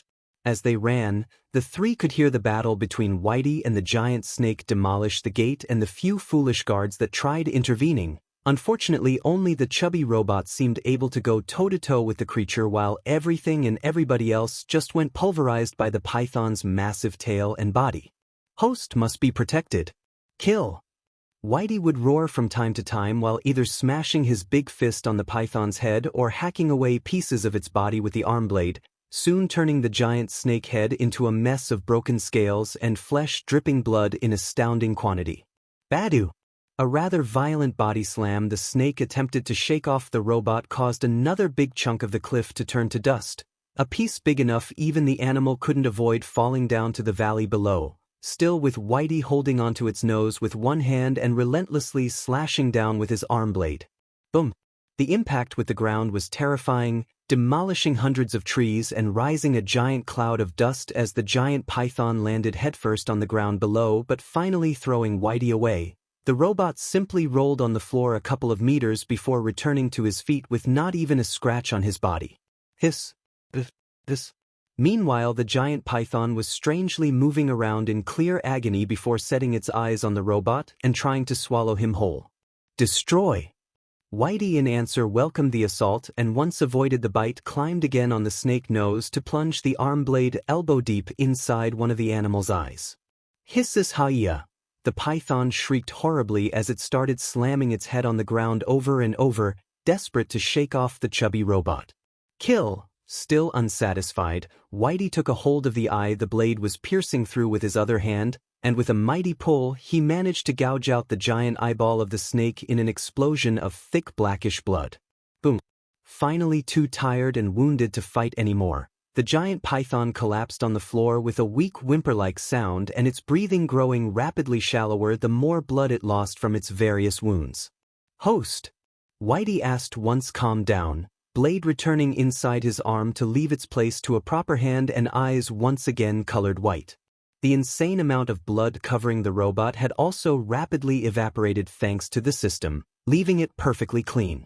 Forcing the almost dead snake to lie on its side, the robot finally understood why the snake was thrashing around violently in agony during their fight when he noticed a strange bulge appearing on the python's belly at random intervals, as if something was trying to push out from deep inside it. Script. Finally, the tip of a common kitchen knife branded with island insignia faintly surfaced from a tiny cut on the snake's belly, immediately catching Whitey's eyes that moved towards it with heavy and rapid steps. "Host is alive," the robot declared while gently shoving both hands inside the tiny slit. Izuku opened on the python's belly from inside to tear a giant hole open for the chef to walk out of the animal's stomach. "Okay, the first sortie could have gone better," he admitted while grimacing at the smelly gastric acids and drool covering him. "Congratulations to the host for capturing the special ingredient for your mission," the system declared with a happy chime while cleaning off the muck from Izuku's body and clothes. Lavender.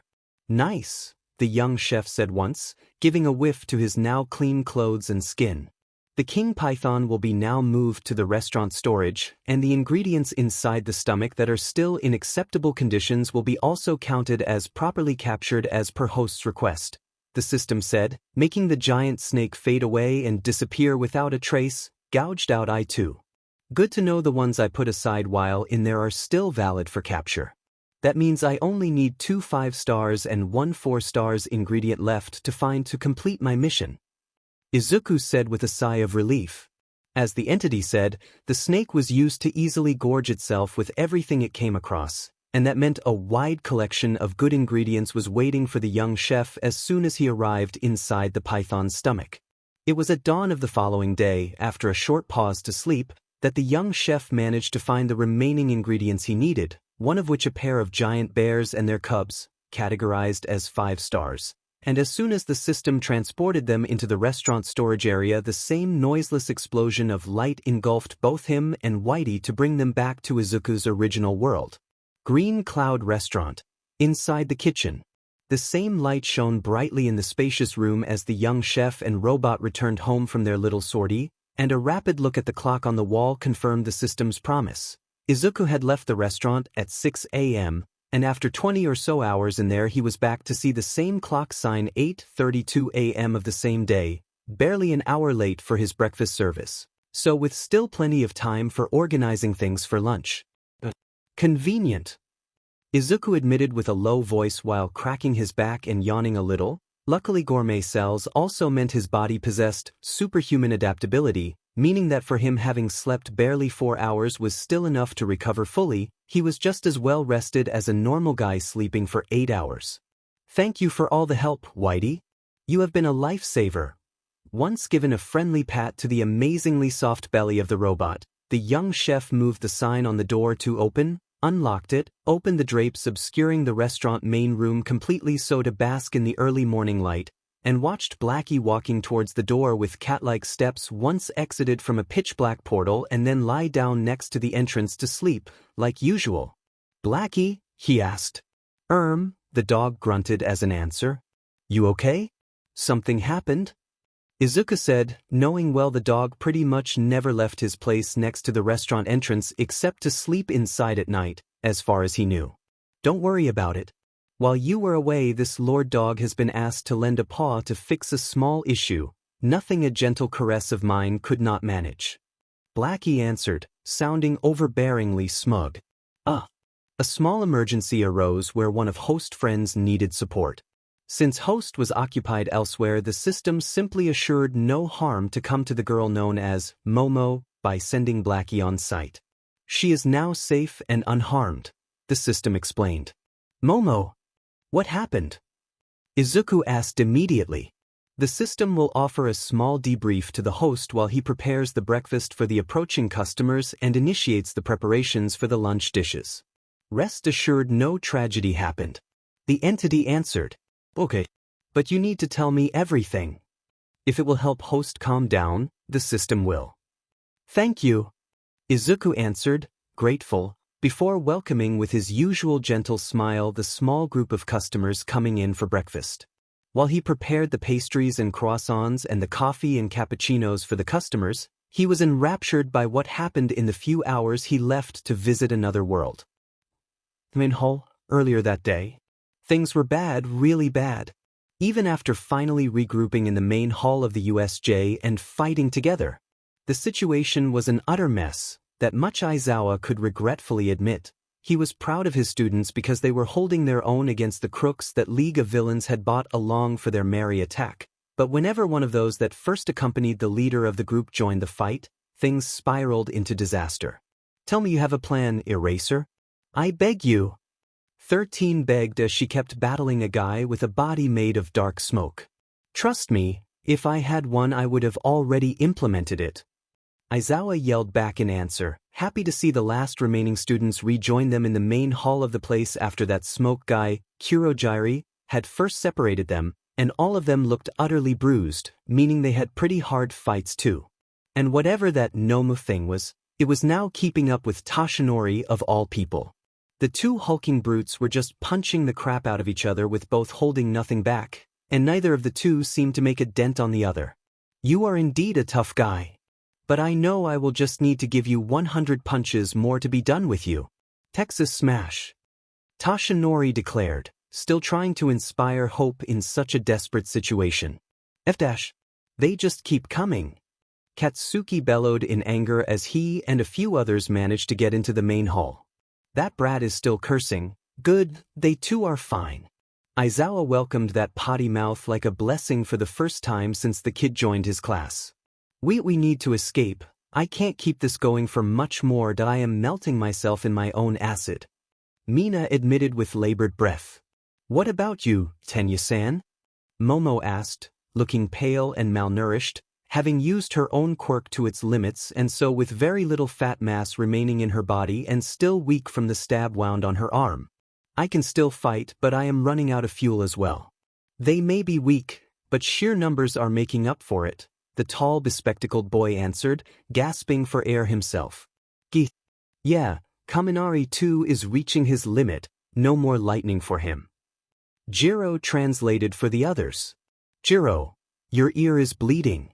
Ochako, swaying on her feet in nausea, asked. "That knife beach that is now fighting with Aizawa-sensei almost cut one of my ear jacks off. It was a miracle if it's just a shallow cut," she answered. "My shoulders hurt like hell. If I make another bang I will kiss my arms goodbye." "Sheet," Katsuki added, snarling. I think my leg broke." "Zero-chan? Help?" Toru asked, being held by the shoulder by Jiro, to help her walk. "I am thirsty as hell, no more tape for me."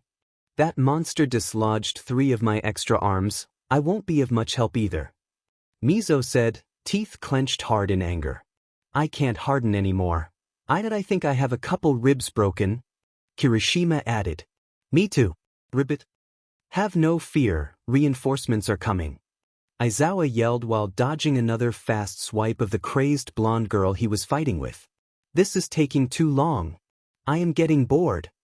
Shigaraki declared with a bored sigh as he too finally joined the battle. "Don't let him touch you." 13 warned in fear as the guy was soon upon Ochako, both hands ready to grab her. "Ochako-chan!" Tsuyu yelled while pulling her friend away with her prehensile tongue. "Kia!" The brunette shrieked in surprise, only to grow relieved when she saw the floor develop a giant hole as soon as the villain touched it. "Hey! I wanted to kill that girl," the villain roared in offense. "Stop playing around, we have a mission to complete." Kurojiri answered, using his warping powers to escape 13's quirk once again. "I am trying. But she is cheating with that tongue. She isn't playing fair. It was my PvP fight." "Karo, is this a game to you?" Tsuyu asked, disgusted. "Ho ho ho. Yes it is. And I can't wait to finish it with a new high score. Crush them, Nomo." Shigaraki ordered with a pleased smile as the hulking figure immediately stopped fighting against all might to charge the students like a raging bull. "Stop!" Toshinori ordered in abject horror. Surprising the kids with its speed, the thing was soon upon them with both fists up in the air to squash them. "Scatter!" Shoto, eyes wide, yelled, making the others scamper away. "Ah!" Just as Momo tripped to the floor, Ochako was at her side to help her get back up on her feet, unfortunately leaving them both as easy prey of the monster. "Momo! Ochako!" Mina shrieked in horror as the 2 giant fists of the Nomu were about to squash both into a pulp of broken flesh. "Nu!" Toshinori yelled as he desperately tried to reach Nomo before it was too late. Woof! It was then that the void got blew open by an unseen mighty force to show a fissure in space itself, a hole hovering in the air and showing pitch-black nothingness inside, and whatever force opened that portal, it also pushed the Nomu away so violently the creature tumbled like a rag doll on the floor for a couple of seconds and away from its potential victims. The entire room went plunged into complete silence as both sides of the fight were waiting with bated breath to see who would come out of that portal, if reinforcers for the villains or the heroes. Another warp quirk? Aizawa hissed with narrowed eyes. One of us, Kurogyri? Dabi asked. Nobody beside me has a warp quirk in our organization. Nomu answered. To everybody's surprise, a rather big pitbull dog with lustrous black fur walked out of the tear in reality that closed by itself as soon as the animal fully came out, walking between the two groups with elegant cat-like steps until he got in front of both Momo and Ochako and sat down, as if wishing to protect them from the hulking muscled monster that in the meantime had jumped back on its feet. But what a cute doggy! Himiko gushed with a wide smile. A stray dog? With such a rare quirk? Kurogyri muttered, surprised. Not much of a stray if it has a pot belly. Dabi commented. Ichiche, isn't that the dog guarding that restaurant? Mineta muttered, gasping. Blackie, Momo whispered just as surprised. Does this lord look like a stray to you, brat? Show some respect, or else this lord's paw will smack you until nothing remains. Blackie answered with his baritone, magnetic voice carrying forth his overbearing attitude. It talks too. Bit of an inflated ego, though. Kurogyri answered. Why are you here, Blackie? Momo asked. This is a dangerous place. Ochako added right after. Foolish girl. This lord was enjoying his nap when he was asked to come save your life, and here I am. Last thing I need is for sorrow to affect the young man I swore to protect. Apparently you are precious enough for him. I personally had to make a move. Blackie answered, scoffing. Now, the system had already sent Whitey with Izuku into another world, and it also knew the boy was harboring feelings for Momo, so, since the entity felt that his sorrow at losing her could potentially hinder Izuku's ascension to god of cooking, the mysterious system asked Blackie to intervene and save the girl's life.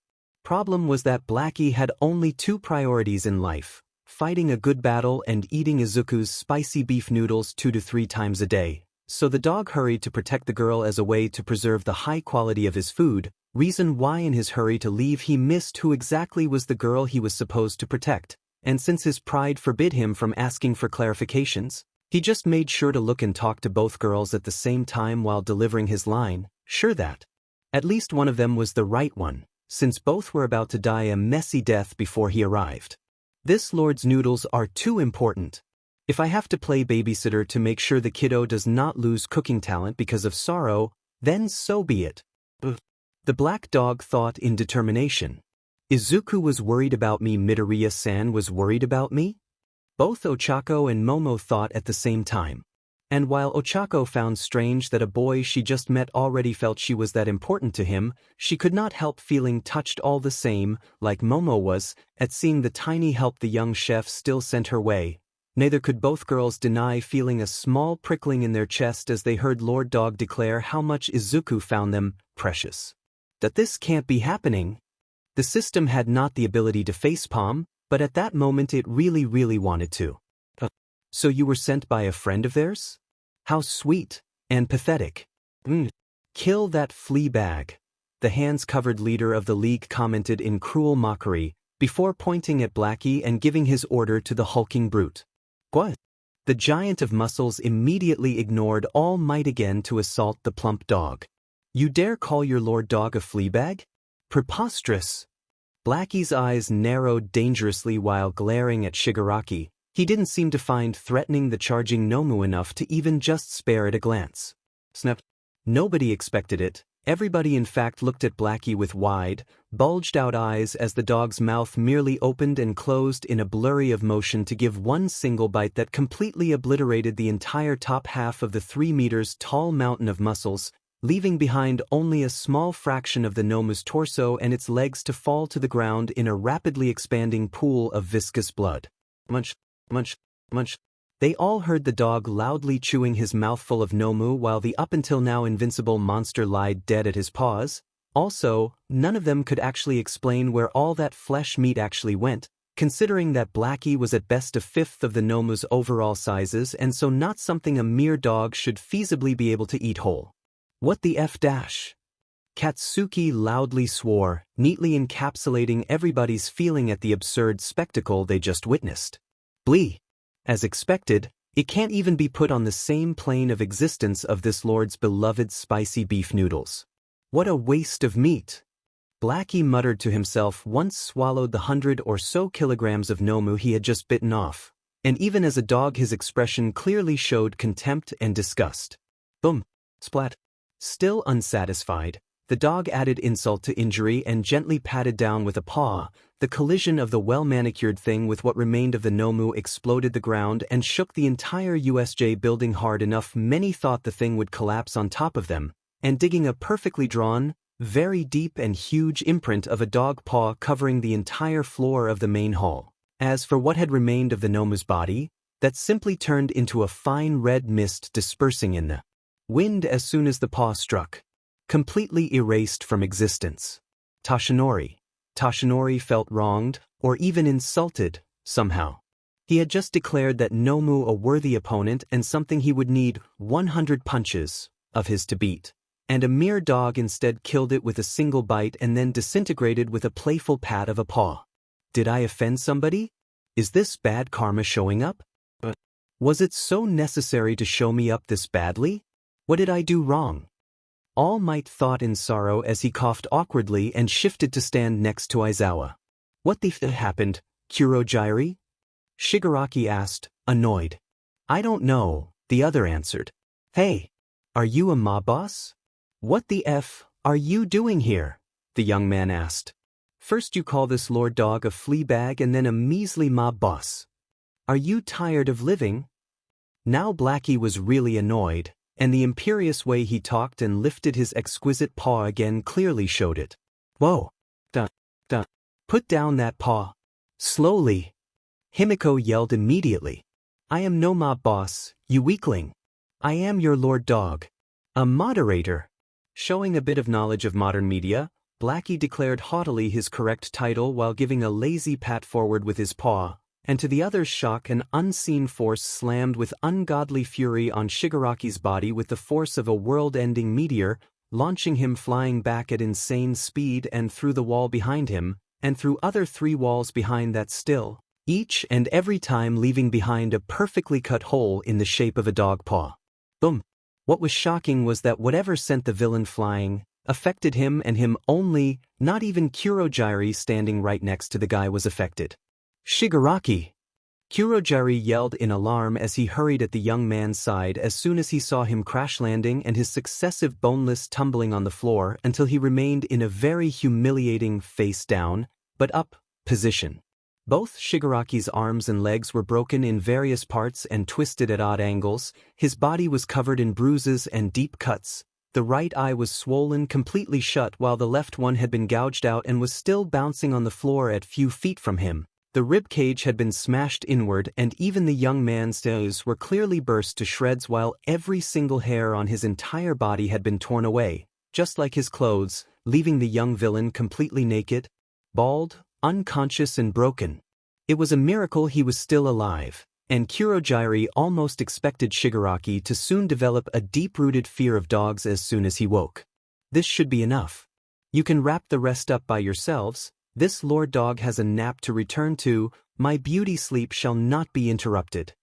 Blackie declared while rising again his paw, and once amused himself with the terror he saw in everybody's eyes once they saw him do that, he patted the air in front of him to blast open a new pitch-black tear in reality. I did my part, you stay alive now. He will apparently miss you dearly if you die, and the last thing this lord needs is for his protégé to succumb to sorrow. Farewell. The dog said that to Momo and Ochako at the same time before leaving, still secretly unsure and wondering if he actually helped the right girl or not. Bye, sir. And thank you for the assistance, sir. Tenya, either by good manners or fear, answered with a respectful tone and a deep bow he did not get up from until sure the dog was gone.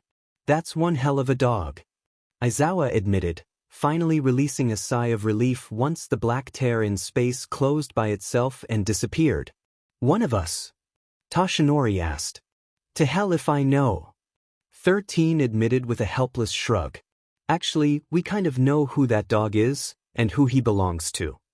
Mina admitted. You know his owner? Are they some pro-hero? Toshinori asked, once seen the leading group of the League of Villains being forcefully teleported away by Kurogiri once clear they were now at disadvantage. I don't remember one of us fighting alongside a dog. I would recall a dog and hero able to do that. 13 answered. Actually, that dog belongs to a chef. Mina answered, sheepish. Ah. He is Blackie. He is the guard dog of Green Cloud Restaurant, a restaurant owned by a friend of my family. Momo explained. Green Cloud, wasn't that the restaurant Gunhead doesn't stop gushing about? 13 asked. That one.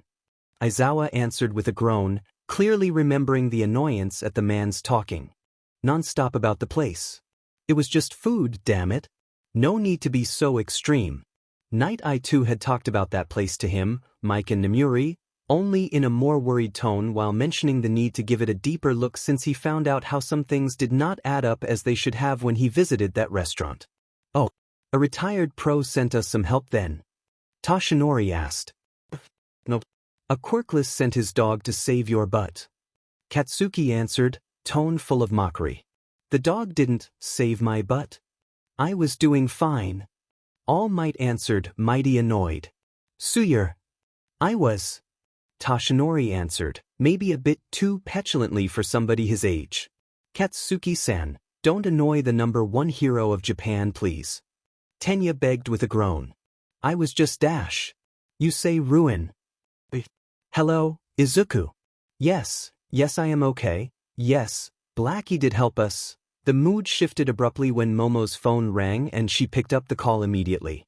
That's the special ringtone of our chef friend, Mina said, chuckling a little.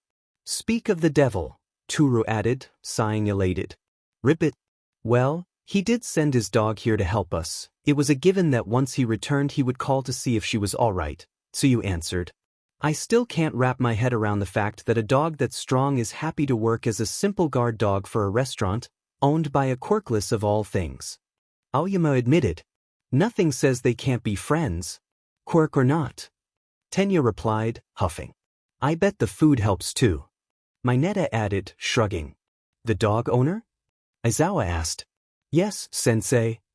Ochako answered. Well, the guy did help us, so I guess we owe him one. What's his name? I think he deserves at least a thank you for sending us some help, even if I don't understand how he knew we actually needed it. Izawa asked, in truth feeling an ever-growing need to check on that chef exactly because the guy somehow knew they needed help when ideally nobody was supposed to know they were in the USJ building to begin with. How did he know? Is he a villain trying to butter us up? A spy? An independent threat? In any case, how did he or his superiors know about the attack? The man thought with narrowed eyes.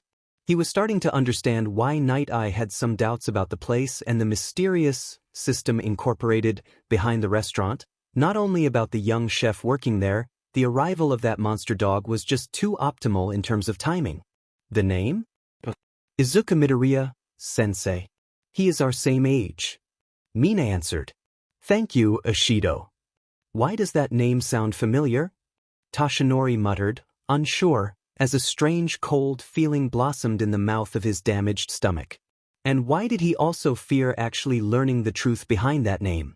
Meanwhile, Tikim, a tall blonde young man was standing alone in the middle of the ample room while studying the tall human-sized sandbag while gasping for air.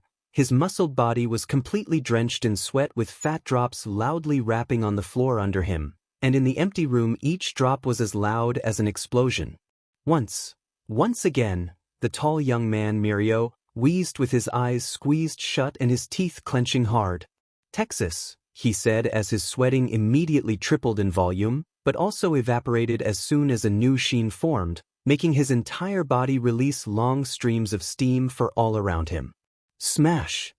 The right hook Mirio slammed on the sandbag instantly snapped the thick chains holding the thing up and shot the sandbag against the wall where it exploded in a giant cloud of sand. Any form of satisfaction though failed to show up as Mirio fell on his knees while clutching his chest, his body dropping the power-up state of the one-for-all quirk he received from Toshinori instantaneously. It hurts. Why does it hurt? My heart. Mirio gasped for breath as he forced himself to stand back up to his feet. Still with troubled breathing, a splitting headache and with blurry eyes, the young man silently dragged his feet while walking back to the changing room for a rapid shower. He needed to ask Recovery Girl, he needed to know why whenever he used that quirk his heart felt about to burst open. He knew he had no history of heart problems, so he knew there was something wrong going on, but more importantly, he knew he had to keep it a secret from All Might and Sir Night Eye. He didn't want to disappoint them. Things were still operating as normal in the famous Gourmet street of the city. Every restaurant in there was bustling with activity under the constant assault of customers, either local, from nearby prefectures, or even tourists from all over the world that happened to pass by when visiting that part of the city. One of said restaurants, residing close to the entrance of the street in a prime position, was the curious and small Green Cloud restaurant, appeared out of nowhere and rapidly making a name for itself thanks to the lone and young talented chef working there. Luckily the young man was overly friendly, thus making sure that except few rare cases, the other restaurant owners left him do his job undisturbed. Although, unknown to everybody, various eyes were keeping tabs on the restaurant for different reasons. One of the traffic cameras, for example, had recently started sharing its footage with a small squad of observers in a secret lab in an isolated island not too far away. Island, Lab 17. Hawkeye, the restaurant seems to be in perfect order. Can you confirm? One of the guys of the foreman team keeping tabs and studying Izuku from afar asked. This is Hawkeye 1, nothing out of the ordinary. Some guys were harassing a table of girls, but the robot guard of the place placated the situation. The stripped morons have safely landed inside the garbage truck that was emptying the bins at the opposite side of the street. They are unharmed, just a bit humiliated. One of the field agents masquerading as a jogger answered while pretending to fix her shoelaces. This is Hawkeye 2 and 3, nothing to signal from our station either. We still can't use our quirks and microphone to hear what is being said inside, but by reading their lips I can tell nothing is out of ordinary. Subject 37's mannerism has finally relaxed. As we suspected, he somehow learned of the USJ attack and got worried. He's fine now. Another agent said he and his pal were looking straight at the restaurant from their secret base in a room of the flat above the restaurant in front of Izuku's. They had set up several cameras by the windows of the apartment and pointed them straight at the young chef. Keep us informed regularly and be ready to intervene should something happen. In the meantime, we will try to understand what is stopping Quirks from working on the restaurant and its chef. The old man at the head of the small team, and Hisashi's boss, answered with a pleased nod. Yes, sir. But they were not the only ones interested in the place. Across the street from the restaurant. Found the dog. An old lady said to a hidden microphone while sitting on a bench giving her full view inside the store. Does it match the description? Kurojiri asked from the other side of the small transmitter. A big dog resembling an overgrown pit bull with a pot belly. I heard the chef working there call it Blackie, as you said was the thing's name. But besides eating or sleeping, it never seems to leave its sleeping spot next to the door.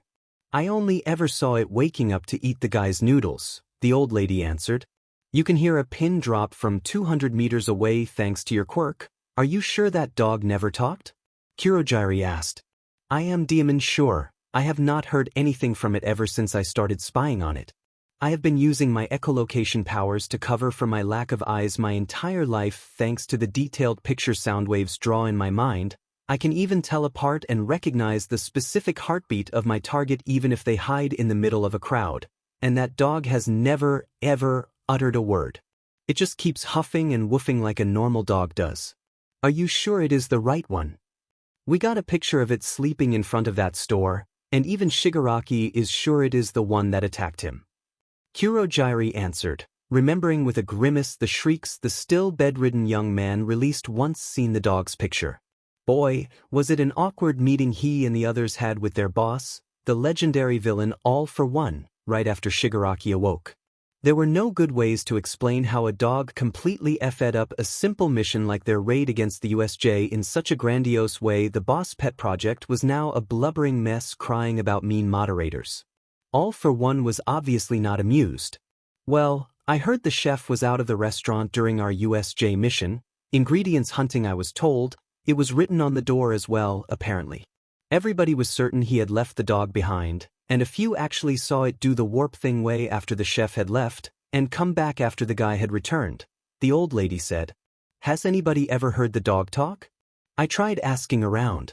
Nobody here ever saw that thing do anything besides eating and sleeping. Or growl menacingly at a few troublemakers. Keep monitoring that dog. We need to see when to strike to capture both dog and owner. Kurogiri ordered right before closing the call. It was almost time to change Shigaraki's diaper, and the Nomu was anxiously counting the days before his charge's lower half would heal enough to no longer require such services. Understood, even if I don't get it why you guys are finding a stupid dog that interesting, the old lady answered, annoyed. Unknown to her, Blackie heard everything she said and was now silently glaring at her without raising his head from the ground. A weak bad guy wannabe like you dares to insult dogs in front of this lord? Fool. The lord dog thought in mild fury before taking in a tiny breath. Woof. It was near silent, almost ultrasonic in nature, but that tiny wisp of sound generated by Blackie's tiny, and kind of adorable, woof traveled at high speed all the way to the villain's spy and assaulted her fully. Nobody else heard it or noticed the dog's movements at all. It all was too sudden and fast for them to catch it, even for the ones actually spying on Izuku. And with a small ripping sound, that woof blasted the woman's eardrums to shreds and immediately turned her completely deaf. Nobody else heard it, but they all heard the scream of anguish and pain the woman released once her ears started bleeding profusely. The villain shrieked again and again while stumbling away, now truly blind thanks to the lack of echolocation her quirk gifted her with. What happened? Izuku was seen exiting his restaurant, like many other chefs and owners from theirs, to see the poor old lady being helped away by a few bystanders towards a member of the police force that was already calling for an ambulance. Seems like she is having a panic attack, a bad one. The chef of the restaurant next to Izuku's tried guessing. Poor lady, I hope she will get better soon then. I know how hard panic attacks can be to deal with. The young man admitted with a sigh before returning inside his restaurant to finish cooking and reassuring his customers nothing too outrageous happened. Not too far away, parking lot. An unassuming car was just in that moment being parked in the parking lot close to the restaurant, right next to a more expensive one from which nobody had dismounted yet. From the first car came out a man with disheveled hair and shadow of a beard, a man with stylish blonde hair and a woman with long purplish hair. From the second car that had been waiting for them came out a tall man in business suit and sharp glasses and a more lanky, skeletal man with a wild mane of blonde hair and a too-wide white shirt over cheap cargo pants. Sorry if we are late, had to make sure the kids got acclimated well with the new campus Cementos is building. Aizawa declared with a sigh. For a rush job, it's as much a nuclear bunker as he could make it without making it too obvious, to not scare the students further. Nemuri added. Even after a week they are still shaken, for obvious reasons, Mike added, sighing. Except for the Yayarosa girl, she has already recovered. And I have an inkling as to why. Nemuri answered with a conspiratorial smirk. I remind you this is not a friendly outing, we are actually here with a mission, to ascertain if the chef is a menace or not. Please refrain from ringing wedding bells until we are sure he is just unaware of what his sponsor really is, instead of an accomplice of theirs. Night Eye chided them. Rival villain organization or not, that guy's dog had been a lifesaver, so at least for now, I want to give him a thank you. Then we'll see. Dezawa answered, grunting, before walking alone towards the restaurant. Wait for us, Grumpy. Nemuri and Mike answered at the same time while chasing their friend. Hey, it was then when they were alone that Toshinori addressed another issue. Yes. Night Eye uttered back in answer as they too started walking towards the green cloud. Are you sure this chef is the same boy? The pro hero All Might asked. I know one can't expect you to remember everybody you meet, But he had been put into a coma the exact same day, something like a few minutes after you told him he could not be a quirkless hero in what you yourself admitted being a way too blunt tone, all things considered. The timing was too tight to not be noticeable. I was caught up in training Mirio, to be honest. And you said he may have manifested a quirk during his coma? The other answered, uneasy. I said it was a possibility considering the strange avatar he summoned behind himself and the present mic-like scream he released. What is making me nervous is the fact that no file can be found about his quirk test, or anything else, anywhere. Everything about him seems to have become classified all of a sudden. Everything? Toshinori asked, confused. Beside his middle school grades, everything after that has been forcefully removed from every registry and put under heavily classified encryption. Nobody I asked seemed able to recover that info, and not only that, but just 1 year after he woke up, a mysterious economic empire nobody heard about before bought an entire restaurant and took the boy in as their only chef. A restaurant where quirks do not seem to work if used on that young man, and even if I didn't try to use my quirk on him outside the restaurant, he hardly leaves it to begin with. Night Eye explained. And he has a bone to pick with me, Toshinori muttered. A personal reason to dislike you, something that a smart enough and scrupulous character can twist to their end and transform into hatred for every hero. All for One is not the only megalomaniac with a deep-rooted hatred for heroes. What I don't understand is why they are using a restaurant as a cover. What are they looking for? And why do they need that boy? Are you sure he doesn't simply possess a sort of quirk immunity? I could tell it was not he himself that snapped my connection with him before my quirk could see his future. My own instinct told me an outside force got in the way. That is why I am worried. The threat that dog blatantly threw at me didn't help either. I saw that dog in action. I can't imagine somebody that prideful and strong just playing guard dog. Toshinori admitted. Then maybe he is doing that and making sure Midoriya-san does not step out of line. Night Eye answered, thoughtful, and looking intensely at Blackie as soon as their small group reached the restaurant door. Good evening, Aizawa said. Why do you speak so formally to the dog? Nemuri asked. Because he has been taught manners and shows respect to this Lord Dog.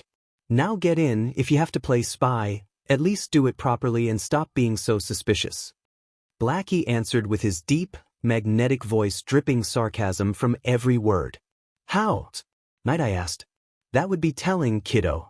Just get in and eat. My protege is rightfully proud of his cooking skills. Just pay it the due respect too beside trying to stick your nose in his personal affairs. The dog answered before turning the other way and resuming his sleep. Wow. Our cover lasted literally nothing. Mike admitted with a grimace while the group entered the place. And watched with bulged-out eyes Nizu of all people sitting by himself at a table while devouring a gargantuan steak with gusto. And is you here? Why?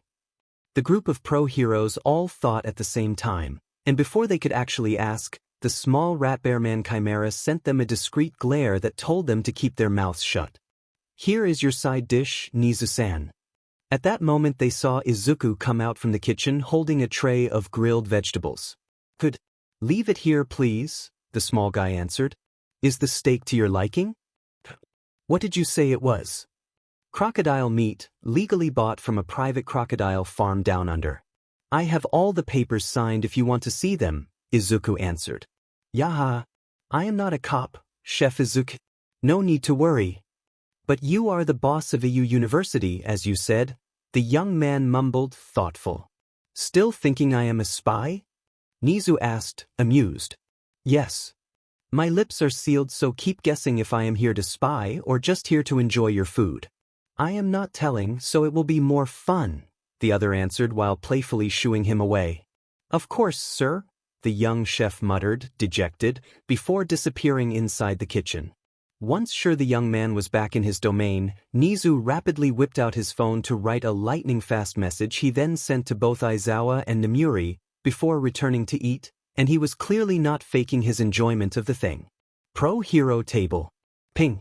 Nizu gently asks us to not blow his cover. He apparently has been coming here every day ever since the USJ incident to investigate that young chef and playing everything off as a coincidence. We were not the first ones to think about coming here in person. He also suggests trying the crocodile steak. He says it's good.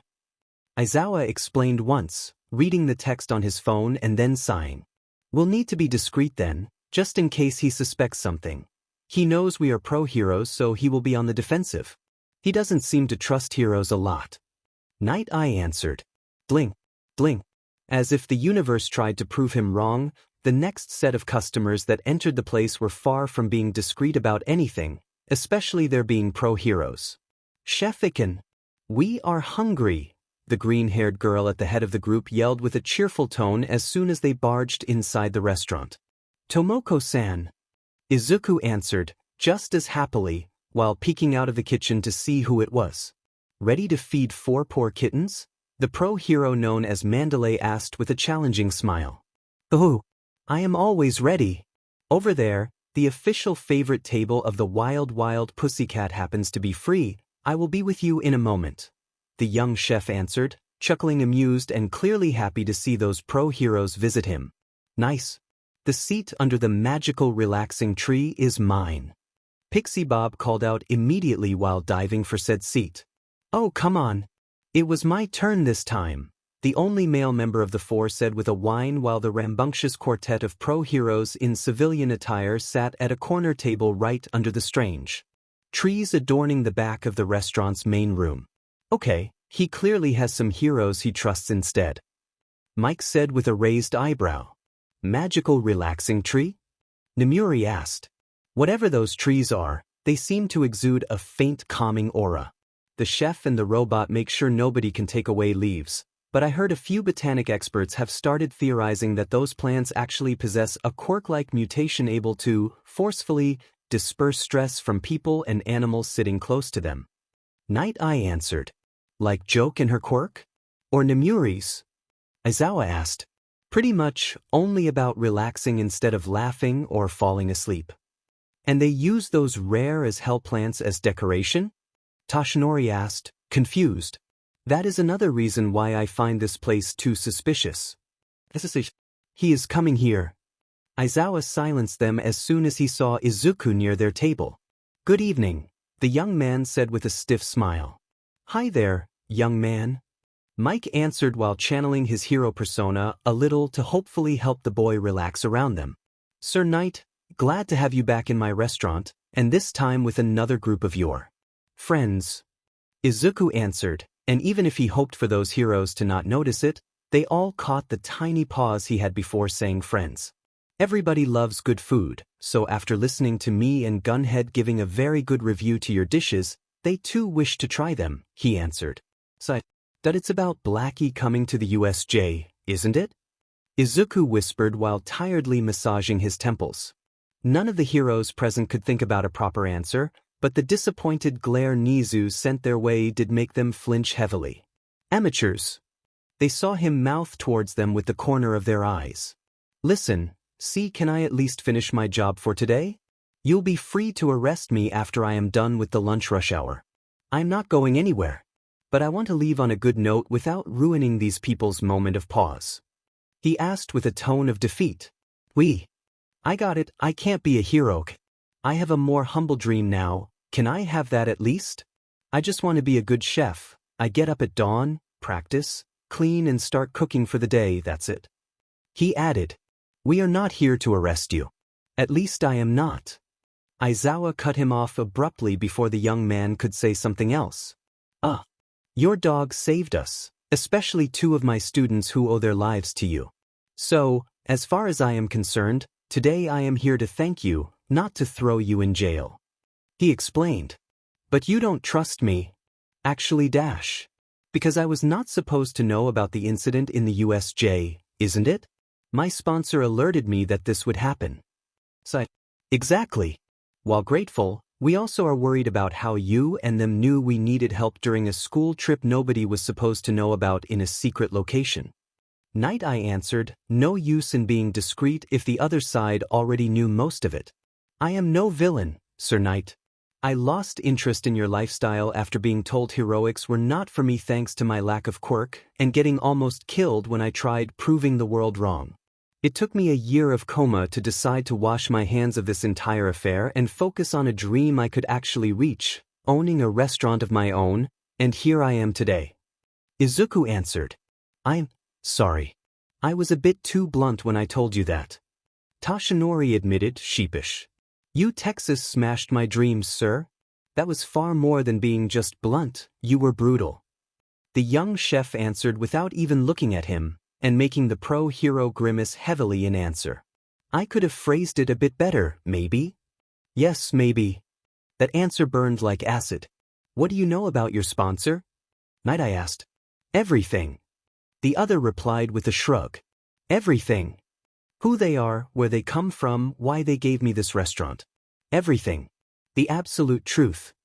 And I am not telling you. Listen, if it is about All Might dash, Nemuri tried saying. No, it has nothing to do with him. Izuku answered, and Tashinori felt slapped by that way of saying him.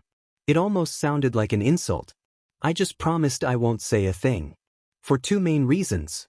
1, I know you won't believe even a fifth of what I could tell you. 2, I don't exactly trust you. You don't trust us? Why? I guess her. You took my being skilled and reserved as a villain trait just because who is helping me has a wider reach than you can imagine, and I am not easily bullied by people with quirks. I don't know what you believe is going on here, but I am just a chef trying to get by and get better at cooking, but I guess a quirkless shouldn't dare to raise his head too much around here. This has nothing to do with you being quirkless, I swear. Nemuri answered with a gentle tone while taking his hand in both of hers. I hope so. So, are you going to order something, or was this just an excuse to ask me about the incident? We'll order. Aizawa answered with a sigh, clearly sensing the hostility barely hiding below the surface, and he could not exactly blame the boy either. Tell you what, as a show of trust, you decide. Nemuri said with a tiny smile. Choose by yourself the dishes we will eat, the woman explained. It's okay, I will be back in a couple minutes so you will be able to choose in peace, no need to worry about leaving the fate of your lunch in my hands. Izuku answered with a small smile, and left them alone after a short bow. Well, maybe Nemuri can actually get him to open up a little, I guess. He did not sound as mistrusting with her as he was with us, Mike said. He is a good boy, I can tell. She answered. Drying. At once the phones of all of them rang at the same time, all sporting the same unknown number text on their screen. All of us. Tashinori said once seen Nizu too had his phone ringing, though only he seemed to recognize the number, and once sent them a look, he actually answered. Maybe we all should take this. Night Eye said while answering. Strange. Mike commented, unsure. Glad to see you all are being reasonable enough to pick up. The old man at the other side of the call said with a pleased tone once all of them answered. Who's this? Aizawa asked. The director of one of the hidden labs of Island. I guess dear All Might and Sir Knight, I know what I am talking about. Seems like it. Nemuri commented, dryly, at seeing both pro-heroes pale a little. What can we do? For you, sir? Mike asked, eyes narrowed. While I have nothing against people enjoying good food, I am way less happy when one of our darlings is being bullied, the old man answered. Sheet. The rumors are true. Aizawa muttered between clenched teeth, and once turned around to look at the street through the restaurant's giant window, he saw a young woman in jogging attire playfully wave at him while pretending to stretch her legs. We too are keeping tabs on him. As you can imagine, a quirkless able to surpass the so-called limits of the human body with a mutation in his base DNA different from the standard one can only attract my interest, along with the interest of few of my colleagues, the old man explained, chuckling. A mutation? They heard Nizu ask in their shared call. Why do you think everything about him is now confidential? Standard tests show no difference between him and a normal quirkless, and yet we have hundreds of hours of video proof of him taking what we knew of peak human skills and making confetti of them, and that means he must have some sort of power different from quirks to justify it. I will share a few harmless videos with you. Watch them and tell me how we could not find him utterly interesting to study. Also, he is the beloved son of one of us as well, he is family, the old man answered. Do you know anything about his sponsor, sir? Night Eye could not stop himself from asking. You mean that System Incorporated? We are almost certain they are not a villain group, if that is what you fear, but we can't contact anybody working there. Everything seems to exist online only, and yet there is perfect paperwork for everything. And the fact that it is all that perfect raises questions. But no matter what we try, we can't answer a single one of them. Not even you can find anything? Nizu asked. Nizu, you know that between hackers and quirks we have a DMN good reach. The old man answered with a tired groan. But, for all we know, the HQ of that group could be housed on Mars. Every trail we follow branches into hundreds and then thousands others, and after weeks of questioning we finally got a message from that System Incorporated telling us it would be better to stop nosing around and let them and their chef do their job. You make it sound like bad news, though, Mike said, because that exact same message appeared at the same exact time on every phone, every computer, every tablet, every fax, and every pager of I-Island. Everyone from the crappy phones of our clerks on cleaning duty to our level 7 servers and operatives got it. We all received a copy even on our own personal computers back home. We stopped asking questions after that. The old man answered, tense. You got breached. Nizu, they raped our firewalls and security system without getting a single alarm off. They assured us they just want to help their chef become the god of cooking or similar nonsense, and that no villain plans are boiling under the surface, but promised that if we keep getting in the way there will be consequences. You pro-heroes may like to tackle impossible odds with a smile, but I have a family, all of us here have, and we won't step over that line. We can freely look from afar and study him if we want, but any threat won't be welcomed, and we won't risk it. Does the boy know? Toshinori asked. Not at all. In fact, we are de facto forbidden from alerting him they got involved in threatening us. They said it was to not distract him, but I can't help being worried about him all the same. They openly admit to having plans for him, we just are unable to uncover them. So that is also a reason why you are studying him? Exactly. If we can see what those guys saw in him for their plans, maybe we can counter them and stop them, thus saving him. We can help. Izawa said. If you really have to, but keep a very low profile. I can't even promise that this call's encryption will help.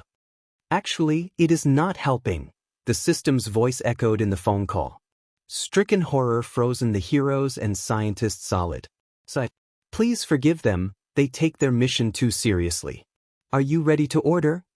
Izuku said, and scaring the pros with his appearance behind Toshinori unseen thanks to their distraction. Why you trust them? Honestly? I only have to follow a very strict training regimen for my cooking techniques every morning, then I am free to do as I please with this restaurant. They even give me all the ingredients I ask for, so as far as I am concerned, I don't feel threatened. No strange requests, no questionable customers, and nothing illegal. They just want me to become the best chef I can be. As the name of their initiative suggests, I will become the god of cooking. It's a bit edgy, I admit it, but it also explains well what they hope to get from me, my very best. Izuku explained with a shrug. Why though? What do they get from doing this? Nemuri asked. Haha, what else? Publicity. They get that and I get a restaurant, everybody is happy, the young chef answered, laughing amused. That's it? Night Eye asked, eyebrows shooting up. Mr. Night Eye, not everybody with money or influence wants to conquer the world. Few of them are just eccentric enough to do something like this just because they can. Like Elon Musk. Izuku answered. Okay, but should something come up, we are right behind the corner to help. Remember, just call for us and we will help you. Nemuri whispered while giving a squeeze to his hand. Thank you, he answered with a tiny smile. In the meantime, we will order our food. At least we can trust that being the real deal. Mike said with a thumbs up. Of course, the chef replied, nodding. Island, secret lab. The old man at that point closed the phone call by himself and silently watched through the cameras outside how the young chef took the table's order and rapidly moved away to cook everything. Mannerism? Everything suggests he was saying the truth, sir, one of the technicians answered. Relaxed? Not really. I see. Keep observing him. Just in case, he ordered before leaving. Yes, sir. The old man was the only guy in Island beside Hisashi and the guy's colleague friend Tamaki to know the truth about Izuku and his abilities, but in order to keep the secret he knew he had to pretend to study the boy like any other darling, and pretend he too knew nothing, especially since by doing this he would actually be able to protect the young chef from any plan he feared the mysterious System Incorporated may be trying to implement against the boy. Green Cloud Restaurant, in the kitchen. Congratulations to host Izuku for covering for the system. The voice said once the young man returned inside the room. It won't be easy to keep your true nature hidden like you asked if you keep threatening them. Hero society is all based around the idea that everybody is a potential villain if we don't know everything about them and their personal life, and most of the pro-heroes are a bunch of paranoid control freaks, especially so the guys in business suits and in positions of command behind the hero business. Paradoxically, it would be easier to explain that you are an extra-dimensional entity that wants me to ascend to godhood through cooking. Izuku answered, sighing. Understood. Host Izuku is also aware that the customer known as All might possess poor health and may die in a few years. Do you wish to heal him? The system asked. Heal him? Yes, host Izuku. If things remain unchanged, he is fated to die in 2 years. The young chef silently leaned on his workstation, a bit surprised by how much it still hurt to meet All Might again. The shadow of death has been cast on him. Should the host intervene, such a fate will be broken and the man will live long enough to die of old age. That will also mean the heroes of AU will keep an even closer eye on you. Host wished to be a hero once, yes? The voice asked. Does the host hate All Might? Hate is a strong word. Izuku finally uttered a word, and it was filled in bitterness while his head hung down low. Host can just cook normally and let the man live through what fate planned for him, the system answered. Mom, one day I will be a hero like All Might, a small voice, that of a kid, echoed inside the young chef's head in answer to that while tears streamed down his cheeks. I am sorry, madam. We can repeat the test 1,000 times over, but the results won't change. Your son does not possess a quirk. I am sorry. Yo. Here comes the useless freak. I'm sorry, my boy. A hero without a quirk is simply impossible. Maybe you should lower your expectations a little and live a more humble life. Not everybody can change the world, no matter how hard they try. Sometimes dreams are just that. Dreams. Just a decade. Host wants All Might gone? Whitey can accompany him to the door if you want. To hell with it. Izuku roared in anger while slamming both fists on his workstation. Luckily nobody in the main room could hear him thanks to the entity turning the kitchen soundproof for their talk. Host. How do I heal him? I will show him and everybody else that we chefs too can make miracles. Not just heroes. He is fated to die. Then I will take that future and snap it in half with a dish, he declared with burning eyes. Well said. Normally the system would purge any alien energy contained in the dishes prepared with ingredients of other worlds like the gourmet world of Zaus. But in this case those life energy and vitality energy will be left in the resulting dish. This means that the host will be required to use every ounce of skill he possesses to not ruin the dish by dispersing those energies through unsuitable handling, the system answered. Life energy and vitality energy? Exactly. Same for the gourmet energy host can infuse in the dishes to improve the quality of their taste. Those two form of energy too will enrich the dish host will prepare, and as a bonus the dish will be able of purifying All Might's body and heal him completely by saturating his body in pure life. Is the host ready? Yes. Understood. Abrupt mission. Show to All Might and the other heroes that a chef too can change the course of fate. Reward. 10% bonus experience points and unlocking the ingredient jewel meat from Za's world, the system declared. Good. Izuku answered while opening the ingredients cabinet. Hero table. The pro-heroes were looking with bulged-out eyes the few videos Hisashi took of Izuku mid-training for his boss, most of which showing the boy taking laws of nature and common sense and bending them over like only a 90s shonen hero could do. Dimin. That's some fast knife work. Mike commented in surprise. Teacher.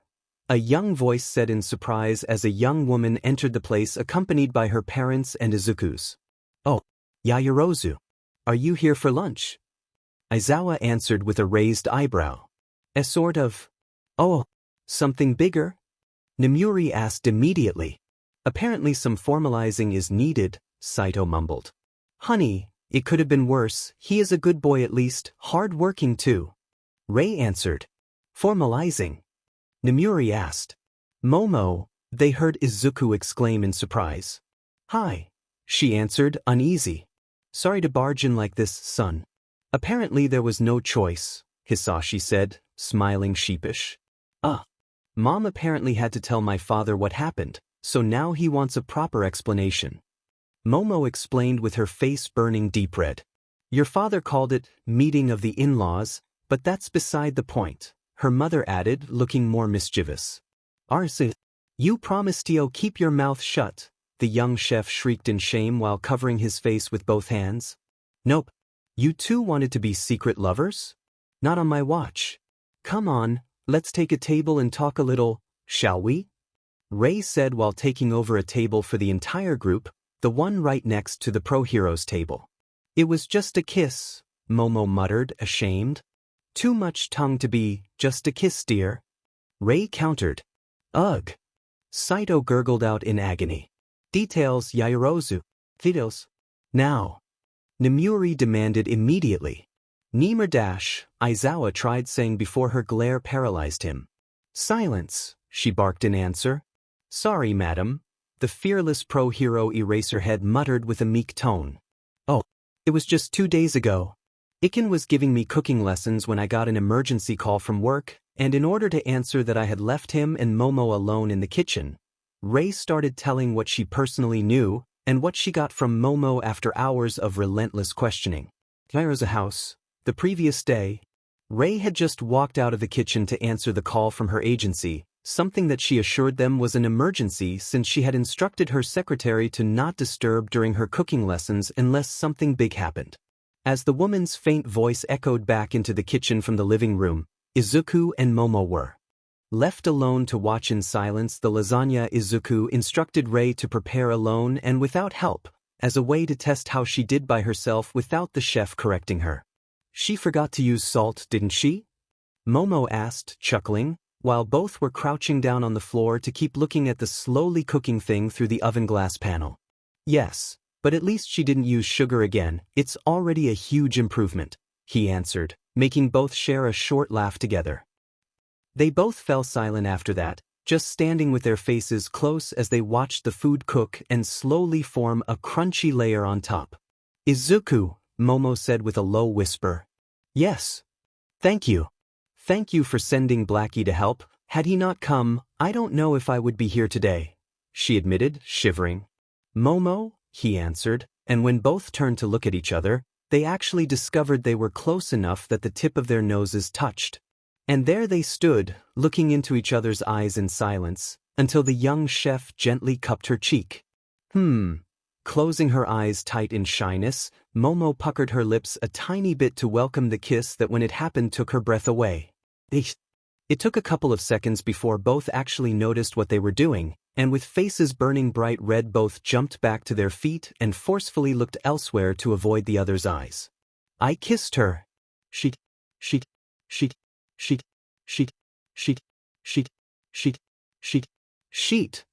Izuku thought in horror. "He kissed me. Oh God. Oh God. Oh God.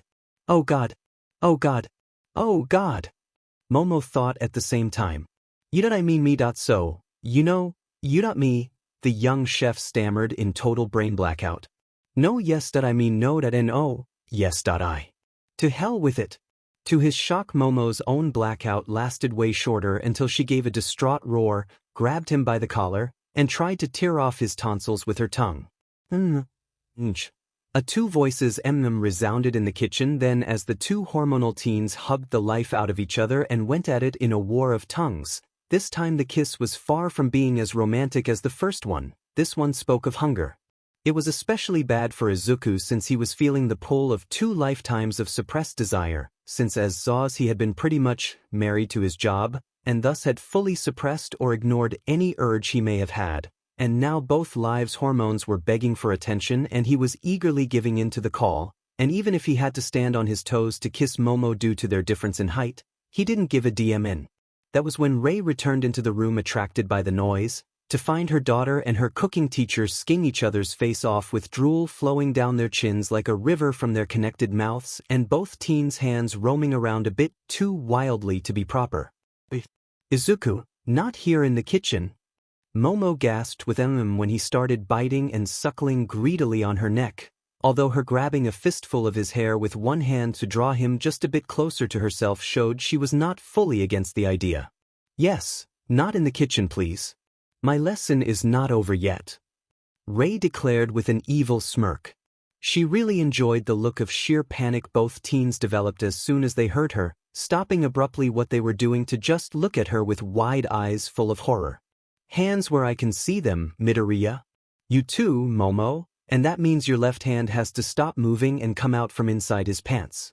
It's still too soon for you to give him a draining massage, young lady, she added, gleefully watching their feeling of shame reach untold peaks never before seen.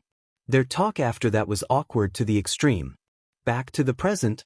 That is what happened, and since both seemed to be into each other enough to be ready to molest each other, here we are to formalize the relationship. Rei finished explaining. In my son's defense, he gave her a chaste kiss, clearly. She made the first move. Hisashi pointed out. This doesn't mean he did not return the affection. By Rei's words, his own hands were not idle either. He clearly pinched and squeezed to his heart's content. Saito countered, annoyed. She almost deflowered him. And he almost did the same to her. My Iken is not a pervert. Hisashi growled. Neither is Mayamo-chan. Saito roared in answer. Actually, that very same night both teens literally wanked themselves into unconsciousness while thinking about each other and what could have happened had Rei not stopped them while loudly calling out the other's name. But both fathers didn't need to know that their precious Cinnabuns were actually normal teens with normal overcharged energy. Very dirty, Yaoyorozu. Very dirty. Congratulations.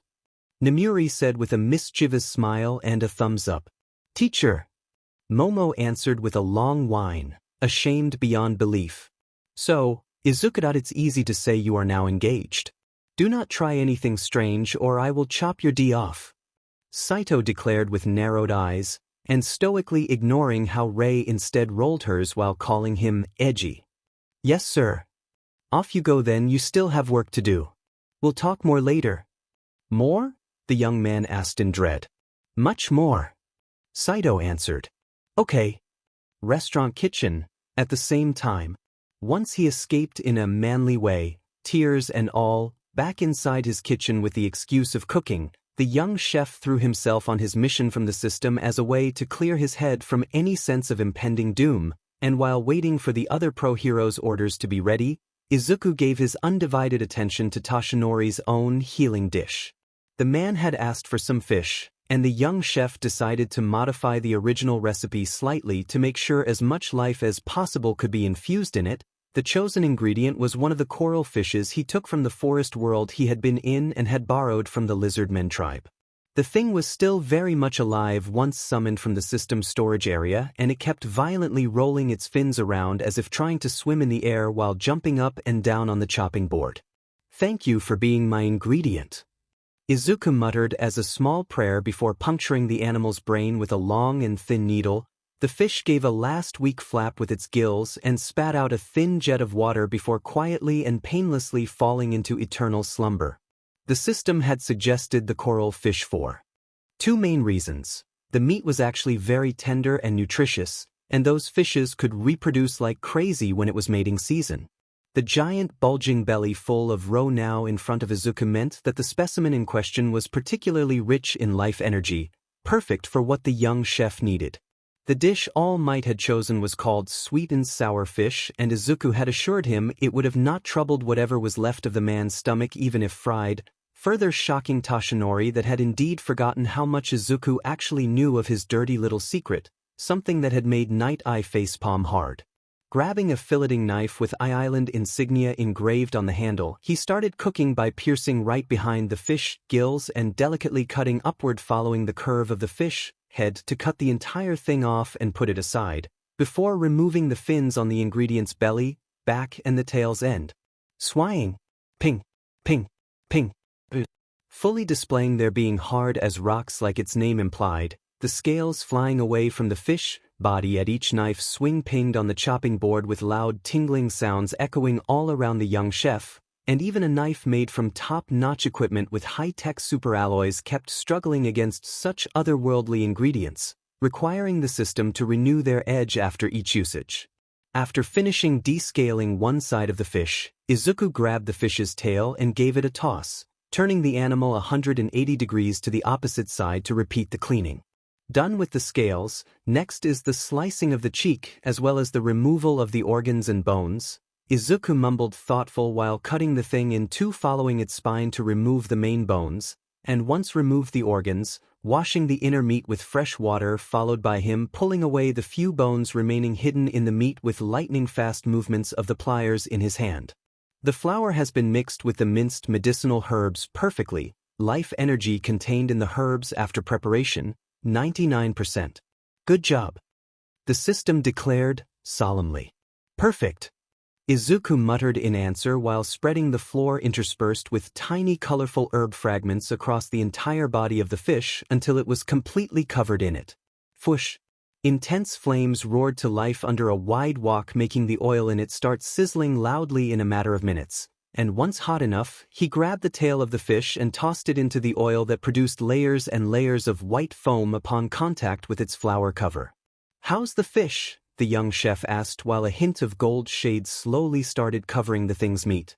"The innate vitality energy of the fish has been fully preserved at 98%. It is suitable for the success of the mission."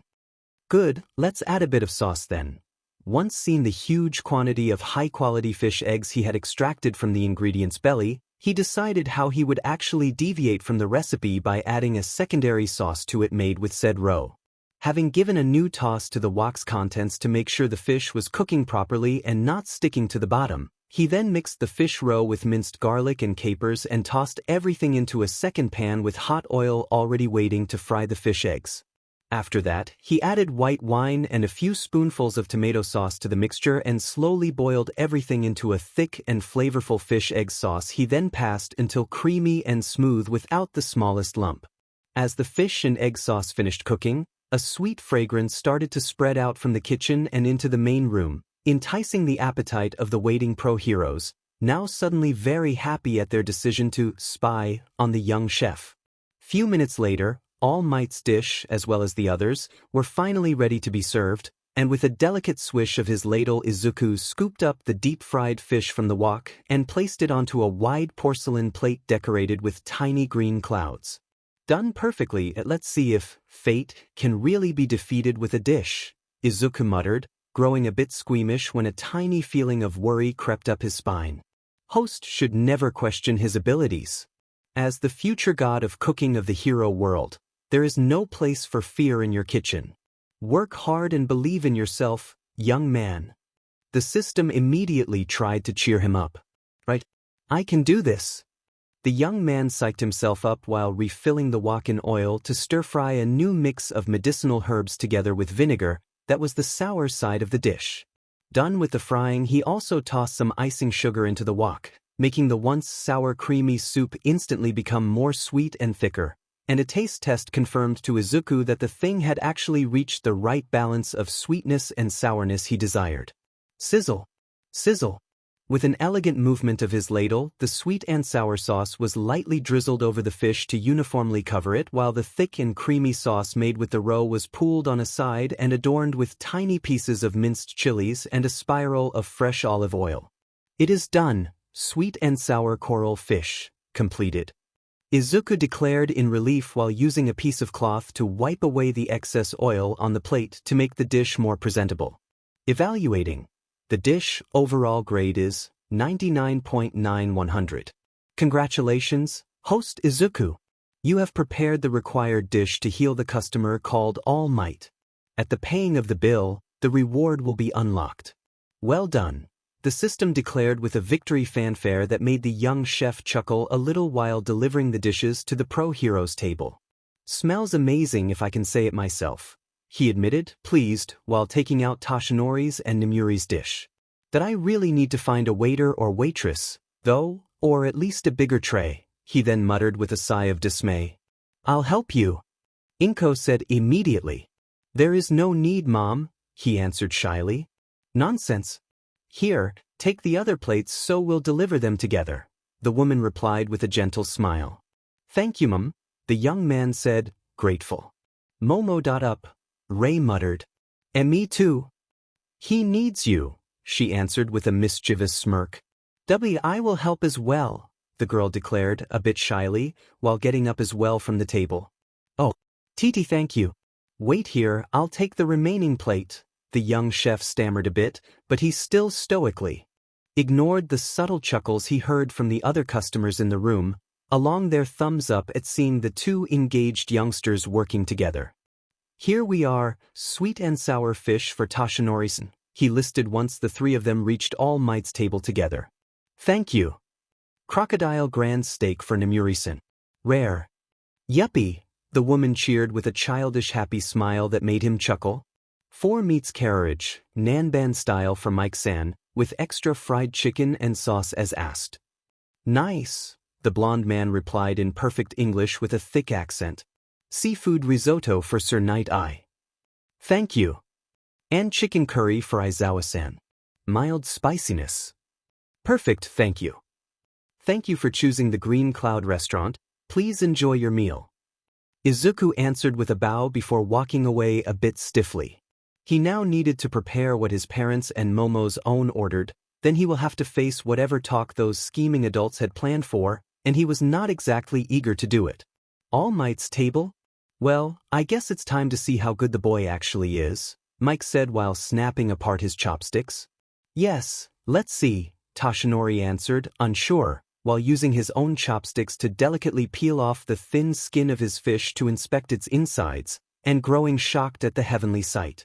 The sweet and sour fish meat was almost as clear as glass and glittered under the room's lights once exposed, making Toshinori feel a bit guilty at actually eating it. It's glistering like a crystal, how? Nemuri muttered in awe once seen All Might's food. I expected this, all things considered, as I was aware of the chef's skills, and yet I am still very surprised. Night answered, his stomach too grumbling a little as the fish's succulent meat emitted a wondrous fragrance that was pretty much torturing the entire table. The sweet and sour sauce has a smell which increases one's appetite. It's a bit of a dirty trick, I admit it, but it will also make it taste better. Izuku muttered while delivering the last plate to his parents' table. It's not a dirty trick, Iken. It's part of the magic.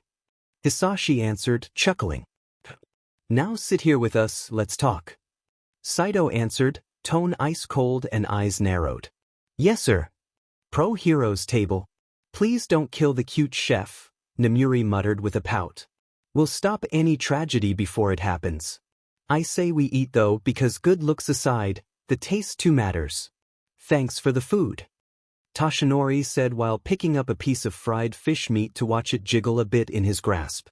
The thick seasoned sauce boiled incessantly and looked like thin threads holding the fish meat together while following behind the chopsticks all the way to the man's mouth while the jiggling fish meat caused the pro hero to chuckle amused at the lively scene. Holy, All Might though muttered in awe once tasted it as the sweet and sour scent of the dish exploded in his mouth at the very first bite, and not a trace of the unpleasant fishy smell of the main ingredient or any unpalatable oily feeling from the frying could be felt either. Only wave after wave of warmth and sea and spiciness and sourness and sweetness and so on and on and on. Maybe forever, the pro hero could not tell.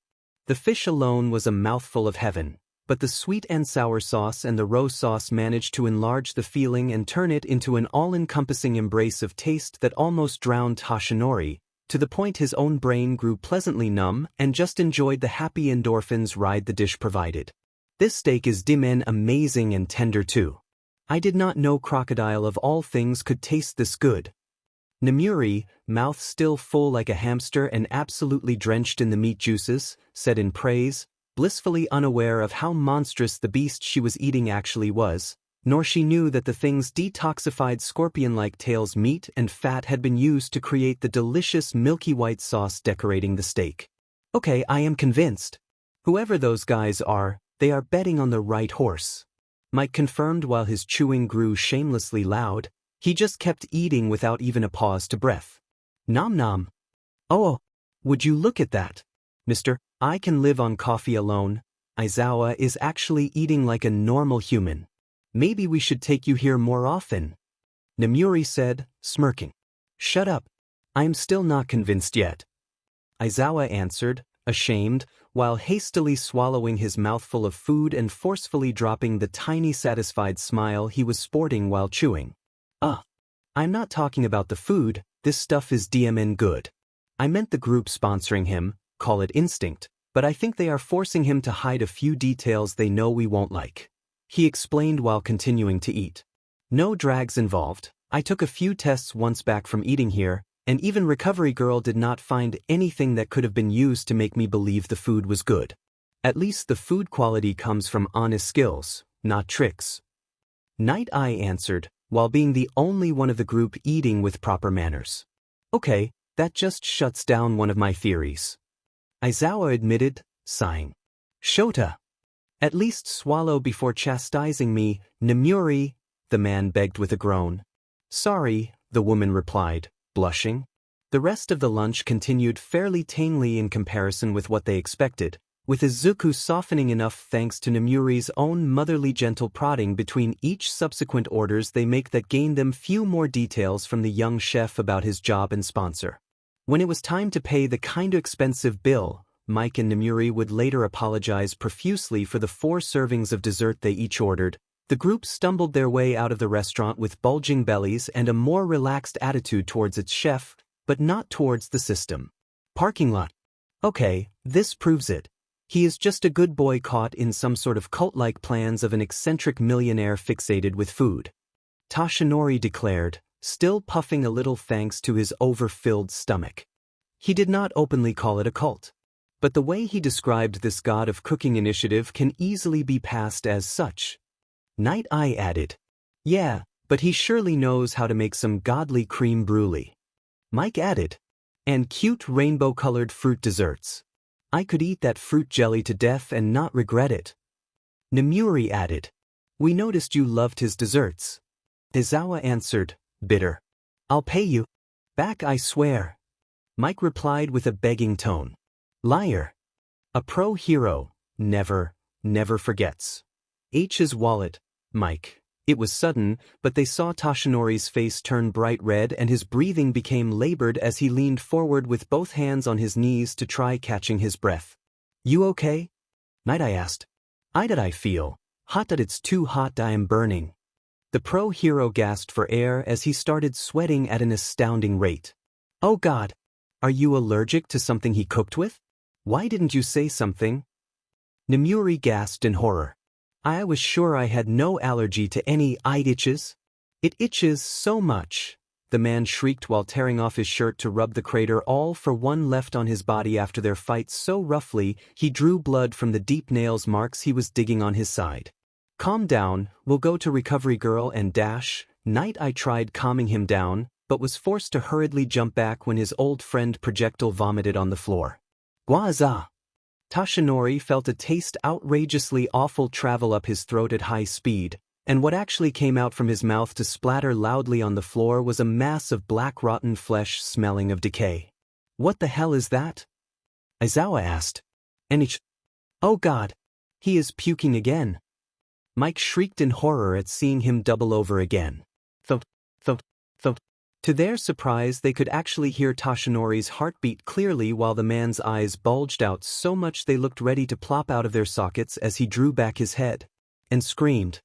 It was a howl worthy of a mighty beast, and under the shocked eyes of his friends, the pro hero number 1 All Might made his explosive appearance as Toshinori's body transformed even faster than usual, but showing even more muscles than what he was famous for once done changing.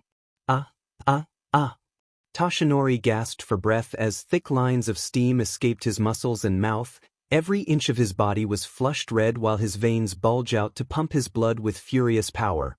Just by looking at him, in fact, power was the first thing that would come to mind. "You okay?" Night Eye asked faintly. "I feel good? Okay. I feel great. Great." Wah! A loud, happy laugh escaped the pro-hero, strong like thunder as he studied his body in wonder as if seeing his own muscles for the first time. "I feel so strong. Like back in my youth." "How?" Toshinori asked while studying his clenched fists in awe. There was no longer the fatigue, the pain, that feeling of a viscous hand squeezing his heart whenever he transformed. He was pretty much back to the days when he first got his quirk from Nana, burning with energy and, that thought gave him pause actually. It was not like he could see the power of one for all, there was never some visual clue, it was more a feeling of it being there, and after passing it to Mirio, he could feel that he had been left with just a few dying embers. Then why those embers had now turned into AF supernova? "And no way," he muttered, shocked. "Toshinori, transform back before someone notices you." Aizawa warned him. "They are already looking for the source of that scream, they will see you any moment." Mike added, "Alright." Still feeling his body ready to explode from the surplus of energy he felt traveling furiously through his veins, Toshinori closed his eyes and focused on himself and dispelled, for the lack of a better term, his all-might form, to return into being his skeletal self. "That I said to de-transform." Aizawa said. "I did it." "No you didn't, you moron." Opening his eyes to look at himself, the number one hero saw that he was still the same mountain of muscles. "I know I did it. The feeling of turning it off was the same as always," he then said, frustrated. "I'll turn it off myself then," Aizawa answered, rolling his eyes, before activating his quirk and looking straight at All Might. Only for him to remain the same mountain of muscles that now made Broly look like a wet noodle in comparison. Are you doing something wrong, Shota?" Mike asked, unsure, while Toshinori swiftly moved into a crouch to hide behind Night Eye's car to not be seen. "No. I am doing what I always do. His quirk is just staying active." Toshinori. It was then that Night Eye stole a look at the Green Cloud restaurant to see Izuku standing by the door and looking straight at them with narrowed eyes. "Yes. I need to use my quirk on you. I need to check something," he asked. "Okay, go on," the other replied. A handshake later, Night Eye locked eyes with All Might to see the man's future, something he had promised to never again do after foreseeing Toshinori's death. To his surprise, though, the same vision lasted barely a few seconds before turning gray and shattering like glass, same going with the shadow of death he had always seen hanging around the man, with enough force to almost split Night Eye's head in two with the backlash. "You okay?" Nemuri asked at seeing a few drops of blood dripping down the man's nose before he recomposed himself. "Yes. But, Toshinori, your future changed," Night Eye said with a low whisper before his head whipped back towards the restaurant to meet Izuku's eyes. The young man merely gave a small bow of his head and flashed a tiny satisfied smirk before swiftly turning around to get back to work with the restaurant door closing behind him by itself. "What do you mean my future changed?" "We need to talk with Recovery Girl, there is something unnatural going on here." "Let's go," Night Eye answered while rapidly mounting his car. "Can you explain it to us normal mortals too then?" Nemuri asked with a growl while she and the others too got into Aizawa's car. "I believe I now know what that system incorporated wants from Midoriya, but I need to have a medical expert confirm my theories first." Night Eye answered. Inside the restaurant. "Iken? You okay?"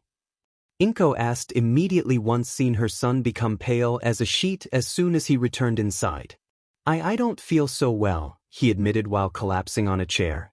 Izuku, his father and Saito immediately were at his sides to help him sit upright. "Here, drink this."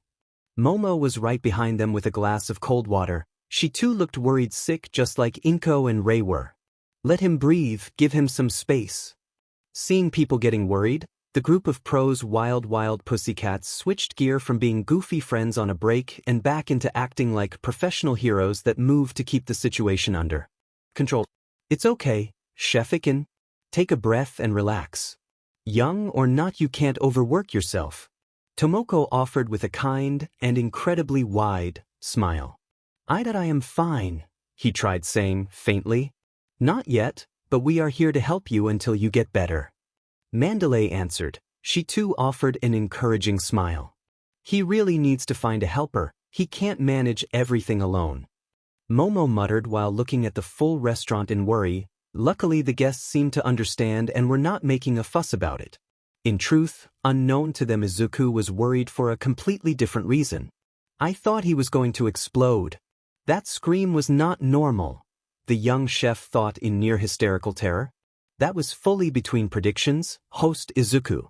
The overabundance of life and vitality energies inside the dish have saturated All Might's body up to 400%, cleansing his organism and recharging his spirit and vitality, and also rejuvenating his dying quirk as a side effect.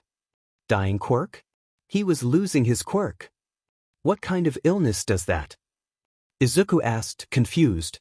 An artificial tumor-like infection of the blood, host Izuku. In order for him to expel and repair all the damage left behind by that thing, enormous quantities of vitality had to be infused. In 24 hours his body will burn through the excess of energy and he will find himself back to what could be called youth days of his prime. Congratulations! Jewel meat has already been unlocked and several tons of it loaded in the restaurant storage area. It is now possible to request it freely when cooking. Have no fear. Just like with every other ingredient stored by the system, it won't spoil but remain perfectly fresh. Success. Thanks to the bonus in experience points from the abrupt mission, host Izuku has reached level 2 on the path to become the god of cooking of the hero world. Physical and mental stats have increased accordingly and higher quality ingredients can be exchanged with the system. Vitality cooking training can now be initiated along advanced dessert making training. Keep working hard, young man, the system answered. As long as nothing bad happens, and more things to train in. At least they sound interesting.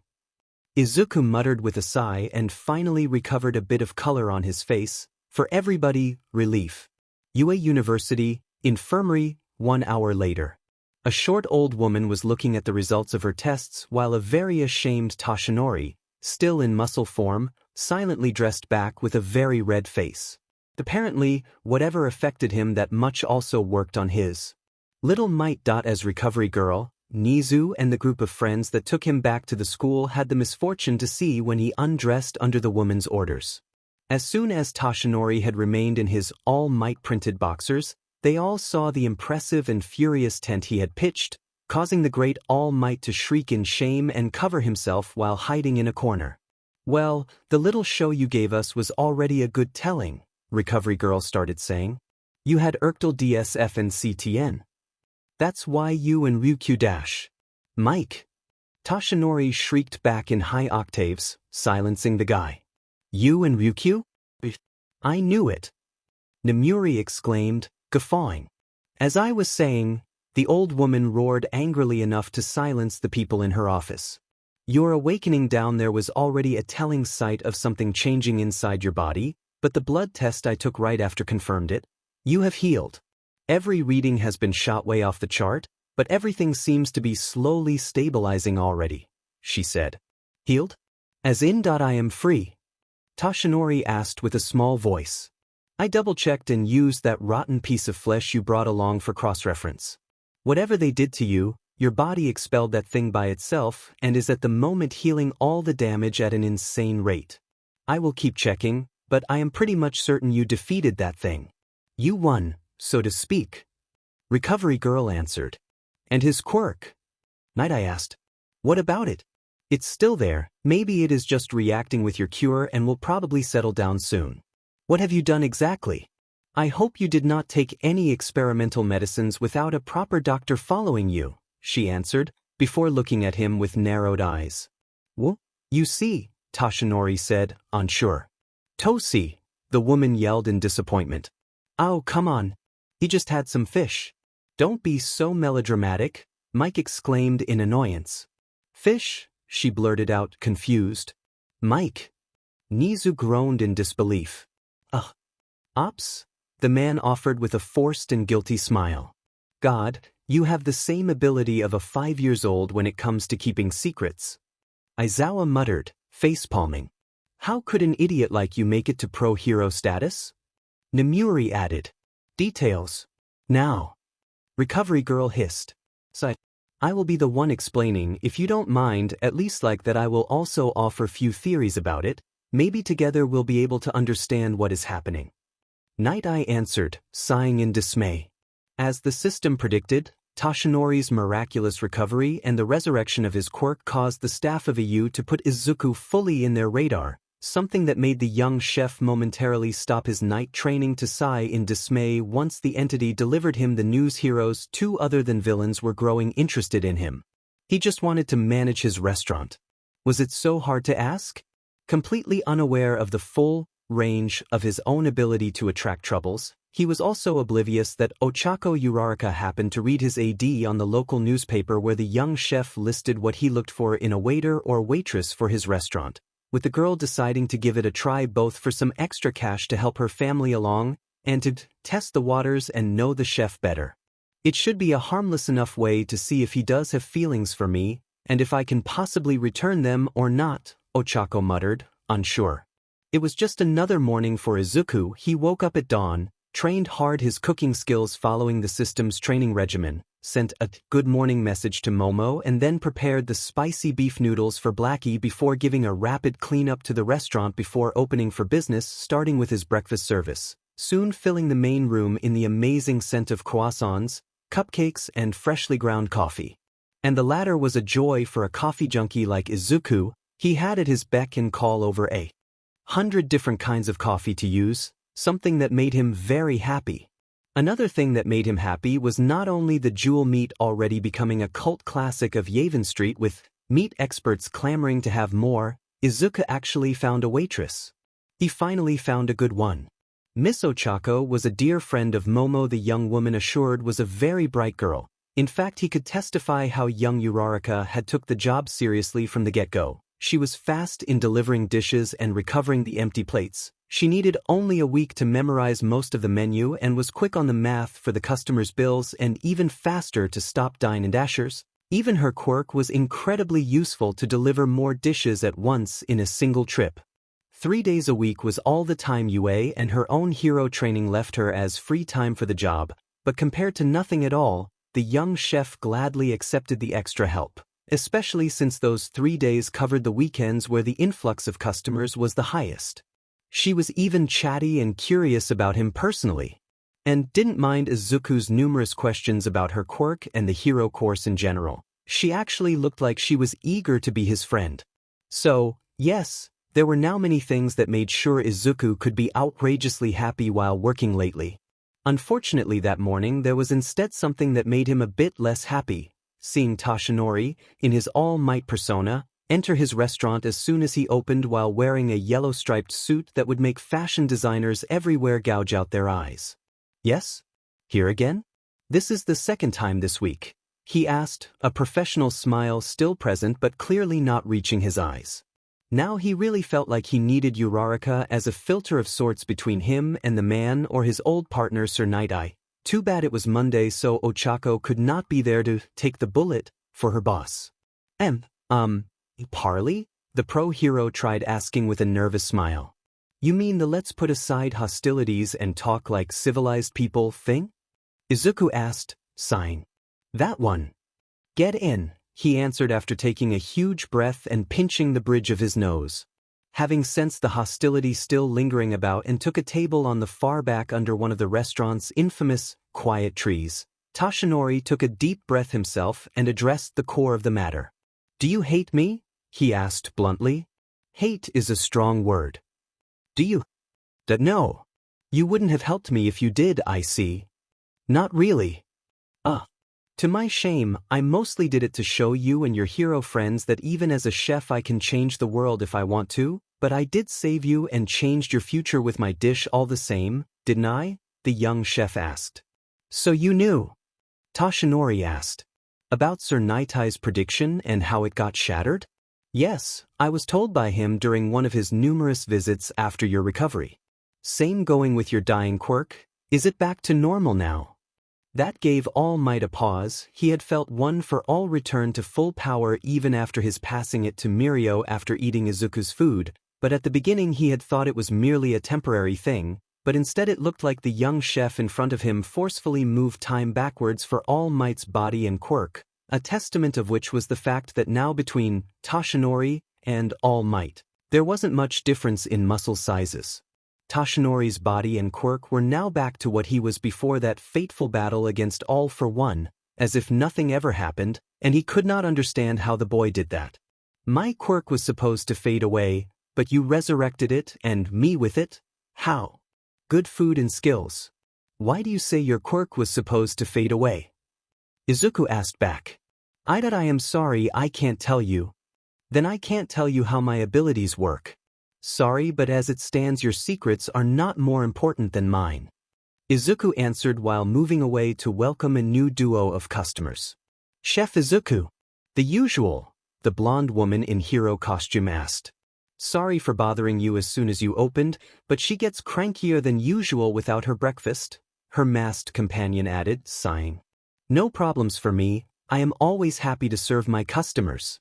I also got the chocolate cake out of the fridge before opening, so it is now soft just how you like it. Does Miss Lady want some together with her coffee? Izuku answered, this time with an honest happy smile. Yes, Miss Lady would love that, the woman replied with a cheeky smile. Me too, if you don't mind. Kamui Woods added, shrugging. I'll be with you in a moment, he answered before walking away. Good morning. Toshinori said once seen the two sit close by. First you get that villain before me and now you want to steal my breakfast? Lady hissed in contempt. I told you that I didn't want to steal anybody's job, I was just passing by when I saw Headgear taking hostages. Yeah, whatever, she answered, making Kamui Woods shake his head in dismay at her manners. One after another, more customers came and went, and Toshinori had a first-row seat on seeing the boy managing the tables by himself while also cooking and recovering the empty plates, working tirelessly and yet exchanging smiles and jokes with the regular guests of his restaurant, except with him. Rumi-Sidash. Rumi-chan. It's not that hard, the bunny girl said with a mock glare. Rumi-chan, that I can't be your plate, that would be hardly hygienic. And also highly unprofessional, Izuku answered. But it would make liking the plate clean so much better, she replied. That too would be bad. Afraid of getting hard? She asked with a knowing smirk. Among other things, he admitted. I swear I won't mind if that happens, Rumi promised while purposely passing her tongue extra slowly on her lips to turn them glistening. I would mind instead. I would mind it a lot. Momo chose that moment to make her presence known, and actually sitting in front of Rumi at the same table. Momo? Izuku asked. Took a little detour for a cup of coffee and a good morning, and I am glad I did it. Don't worry, I will deal with her myself, she answered, and turning just a bit smug at the kiss on the cheek she got from the young chef before he left their table. This means nothing. Rumi hissed. What do you want from him? Is he another notch to put on your belt? What the hell do you think I am, the bunny girl asked. With a growl. Somebody coming here daily at random intervals to molest him. He is trying to do his job and doesn't need a horny rabbit clinging to his leg. How dare you? What is his favorite color? Least liked movies? His mother's name? What's his dream? His worst fear? Momo asked with a calm tone, opposite to Rumi's own furious one. I know many things about him and will learn even more because I am honestly interested in him, just like he is interested in me and is slowly learning more about me. On the contrary, you just want him the same way a spoiled toddler wants a new toy. I am learning to know him, the good and the bad, just like he is doing with me, and you? Do you know anything about him? What do you want from him, really? The bunny girl simply sat down at that. Thought so. He is just a new pastime until you grow bored and find something else to keep you entertained. Well, I won't let that happen. Momo declared firmly. And what if I am serious about him? Have you two met outside the restaurant? Have you exchanged something more than a polite greeting? Talked together? Laughed together? Shared common interests? I think not. You just come here, make some crass jokes, unashamedly flirt with him to get him embarrassed, and then leave. Sorry, but no relationship can be born just from teasing and flirting, no matter what your favorite shoujo manga may suggest. And you did all that instead? Rumi asked with a challenging tone. Yes. We go on dates, talk on the phone, he visits my home to teach my mother how to cook, and I visit his parents' home to spend some time with him and his family. We have already argued and made peace twice this week. We have officially been together. Because we just embraced and enjoyed each other's company in silence. I got his head on my lap and my head on his plenty of times too. We are close, something fundamental to develop a relationship. Do you understand the difference between us then? It was clear Rumi was angry, and yet tears too were mounting in her eyes, if from her rage or something else thought was known only to the bunny girl herself. This means nothing. Nothing. And I'll prove it to you, she hissed in answer, eyes full of animal fury. How? Let's hear. By stealing him away from you. You make him happy? Well, I'll make him happier. If I had any doubt about courting him or not, thanks to you I got my head straight. He will be mine, she declared before marching away. Over my cold dead body, Usajiyama. Momo growled back. Don't tempt me, Yarozu, the other answered, slamming the door closed and disappearing around the corner. What happened? Izuku asked. He had just left the kitchen to bring Momo her breakfast to witness the bunny girl storming off. Just a fool fighting a losing battle. Don't worry, she replied with a gentle, sweet smile while accepting her coffee and croissant. Okay? Just don't get hurt, please. Izuku begged, worried. Don't worry, if somebody gets hurt, that won't be me, promise, she answered.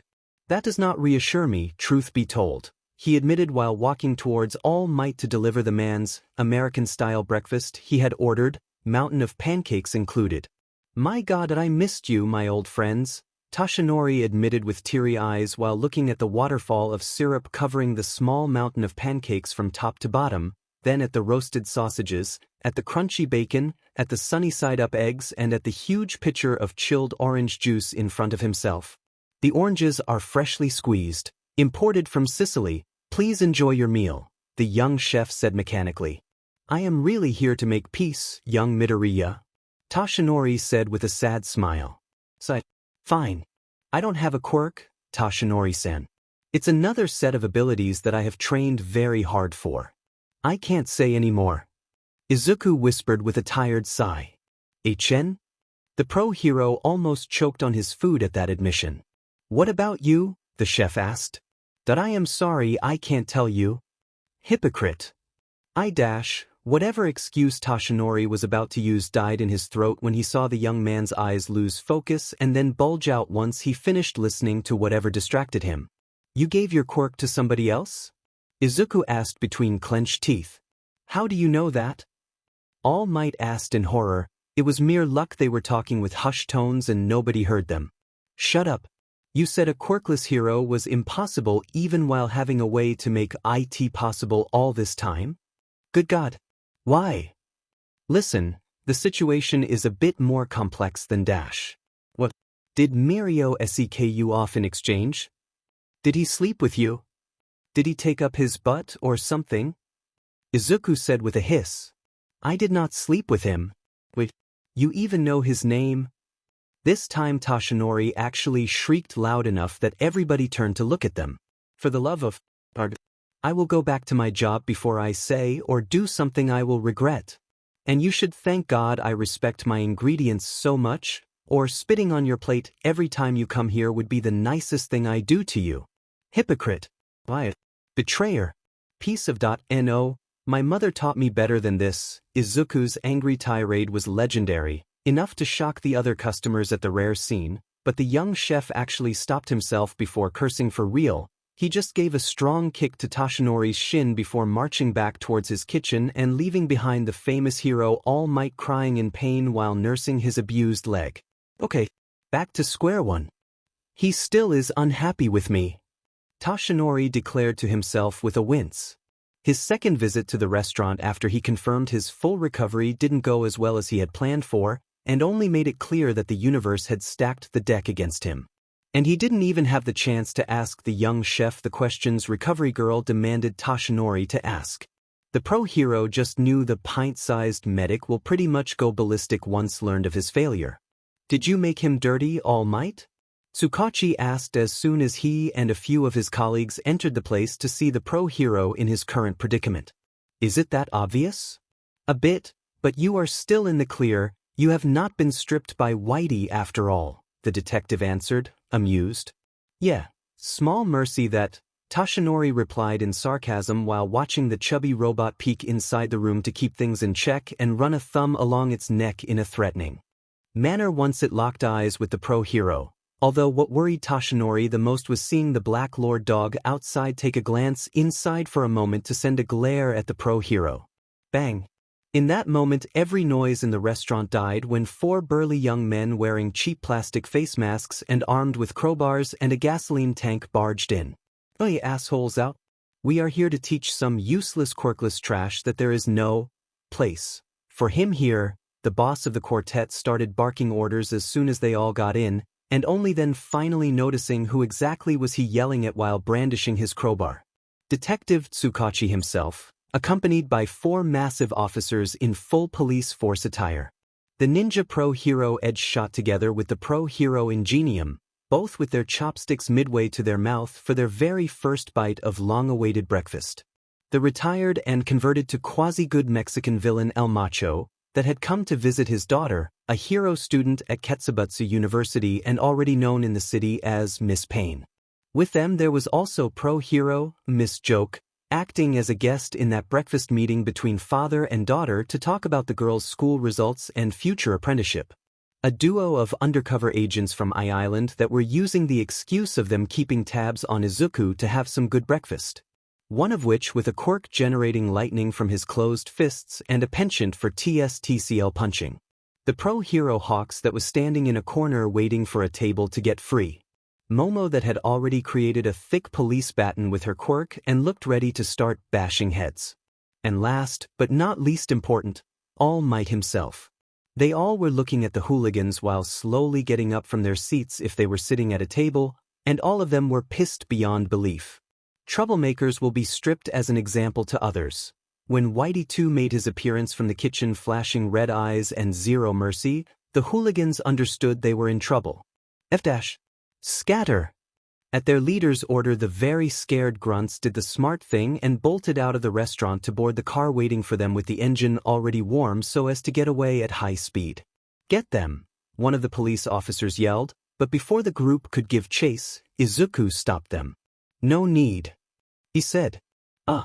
They are not worthy of you all abandoning your breakfast. I got Whitey for this sort of bullies." But they dash. "Whitey, fetch," Izuku ordered while patting the robot's soft belly. "Understood," the robot answered while the restaurant door opened by itself. Bang. To the present's surprise the chubby robot simply blurred away at insane speed, soon followed by the noise of the sound barrier being torn to shreds by a speeding body. "Please return to your breakfast, and as an apology for this inconvenience, the first coffee refill will be on me this time," Izuku offered with a bow and a gentle smile. "Relax, guys, that robot has everything under control." The undercover agents from I-Island reassured the others while returning to their table with a knowing smile etched on their faces. "Oh yeah, they are screwed. With Whitey, Reawawaka." The sports car the 5 guys had rented for their escape was roaring at full throttle as they tried escaping from the fat robot, which instead was rapidly gaining terrain on them while running with heavy, thumping steps. Thump, thump, thump, thump. "Faster! Faster! I am trying!" The driver shrieked in answer, and using all her abilities to take a daring turn so suddenly the car went briefly on 2 wheels before slamming back down on all 4 to sprint away. Bang! What the F dash? To their horror, as soon as they actually turned the corner, Whitey was already waiting for them to grab the front of the car and abruptly stop them, with the back wheels of the car spinning in place so fast the tires looked ready to catch fire. "Troublemakers will be stripped as an example to others," Whitey declared loudly, thing that made the people around them in the area grow horrified at the strange threat. "Let us go," the leader of the gang yelled. "No, was the robot's answer as his grip on the car's front tightened, and with a mighty pull of his big hands, the entire vehicle went torn in half as if made of tissue paper, making the 5 hooligans fall sitting on the street with bulged-out eyes. Beginning stripping protocol. Whitey said once thrown away the 2 car halves while walking towards the 5 with heavy steps. Knife hand. One of the guys said while activating his quirk and turning his fingers into dagger-long blades. Slap. Bang. Stripe. Unfazed by the incoming attack, Whitey gave a downward slap to the guy that slammed him headfirst on the concrete hard enough to knock the jock unconscious instantly, and once sure he was not moving, the robot grabbed the back of the guy's clothes and pulled, tearing those to shreds and letting the unconscious young man still in his boxers fly away and land on the near walkway. 1 down, 4 remaining. Stay away. Devil's leg. Another said, igniting his leg on fire thanks to his heat-controlling quirk to deliver a flaming spin kick to Whitey's head. Troublemakers will be stripped as an example to others. The plump robot simply took the attack head-on without a scratch or his head moving at all. He just looked at the attacker straight in the eyes, unfazed. "What the F are you made of?" the guy shrieked in horror, but his only answer was a backhanded slap that knocked him out for Whitey to strip down right after. Too bad the guy decided that day was a good day to go commando. 3 troublemakers remaining. Whitey declared once thrown the second fainted hooligan on top of the first. "Together, brother." "Yeah." Magnetic twist, jeesh. Before the 2 twins could actually initiate their combo attack, they both had a magnetic quirk. One brother had a positive pole, the other a negative pole. Whitey simply opted for flash stepping in front of them and smashed their heads together a couple times until they too fainted. Then he stripped them and threw them on the pile. 1 troublemaker remaining. He then said as his red eyes landed on the only girl of the group possessing a quirk making her a human-cheetah hybrid. "No!" Screaming in terror, the young woman showed her enhanced speed by turning around and running as fast as she could. No escape. The robot was unimpressed, and simply pointing his right closed fist at her, the entire arm detached at the elbow and shoot forward like a missile to immediately grab her ankle and start pulling her back towards Whitey. Please no. Anything but that. I'll talk. I'll tell you everything. Please. Yeah. Reduced to a blabbing mess crying in hysteria, the last masked hooligan clawed in despair on the floor as she was rapidly dragged back, gaining her many looks of sympathy as bystanders started begging Whitey to show mercy. Troublemakers must be stripped as an example to others. Whitey answered as soon as his arm reconnected and his hand grabbed her by the collar. "I'll talk. I'll tell you who sent yous. Others told yous to do this. I swear I am innocent. I had no choice," the young woman begged while crying heavily, snot and tears drenching her face mask. "That I am listening," Whitey said after a long pause that almost scared the woman to death. Then his eyes turned from red to white and the robot just observed her. "I will talk that I swear I will talk that I am innocent. They said I would have been kicked out if I didn't do this," the girl babbled and hiccuped heavily. Troublemakers will be taken back to the restaurant for questioning. Any resistance will be met with extreme prejudice. Whitey declared while moving the girl on his right shoulder and holding the other unconscious men under his left arm. "Yes," the woman shrieked in answer. Boom. Once again a loud sound blared around the robot as the thing dashed away at high speed to return to Izuku, leaving behind a shocked audience of passerby, one of which a young woman by the name Mei Hatsum that was looking longingly at the robot in badly restrained need to disassemble it to learn how it worked.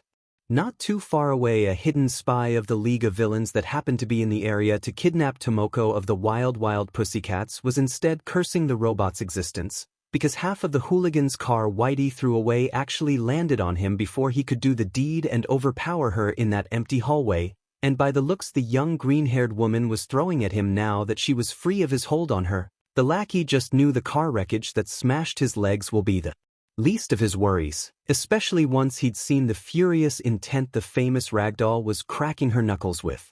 Had someone seen it, the old-school beatdown the pro-hero administered on her wannabe kidnapper would have gone down in history for its raw brutality. Unfortunately for the guy, nobody saw them, and the lack of witnesses meant Tomoko could go as much heavy-handed as she wanted on the guy while tenderizing him. All for one won't like to discover that because of Whitey, both the Wild Pussycats and several other pro-heroes now knew he was interested in capturing Ragdoll. The villain was starting to really dislike that accursed quirkless chef, while Tomoko was brutalizing the villain with a brick, green cloud restaurant. The customers were indeed surprised to see Whitey return just a couple minutes after his departure while carrying the unconscious hooligans like sacks of potatoes the robot just threw on the floor once inside. Troublemakers captured. The female one is willing to talk. The robot explained. Really? Why did you try to destroy this place? Let's hear. Tsukachi asked while he and his colleagues cuffed them all. Yamato. Rector Yamato sent us. She said that if we didn't smash this place and force the chef to stop cooking, she would have failed us all. I swear. She sent us.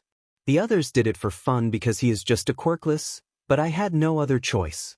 I am in Inoshiki Academy with a scholarship. I need that to keep studying, the young woman said immediately while eyeing Whitey in fear.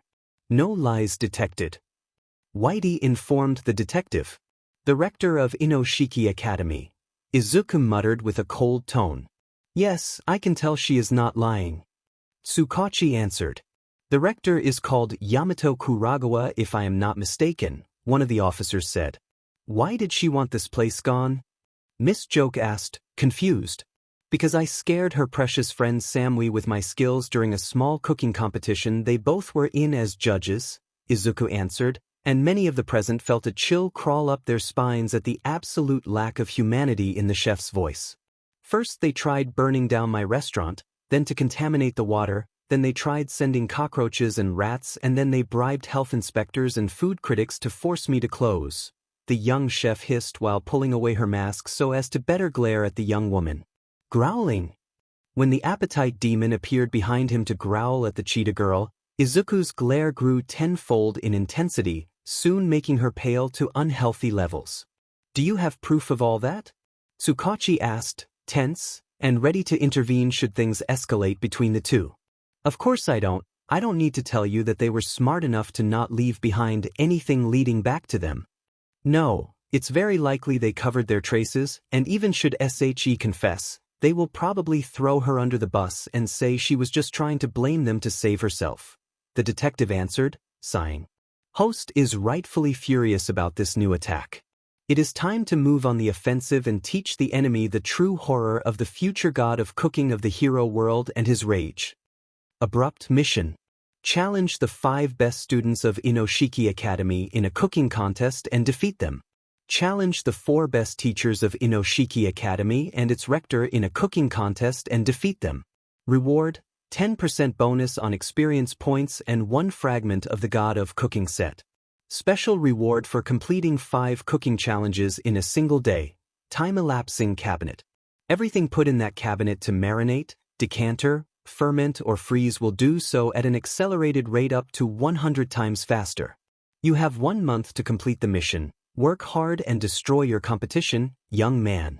The system instructed as soon as Izuku's anger reached the peak, and the fanged smile that almost split his face in two actually made the bound cheetah girl pee herself, if one watched the big wet spot that appeared on the front of her pants. Very well. If they want war, I will give them war. You are a student of Inoshiki Academy, yes? He asked. Why yes, sir? The young woman replied, nodding as fast as her neck could let her. But I want you to go back and give a message to your rector Yamato Kuragawa. In exactly 7 days I will pay your university a visit. I want to challenge your 5 best students and the 5 best teachers, one of which will be Yamato herself, to a cooking duel. If they win I will close my restaurant forever, but if I win, they will leave me alone and stop bothering me. Can you do this for me? Izuku asked. Wise. But I don't know if they will accept. It's either that or him taking this to court. I too will personally vouch for him in court if he needs, Toshinori tried saying, clearly disappointed in such villainous tactics being used. All of the present will testify as well. Miss Joke added, arms crossed with a frown on her face. Many around the room nodded as well. Okay. the cheetah girl said, weakly, while being helped to stand thanks to Tsukachi pulling on her arm. Very good, while my colleagues take your friends to jail for attempted acts of vandalism and assault, me and you will go deliver this fancy little challenge, then you will join them, okay? The detective said. Yes, Serta, I am sorry, she answered, crying once again. So, we'll be gentle in your case, since they forced you to be the driver for this idiotic farce. Let's go, he answered with a sigh of dismay while he and the other agents, begrudgingly, left the restaurant after barely having had enough time to actually drink their coffee. While this happened, the two undercover agents sent a message to Island telling them what happened to one of their darlings, and about the cooking challenge. This in turn angered the old man enough he himself made a couple phone calls to make sure those guys did accept the challenge and took it seriously. Are you sure you want to do this? Inoshiki is one of the premier schools for chefs, you told me so yourself. Momo asked worried. This is the last chance for them to close this feud they have against me in a civilized manner. After this, I will either send Whitey or Blackie to deal with them, depending on how hard they spit on my offer of peace. Izuku answered, sighing. Blackie? The young woman muttered while stealing a glance at the lord dog sleeping outside. Wouldn't that mean sending a nuke towards them? She asked in dread. As a last resort, I am no bully. I just want them to leave me alone, but they keep pushing and threatening me. I am just returning the favor, he answered with a tiny smile. Just don't overdo it, okay? I won't, Momo. It was then that Whitey walked inside the kitchen and brought out a big squared wooden cabinet made in lacquered dark reddish wood, giving off a faint and pleasant flowery smell. The thing was decorated with cloud carvings and hinges, and corner covers were made in shining bronze. Host, please collect a knife from each chef defeated and put it here, as a reminder of your skills. Whitey repeated the system's words while opening both doors of the thing to show the various empty hooks inside. Taking trophies may be a bit too harsh though. Tashinori commented, unsure. It is not my fault if we came to this, I am just taking a knife with their names written on it as a reminder of my victory, as a way for me to feel pride for my skills.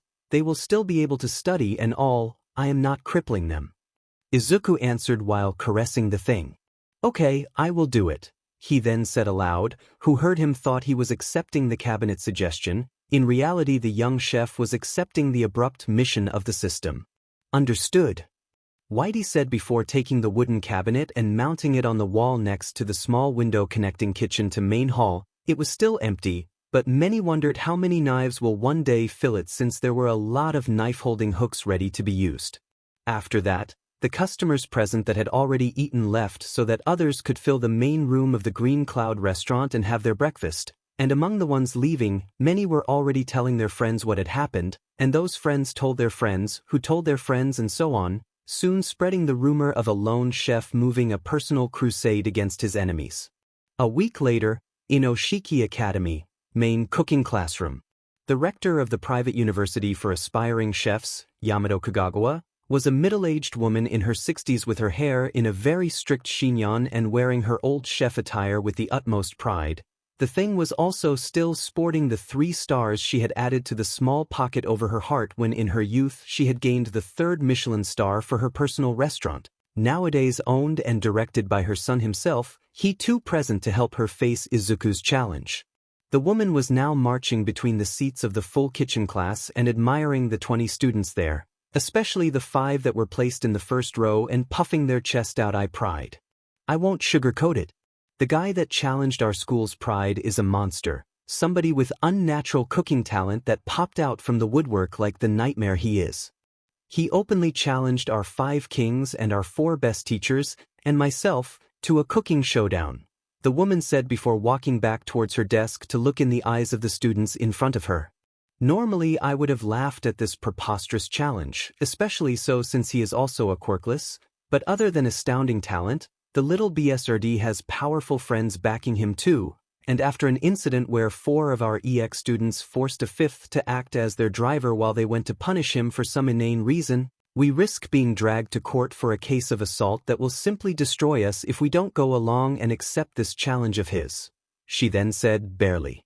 hiding her anger at remembering how the morons she sent on such a simple mission to scare a Quirkless had failed so hard All Might of all people was ready to intervene in what could be the greatest PR nightmare she had ever seen, second only to when those paparazzi caught her father basking a still-alive turkey with his D-dash, that had been a nightmare and a half to cover. Why us? One of the 5 best students of Inoshiki, the 5 kings, asked. Because those idiots tried saying we sent them to demolish the restaurant and beat the stuffing out of that boy, and since I have a past with that chef, due to common acquaintances, it wouldn't be hard for him to twist things in a way that makes all of US look like the villains, and that means both. Students and teachers will have their reputation tarnished forever, and I will be caught dead before that happens, she answered, and the class gave a loud roar of appreciation to her words. Good to see you all motivated. This is what we will do. We accepted the challenge and will play nice while following the rules we both agreed on. He and us will use the same ingredients and the same appliances to cook, and the best dish and chef wins. Simple as that. There is a catch. If he wins, he will take one of your knives as a trophy and pretend the loser to write their name on the blade as a reminder, but if he loses, he will actually close his restaurant forever. We only need one of you to defeat him, so do your best, the old woman instructed. We'll destroy him, madam, the girl ranked number 1 of the 5 kings answered immediately. I hope so. Now head count kings. Yamato's son gave a barking order. Number 5, meet king. Toshio, present, a chubby boy with fiery red hair said while stepping forward. Number 4, fish king. Sadao, present. A lean girl with long lime green hair walked forward next, eyes narrowed into slits. Number 3, dessert king. Michiko, present. A short girl with blotchy cheeks and a dozen purple tentacles for hair said right after while adjusting her thick glasses. Number 2, vegetable king. How present. An extremely tall young man with broad shoulders and muscled body answered next, his voice loud like thunder. Many girls in the class swooned hard once heard him, as always whenever he talked. Number 1, soup king. Mako, present. The last one was a tall girl of incomparable beauty, white hair and gray eyes able to freeze the blood of whoever she looked at. She was just as beautiful as she was cold and merciless. This time it was the male half of the class to simp loudly for her. You all trained and studied extra hard these 7 days, do not disappoint me. Yamato ordered with a low voice.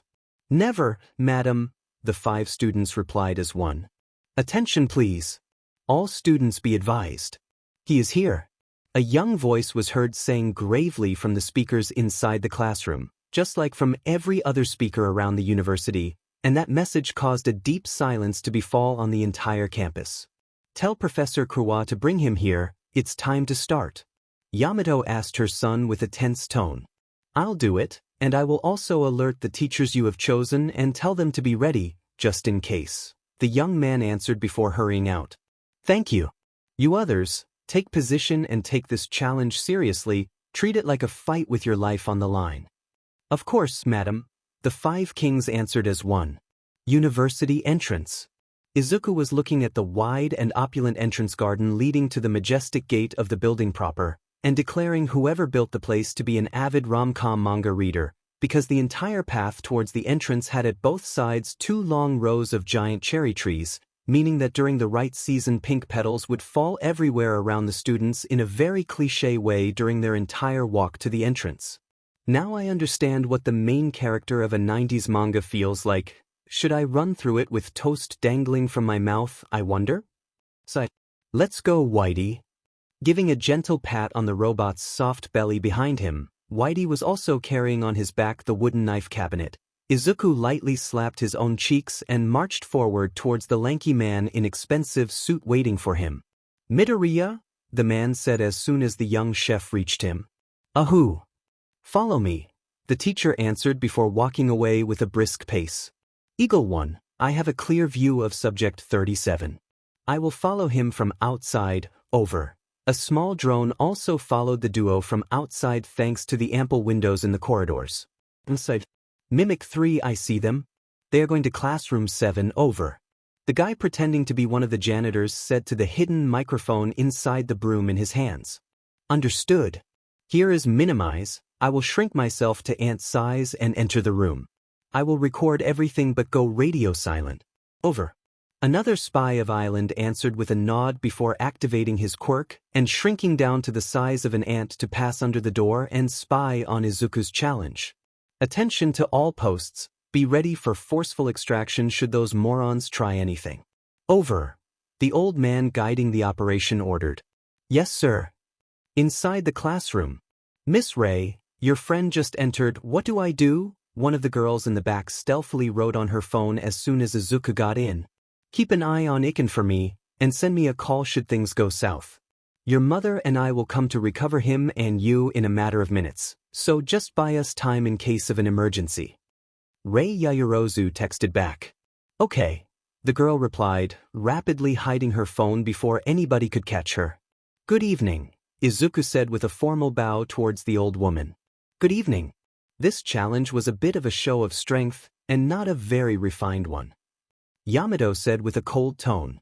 There was no other choice. You and your little friends glued your derrieres on top of a pedestal and started attacking me as soon as your poor friend Samui got scared of competition. If good manners don't work, I will use strength. I won't be bullied. He whispered while presenting his hand to her. Listen here, you little upstart. Making the mistake of shaking his hand, the old woman felt a hydraulic press threaten to turn her bones to dust when his hand almost squashed hers to stop her cussing, although the merciless light in his eyes came right after to silence her subtle shriek as well. No human should have those eyes. First your students, then your teachers, then you. You caused this, not me, he answered before walking towards his own cooking station to check it. No tampering has been detected, host Izuku. You can give your all, the system informed him while Whitey swept the room with red eyes and then settling in a corner of the room to observe everything. Whenever you want, I am ready, Izuku said while tying a green bandana on his head. You'll have to work your way up, kiddo. But while I may be the fifth, I am still way beyond you in abilities, the fifth king, Meat King Toshio, said with a sneer, shaking his flabby cheeks heavily as he took position on the cooking station at the opposite side of Izuku.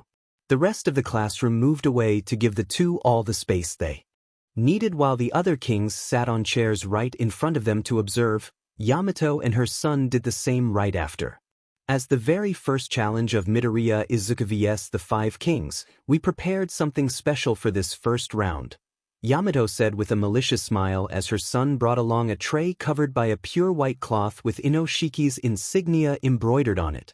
You will regret leaving the choice of ingredients to us, boy. I will destroy you. No quirkless upstart shall put my grandfather's Inoshiki Academy to shame. The old woman mentally roared as her soul momentarily turned putrid black. This will be your ingredient, bear meat.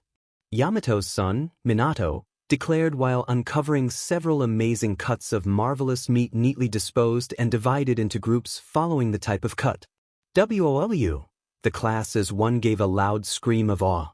Look at that meat's marbling, a young man said in reverential awe while committing to memory every delicate line of fat adorning the meat. That luster!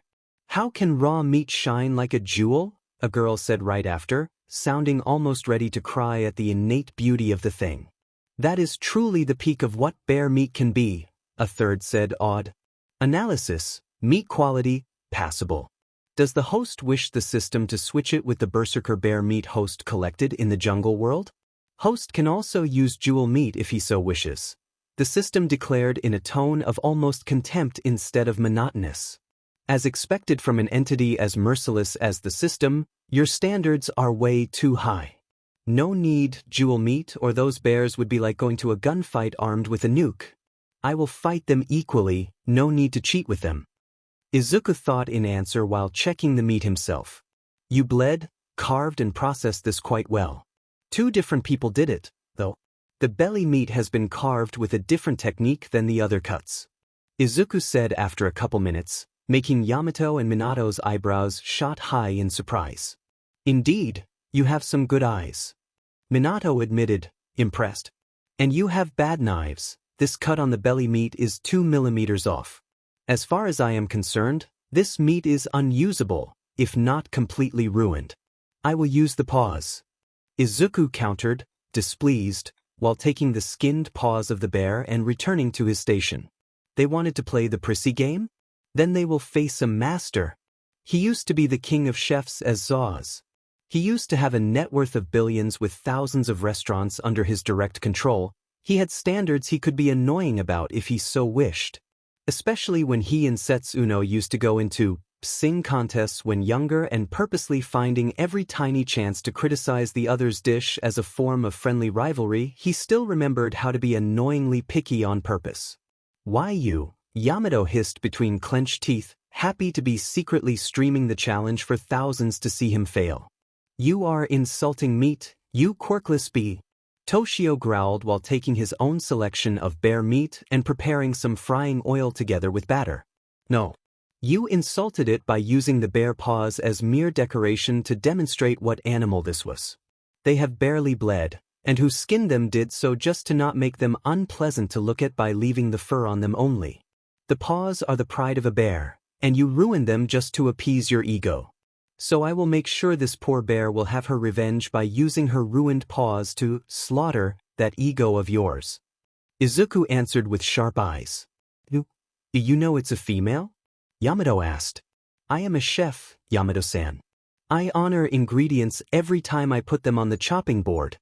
I thank them from the bottom of my heart for their sacrifice and always make sure their taste is worthy of such sacrifice. That is a true chef to me," he answered, and a few for an instant thought the paws in front of him gained just a bit more luster at his words. Unknown to them, Izuku could still hear the voice of ingredients, and the paw's feeling of gratitude boosted his morale to high levels. Many also laughed at his bold claim, except for the king's number 2 and one that instead seemed to appreciate his words, somehow. "We'll see if you are as good at cooking than at talking. Let's go!" Toshio roared as he slammed a meat grinder on his workstation and started grinding roast, back ribs and round bear meat together into a rough mix. "Of course," Izuku answered while studying the paws and delicately adjusting the meat's smoothness ruined by the improper skinning with a few feather-light cuts of his knife, then gently removing the small claws and setting them aside as a lucky charm of sorts. To be fair, it was not exactly carelessness or unwillingness the cause of the paw's bad shape. Most chefs simply preferred not to use the paws due to the high ratio of tough muscles in them compared to the rest of the body, so while a bit tasty in itself as an ingredient, whoever prepared the meat thought that in a challenge between kids nobody would have dared to use the paws, so a light-hearted job was done because of it, for the sake of appearances. Sniff. Sniff. "Yes, this will suffice, the bouquet is good enough," Izuku said while positioning both paws into a pot and fully covering them in white wine to remove the faint traces of unpleasant smell still clinging to the meat after its incomplete treatment. The other contestant, instead, 5 flavor berries essence, Japanese sake, diced onion and just a pinch of salt, and the unpleasant smell of bear becomes heavenly delicious. The Meat King was heard muttering with a low, ominous voice as he ground the meat again once mixed those ingredients with it, his smile unpleasant and creepy as drool faintly flowed down his double chin. "Whitey," the class heard Izuku say. "Host, bring me these herbs and this honey from that cabinet. I would prefer to not leave my workstation unsupervised," he asked after jotting down a rapid list on a piece of paper. "Understood," the robot answered while walking towards the ingredients cabinet Yamato furnished for this challenge. "There is no need to fear, we won't need to cheat to win this," Mako, King number 1, answered, sneering.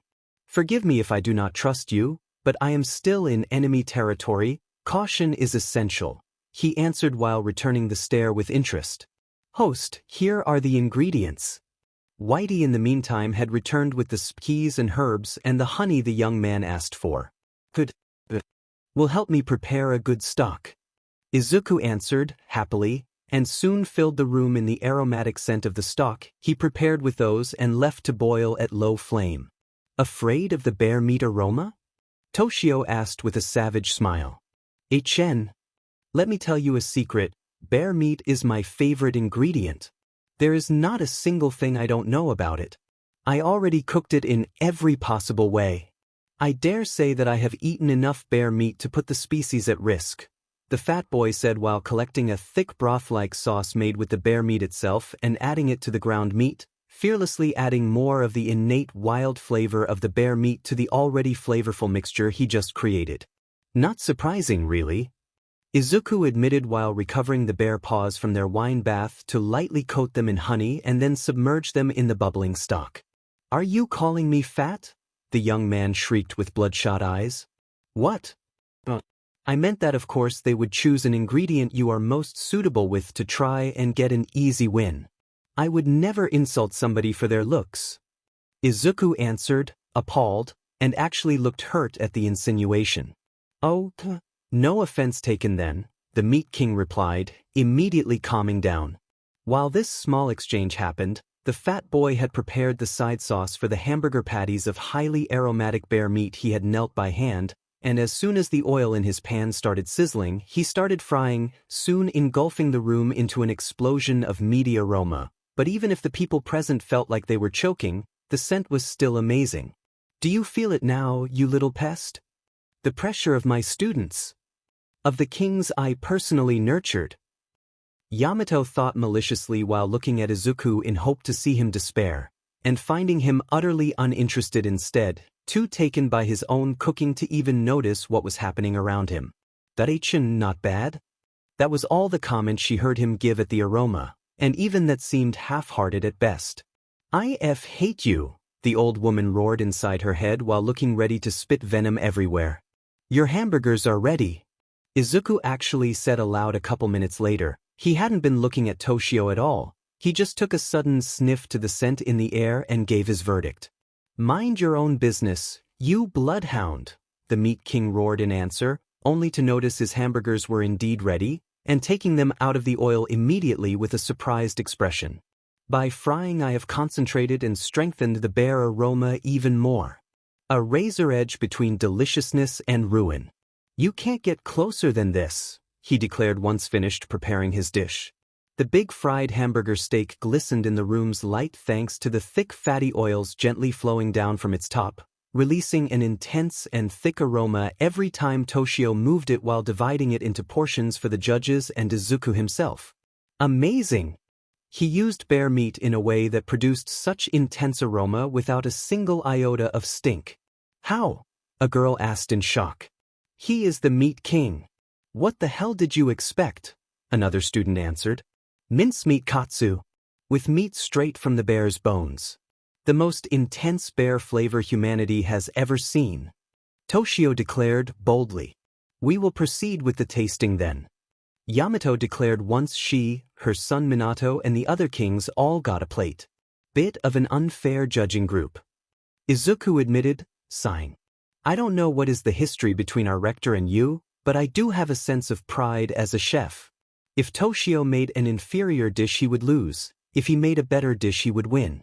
School pride has nothing to do with this," King Tutio answered. And again his female classmates simped hard for him. "Same here. If he loses, it will mean he is just unfit to be a king. No need to cheat and save a loser. I do have my dignity." Mako, King 1, chorused as well, and both kings skillfully ignored the hateful glare Yamato stealthily sent them. "That's a bit too harsh," Izuku answered, sighing, while trying the piece of hamburger steak Toshio prepared and growing pleasantly surprised. "Sour, bitter, sweet, and salt. Only somebody truly knowing every facet of the taste of bear meat can achieve such a result and turn the stink of a beast into a gourmet delicacy," Yamato declared once tasted the thing. She too pleased to the core. Good control of the flame and oil's temperature. The meat has been cooked just right to make it tender and flavorful. Impressive for somebody so young. Minato added, his narrowed eyes were also studying the cross-section of the meat created by his bite and the knife that cut through it. "Thank you, Mr. Minato," Toshio replied while puffing out his chest. "Too greasy though. There is oil everywhere." The boy's sails went then immediately deprived of wind by Mako's words right after as she scrunched her nose a bit at the overflowing of oil when she tried squeezing the meat. "That is part of the dish. At each bite the meat juices and the oil mix together with the meat to create a soup-like dash. Do not talk about soup with me, pig," the king number 1 interrupted him with a glare, silencing him. This is at best a good dish for some barely decent fast food restaurant. Good for nothing beside clogging arteries and satisfying fatty losers. You ground some meat and fried it, big deal. Now be quiet and enjoy your win, if you win. Since that other idiot at least used more complex techniques compared to yours, the young woman's tirade was frosty cold, probably thanks to her own quirk since the temperature around her did turn colder the longer she spoke. Sorry, Miss Mako, Toshio muttered while looking down, chastised. High-strung maybe? Izuku thought, surprised by the outburst. The girl's quirk generates cold by absorbing inside herself the warmth around her. As a side effect, her self-control slips and she is victim of a burst of anger once enough heat is stored.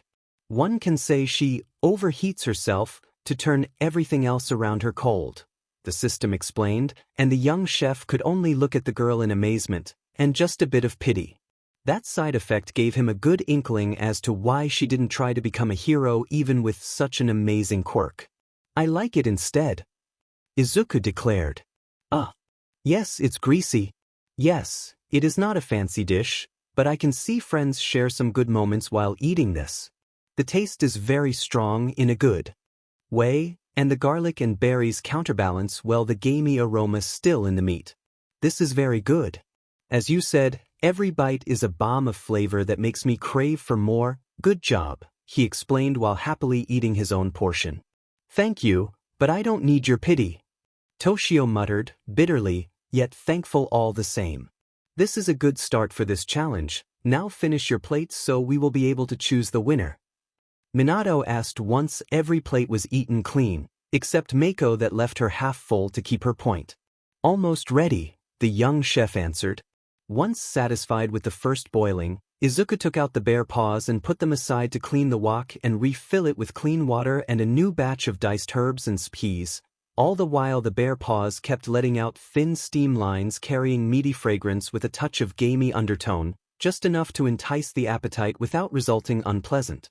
The young chef repeated the boiling another 2 times at always shorter length and changed herbs and peas used at each new boiling, slowly letting their flavor deep inside the meat.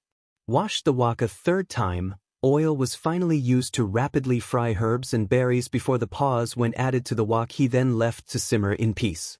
The fragrance still had a hint of a gamey smell, but now any trace of stink had been fully removed, leaving behind only the pleasant smell of such unique meat cooking slowly. And whenever Izuku gave a toss to the wok to turn the paws in it around, many female students could not help but be entranced by the young man's serious expression and the glittering of his eyes while he admired his work. Unknown to him both in the class and in the live stream, he was very slowly gaining the attention of the onlookers, all for the chagrin of Momo that saw the comments in the same live stream she found thanks to her mother, and she didn't like it one bit to see more girls showing interest in him.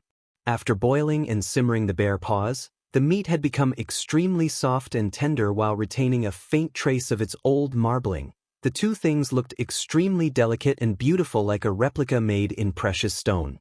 Retrieving a huge and round porcelain plate, the tender bear paws were then placed into the center and decorated by a thin layer of minced aromatic herbs, and once put aside some of the meat juices remaining from the simmering, the wok went rapidly washed and cleaned a last time to prepare a thick gravy to which the tiny portion of the sauce from the simmered paws when added once almost ready. Then the ruddy sauce went gently drizzled on top of the meat, producing a wave of aroma and gently enveloped the entire room. Holy dash, how? It smells just as good as Toshio's dish, only gentler, the same student from before commented in awe. Red braised bear paws, please enjoy. Izuku said once properly cleaned the plate with a piece of cloth and cut the paws meat in thin slices with 0 effort, as if to show the sublime tenderness the once tough meat now possessed and the delicate rosy color still present in the innermost part of the meat. Plates went rapidly filled in meat, not only for the judges though, but for the rest of the class as well. A sheepish Izuku could just give a shy smile and explain that in his haste to avenge the bear he prepared too much meat and that he would have hated to waste it. To prepare the meat he managed to cut it while perfectly following the direction of the muscle fibers. This is the job of a surgeon, not a chef, Minato said while studying the delicate and thin slice of meat he picked up in great interest. The gravy's thickness and texture too is impressive. What school do you come from? King 3 asked, honestly impressed. A private tutor. As a quirkless, I always end at the bottom of the waiting list. After a while I stopped bothering and found a personal teacher and a sponsor. Izuku answered, shrugging. That's a demon fat shame. This looks amazing. What about the taste? King 4 answered while taking a bite and falling dead silent. Sniffle. Sniffle. Sniffle.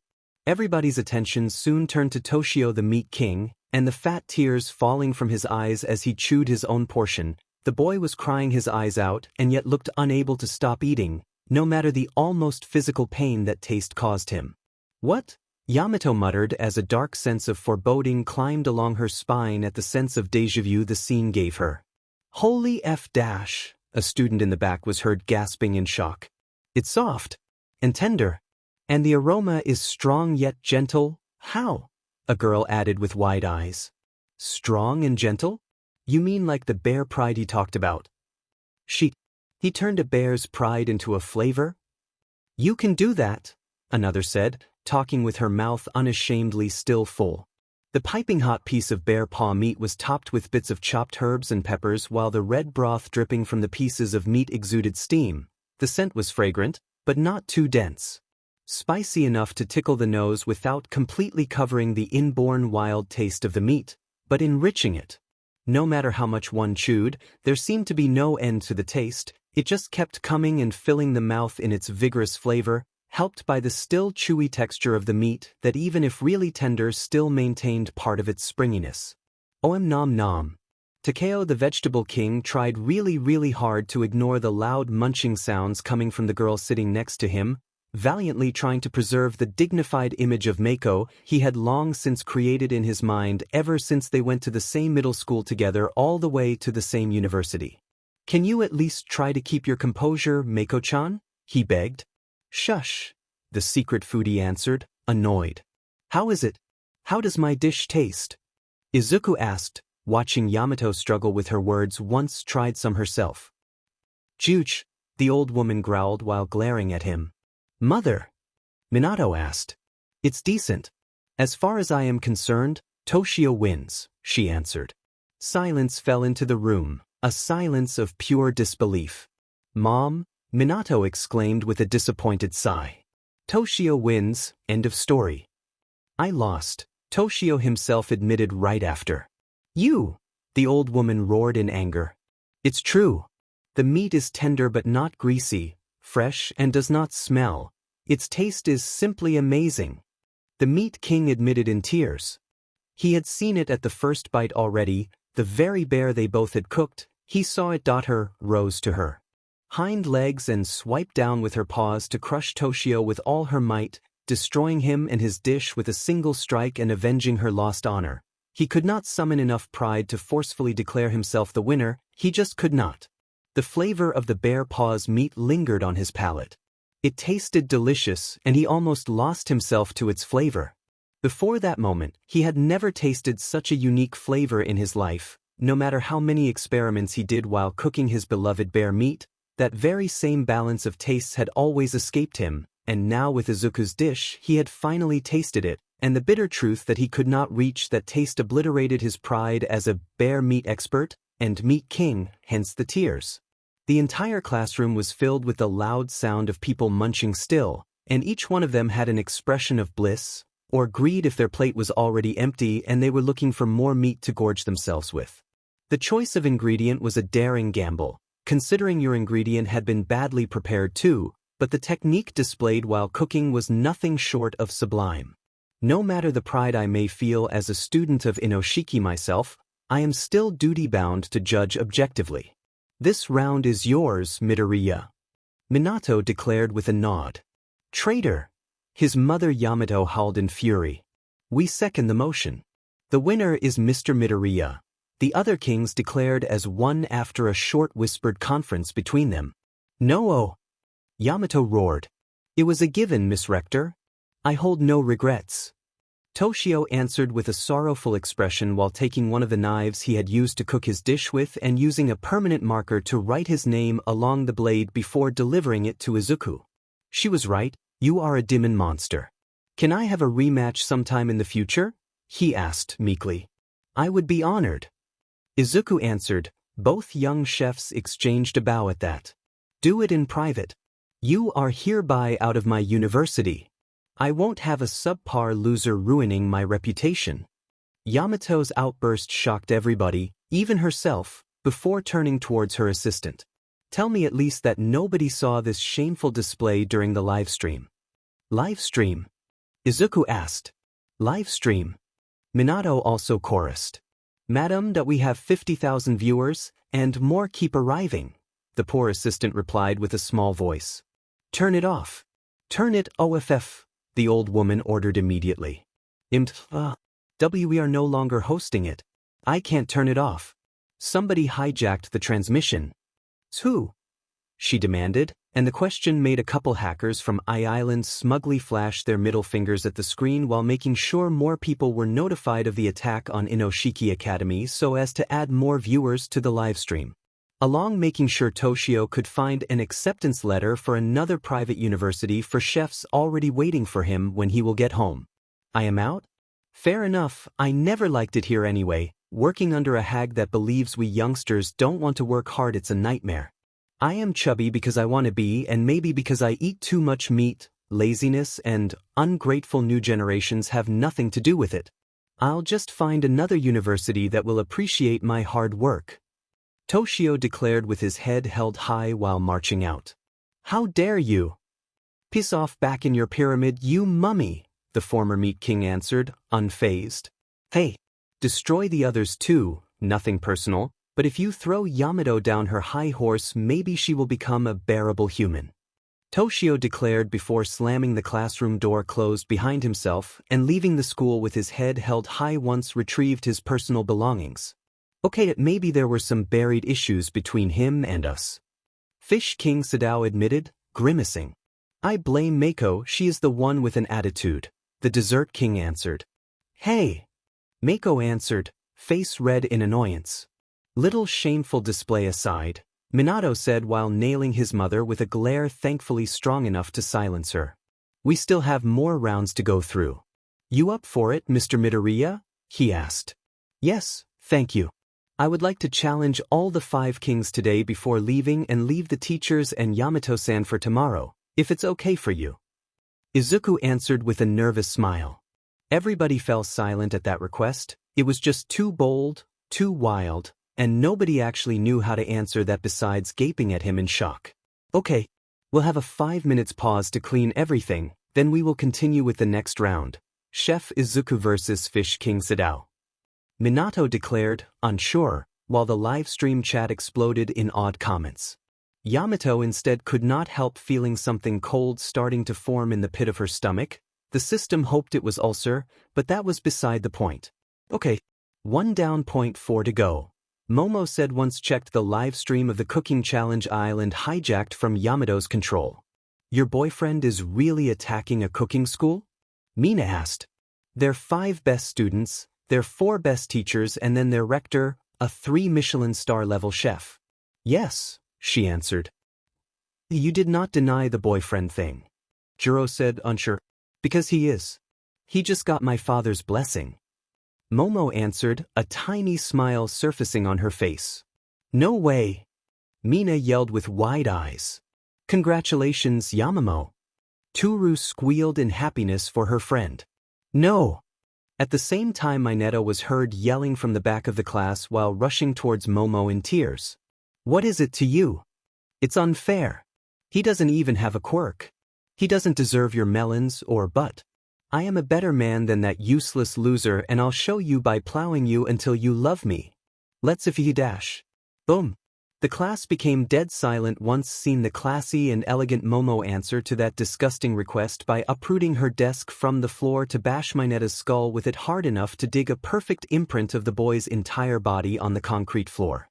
I don't know what kind of sordid pornography you constantly drown yourself in, but there is not a single woman on this planet that can be converted to love by having sex with her, even less likely if against her will. Especially with a subhuman pervert like you. Drop this cuckolding crusade of yours for everything female in a 30 meters radius, or I will personally see to it to have you neutered. I won't forgive your SXL harassment against me or my friends anymore, the young woman declared while repositioning her desk back down with a low thud. Had Izuku seen that, he would have understood why the system insisted in him enriching Momo's food in vitality and gourmet energy that much after the USJ incident. The other students though only saw an amazing feat of strength from somebody without a strength-related quirk, but any comment about it went forcefully put on hold once seen the blood dripping from the desk right where it had almost split Mineta's skull open. Even Katsuki decided to not say a thing.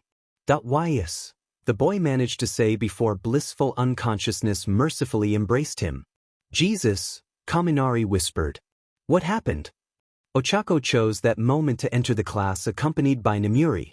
She had been talking with the woman about her dubious feelings for her boss at her part-time job, and she still didn't have an answer to her dilemma. Not even knowing he was in a relationship with Momo already seemed to make her heart stop beating wildly when with him. Mineta finally got on Yamamo's nerves. He tried saying he was her ideal man and pretended to show it by demanding her to have SEC with him, probably meaning right here and now, in front of the entire class. I think that's the gist of it. Toru answered, still a bit shaken. And that was all it took for you to somehow uproot a desk anchored on the floor with concrete to almost flatten him? Midnight asked.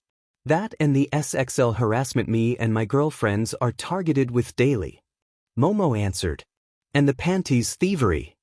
Mina added. And his attempts to put cameras in our showers and locker rooms. So you said. And the crass jokes about any of us just missing out without sking him off. Jiro said with a scowl of disgust. I am invisible, but he still tries to take pictures under my skirt. Toru said.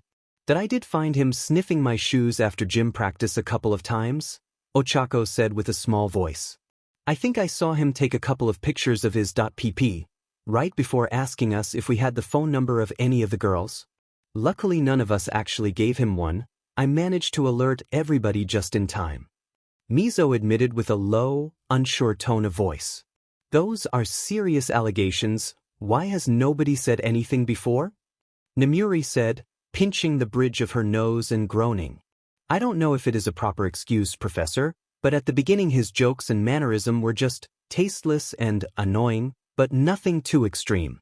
We boys did ask the girls if they needed help in dealing with him, and so we usually kept him grounded. Then serious schoolwork started and none of us could spare enough time to keep him on a leash, shall we say. I fear that he then saw it as a green light of sorts to go all out and enjoy his depravity. Tenya said. Few of us also thought that sooner or later the teachers too would have started reining him in. Tokoyami added, sighing. Fing unlikely. The midget thinks with his do only. How I don't know since we boys shower together and I happen to see only misery down there. A bit of trivia I could have easily lived without gaining. Katsuki answered, scoffing. Even Bakubro had to take counseling rounds for his anger management. I thought Mineta was getting similar counseling for his energy. Kirishima admitted with a shrug. No, unfortunately he hasn't. But he will, if he really was that bad, but you all will need to testify and bring proof of his demeanor. Do broken hidden cameras, stolen socks and panties and blurry pictures clearly taken from unaware girls mid-changing do? Another teacher said from the door. Ectoplasm? One of my students found a hidden camera in her bedroom. We tracked the IP and power loader, found out it connected with the laptop of one of your students. Once we entered his room we found a lot of trophies clearly stolen from female students of several classes of every year, along stacks of pornography in clear violation of the campus rules. Where is Minoru-san? That he's on the floor with a concussion. Namuri answered, groaning even louder. Who was it that smashed him? Ectoplasm asked. I did. He demanded that I have sex with him following some deranged fantasy of me falling madly in love with him thanks to that, Momo admitted. That if they ask, I gave you a very harsh punishment followed by a lecture about excessive force. For this one time I say we let it slide as we teachers obviously had ignored a pervert harassing every girl in our school while hoping this mess would fix itself. Do not make it a habit, any of you. Yes, Professor, the entire class answered. Good. I'll take the little idiot to recovery girl, Then we'll talk about his punishment, his future in UA if he will have a future here, and very harsh counseling meetings that will start immediately after he recovers. We will curb this idiocy of his or he will die trying. The pro-hero answered before unceremoniously dragging Mineta away from the class. Goddammit, I so do not need this. Nemuri admitted with a groan. Sorry, teacher.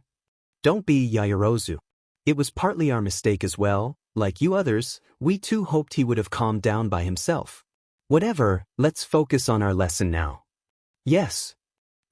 Did your friend win his little challenge, Yaoyorozu? He just defeated the first king, he will now go against the second. She answered, unsure. Could me and few others have a betting pool ongoing about that? I bet he would win every fight, and since I don't want to lose my paycheck, he better sweep the floor with them.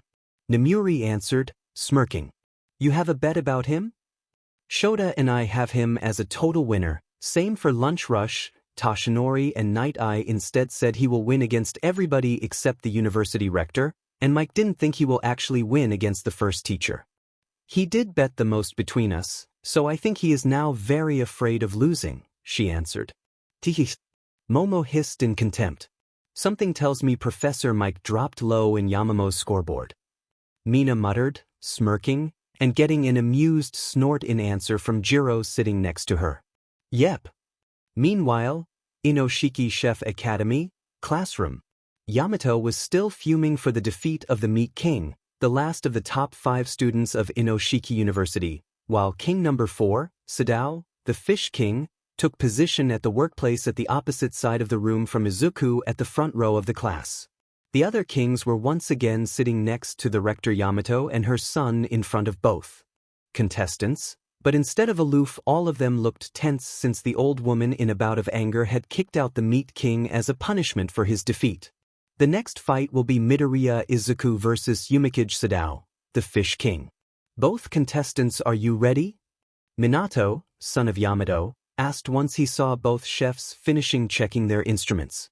Yes, both chefs answered. Good.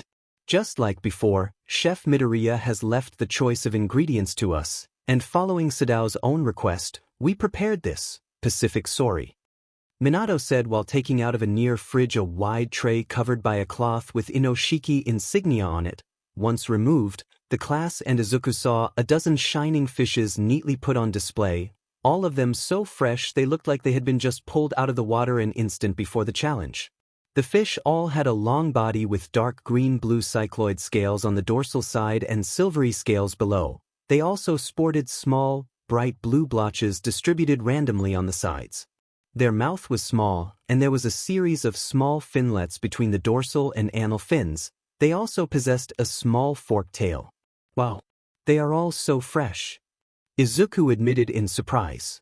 Got delivered this morning, barely an hour before your arrival, actually. For an instant we thought we would have had to postpone Sadao's own challenge until they arrived. Minato admitted with an uneasy smile. It would have been worth the wait, Mr. Minato. They are gorgeous. They will be our ingredients. We will use Pacific Sori as the main ingredient. Compared to Toshio, though, I am giving you the freedom to choose first which one to use. We can also use different side ingredients instead of the Sori only. I want you to give your best, just like I will. Sadao showed her more bubbly personality while tying her ridiculously long hair in a ponytail so as to free her eyes from the long fringe normally covering them and fully displaying a pair of amazing eyes the color of pure emeralds. Thank you. Izuku answered, shy, but his eyes did turn extremely sharp once focused on the big display of ingredients in front of him, once again attracting the attention of a few other girls in the class. He looks so hot when focused, many thought while looking at him in newfound interest thanks to his show of worth after the defeat of the Meat King. They now knew he was not exactly a nobody. I will use these ones, he finally said once selected the still whole fish from the dozen Yamato prepared for the challenge. He actually chose some of the best ones. He really does have amazing eyes, Minato muttered, once again calling on himself his mother's ire. Good choice. I am glad to see you are not an amateur. Good coloring and state of the eyes. It means that we both choose the absolute freshest ones of the bunch. Sadao complimented him with a small clap while cutting a few pieces of parchment paper into squares. He instead covered his fishes with a finely grated spice mixture. Where did you get the sori? Now it's not exactly a good season for them, Izuku asked while he started mixing some dashi, traditional Japanese fish broth, with soy sauce, sake, sugar and some mirin, sweet and thick Japanese sake with low alcohol content, to slowly boil it into a thick sauce. He is making keishi sauce? That is usually used for ramen and other noodle dishes. Yamato thought, confused, unaware that her precious kings too were having the same thoughts as her. In the meantime, they all watched as the young chef also removed the fish's innards while keeping most of its fat aside. He then cooked with some extra virgin oil and wine vinegar to create a secondary sauce giving off a mesmerizing fish scent.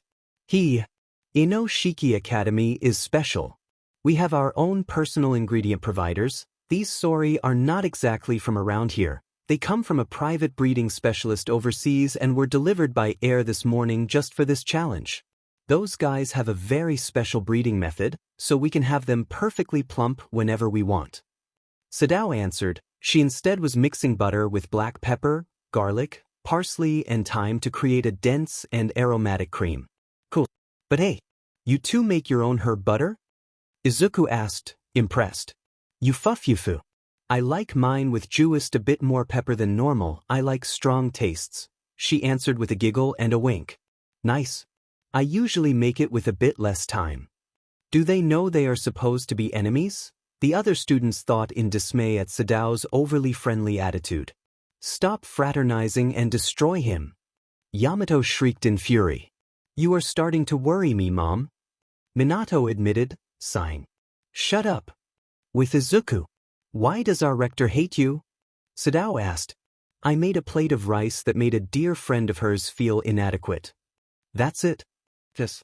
I still find this hatred she and her other friends have against me a bit overblown, but I don't pretend to understand what happens in the heads of egomaniacs. I am just defending myself, he admitted with a helpless shrug. In the meantime, his sauce had evidently reached the right thickness as everybody saw him pull it off of the fire to let it cool down by itself while he focused on the fish proper. What did you use to season the sori? Sadao asked once to see him clean away the spice he had covered the fish with. Dried pimenta dioica fruit. I had some with me, luckily, since I could not see any in your spice cabinet. I would have been in trouble without it. Izuku answered. Pimento? You carry that stuff with you? King number 2 asked, confused. Not only allspice, I came full of other spices too. Izuku answered, briefly opening the jacket of his chef attire to show the 6 or so small jars of spices strapped in the inner area. I didn't know if you would have let me use your condiments, so I brought some along by myself. He then said. In truth, he could easily retrieve every spice he needed from the system's dimensional storage, or whatever the name was, but just saying he had hidden pockets with spice jars inside was easier to explain compared to having access to the powers of an extra-dimensional entity. That's very paranoid, the Dessert King admitted, taken aback. I am in enemy territory, I could not just wing it. The young chef answered while cutting some garden radish into cute little circular slices he then carved into small flowers. That is that overly detailed carving necessary? Minato asked. You tell me isn't a good plate supposed to also be good-looking? Eyes too play a part in the enjoyment of a dish. Either building a dish in a manner simple, complicated, or minimalist, a chef should always put great care in the final product. Well said, the man answered, smiling pleased. Stop praising him, Minato. Yamato hissed between clenched teeth. Haha, you sound like a philosopher when you talk like that. Not a chef. Taste is important in a dish. Nothing else, Sadao countered, laughing in amusement while finishing preparing a few mussels, deveined shrimps and steamed clams. She then added to the sori on top of the parchment paper. We agree to disagree then. But still, you are making quite the adorable cartoccio. Pot meets kettle, perhaps? Izuku answered. Bleh. The girl replied by just pulling out her tongue. She then added cherry tomatoes and mushrooms to the seafood mix, and once topped each sori with a spoonful of her herb butter, she wrapped everything inside the parchment paper and moved the wrapped fishes in the oven. Done. What about you? She asked. Technically I am done too. The last part to finish my dish can be done just before serving, so I will wait for you to be done before getting through with it. In the meantime I will prepare a baby spinach sauce as a side dressing. Normally I would leave the spinach just steamed a bit so to use the leaves as a decoration, but if I don't do something to pass the time while we wait I will go insane. Izuku admitted. We can play cards if you want. It's okay, I'll keep myself occupied with the sauce, he answered, smiling gratefully. Okay, the other answered, more than happy to just whip out her phone to watch some funny videos online. That's it, it's official, she is physically unable to take anything seriously. Mako, King Number 1, declared with a groan of disbelief. 20 minutes later, ding. The sound of the egg-shaped alarm cut through the silent room like a searing hot blade, causing Sadao to almost drop her phone in surprise. Ready? Izuku asked while giving a last filtering to the baby spinach sauce to make sure it was extra smooth and free of lumps. This is my special Pacific Soy flavor bomb cartoccio. What about you? You done? She answered while opening the cartoccios and inundating the room in a pleasing scent of cooked fish. Holy shit! The scent of the sea! A student gasped in wonder while her nose greedily sniffed the air. That's the fish king for you. She is the greatest fish expert of them all. Second to Mako-sama herself by just a tiny margin. A boy answered, just as amazed. Wow, this smells great. Izuku admitted, impressed. Thank you. When the Rector Yamato told us about your challenge, I just knew I had to make this dish. Soy is among my favorite ingredients because it is just so versatile. And between cartoccio and aqua pazza, I knew this would be a killer. Sadao answered while decorating the cooked soy cartoccio with a slice of lemon each. Good to know. I was afraid I misread your intentions after all. Izuku admitted with a wide smile as he cut the soy he seasoned into thick slices he positioned on a wide plate in a flower-like shape. Then he used a brush to cover the pieces in a generous quantity of brown sauce before taking a burner and turning on its flame. What are you? Fush. Many gasped in surprise at watching the green-haired chef mercilessly scorching his plates without a hint of fear, but many more turned shocked at the intense, amazing scent the dishes started emanating once he was done with the burning. How does burning fish release this amazing scent? What joke is this? It matches the scent of Sadao's dish. How? Many usually use keishi for ramen and noodle dishes only, but that really is a multi-purpose seasoning that can be used in a myriad different recipes. It truly is a staple of Japanese cooking. And the right trick to use to make scorched carpaccio, isn't that right, Chef Izuku? Minato said with shining eyes and a smirk once seen the young man give a rapid-fire bath to the soy carpaccio once finished brushing the sauce on the surface of all the plates he prepared. Oh, correct.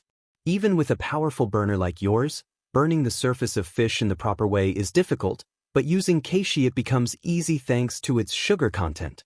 And it also acts as an insulator of sorts and protects the soy from most of the heat, preventing loss of freshness from the continued influx of heat since I only need to scorch the fish surface fat, not the meat inside.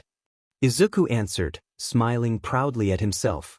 Once satisfied with the scorching, he also added the soy fat dressing sauce and the baby spinach sauce on top and around the fish slices before topping everything with the flowers of radish.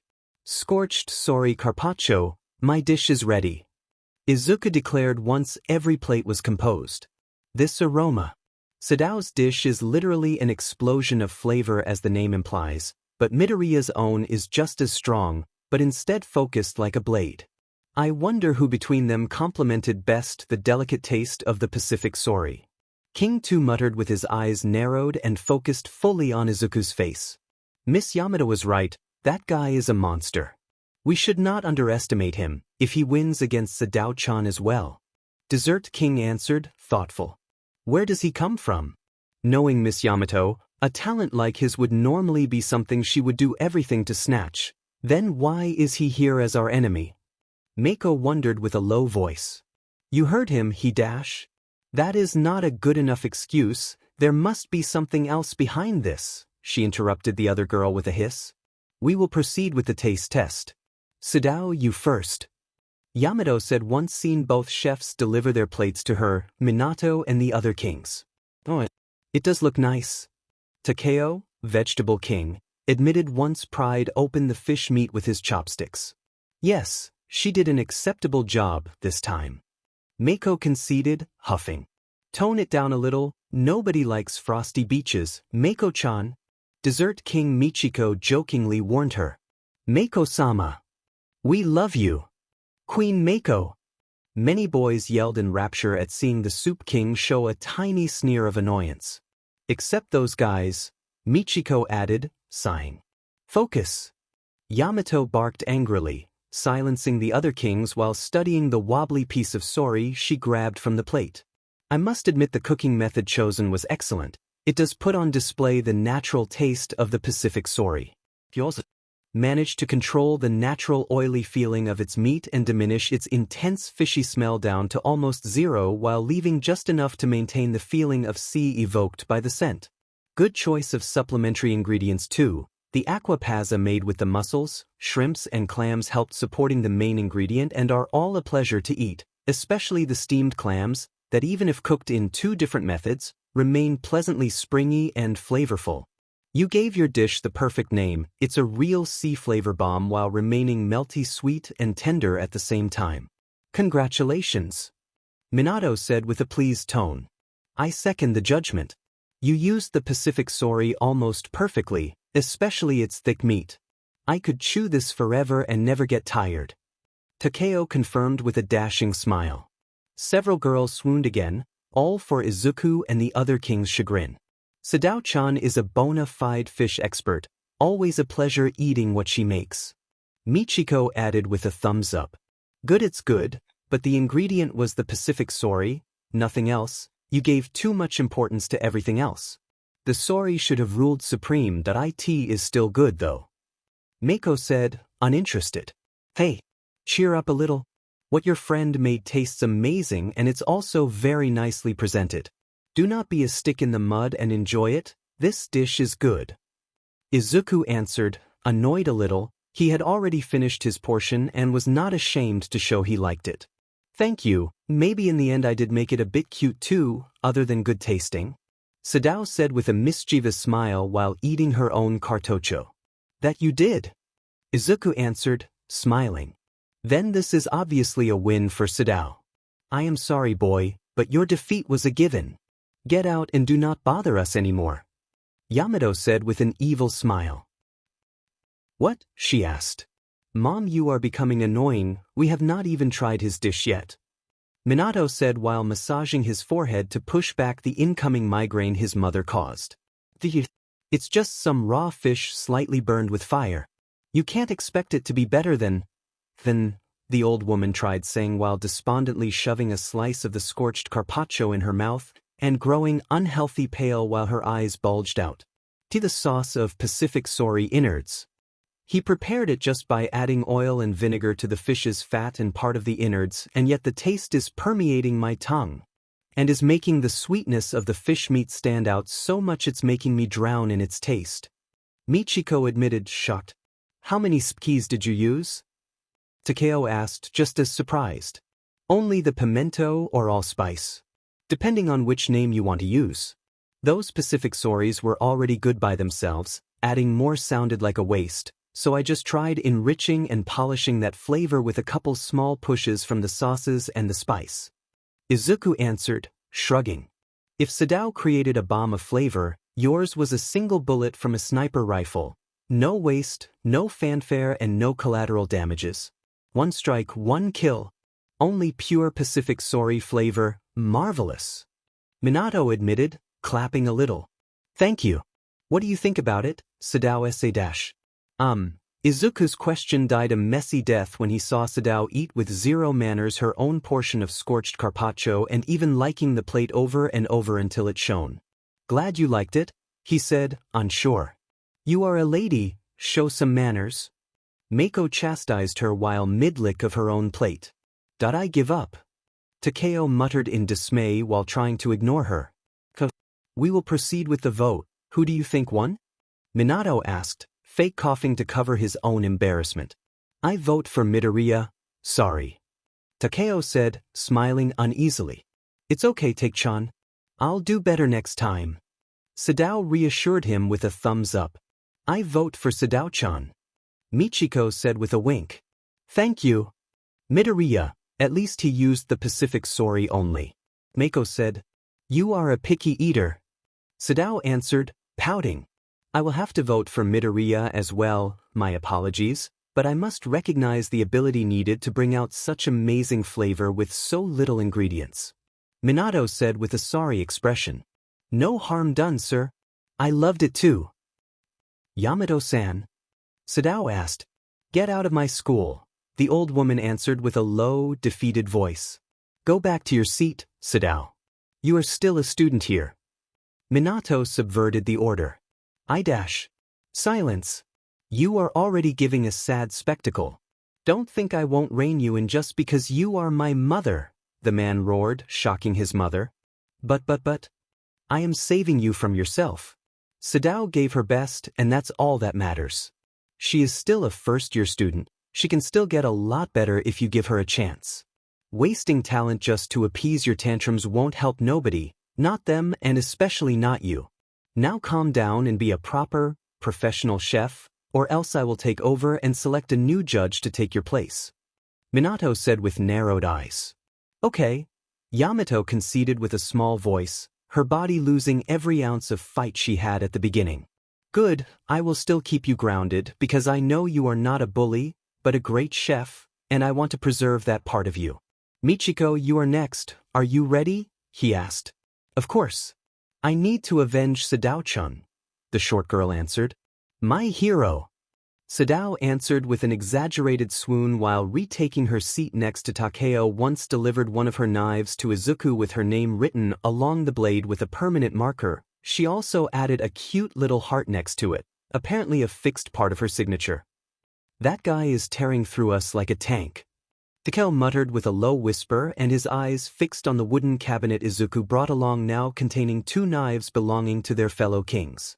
This time Miss Yamato tickled a dragon's nose once too many times, and now we have to deal with the catastrophe. Mako answered. That I will use my secret weapon you? He asked. Me too, conventional dishes won't cut it this time. Flavor demon. As you said, he deserves our worst, molecular devil. Takeo answered, eyes narrowed. Very well, we'll have a 10 minutes pause to clean everything and let young Midoriya catch his breath a little. Minato declared, nor he or anybody else heard what Takeo and Mako said. No need to worry, but I will use these 10 minutes to recover an ingredient for my dessert dish, since I can see apples being washed and prepared to be our chosen ingredient. Izuku answered with a grateful smile. Something we can get for you? No. I have those already ready back to my place, he answered before motioning Whitey to come closer. Host, the robot asked. I need. What the young chef whispered to the robot, nobody heard, but they all saw the big chubby robot scratch his round bald head with one of his big hands before nodding. Understood.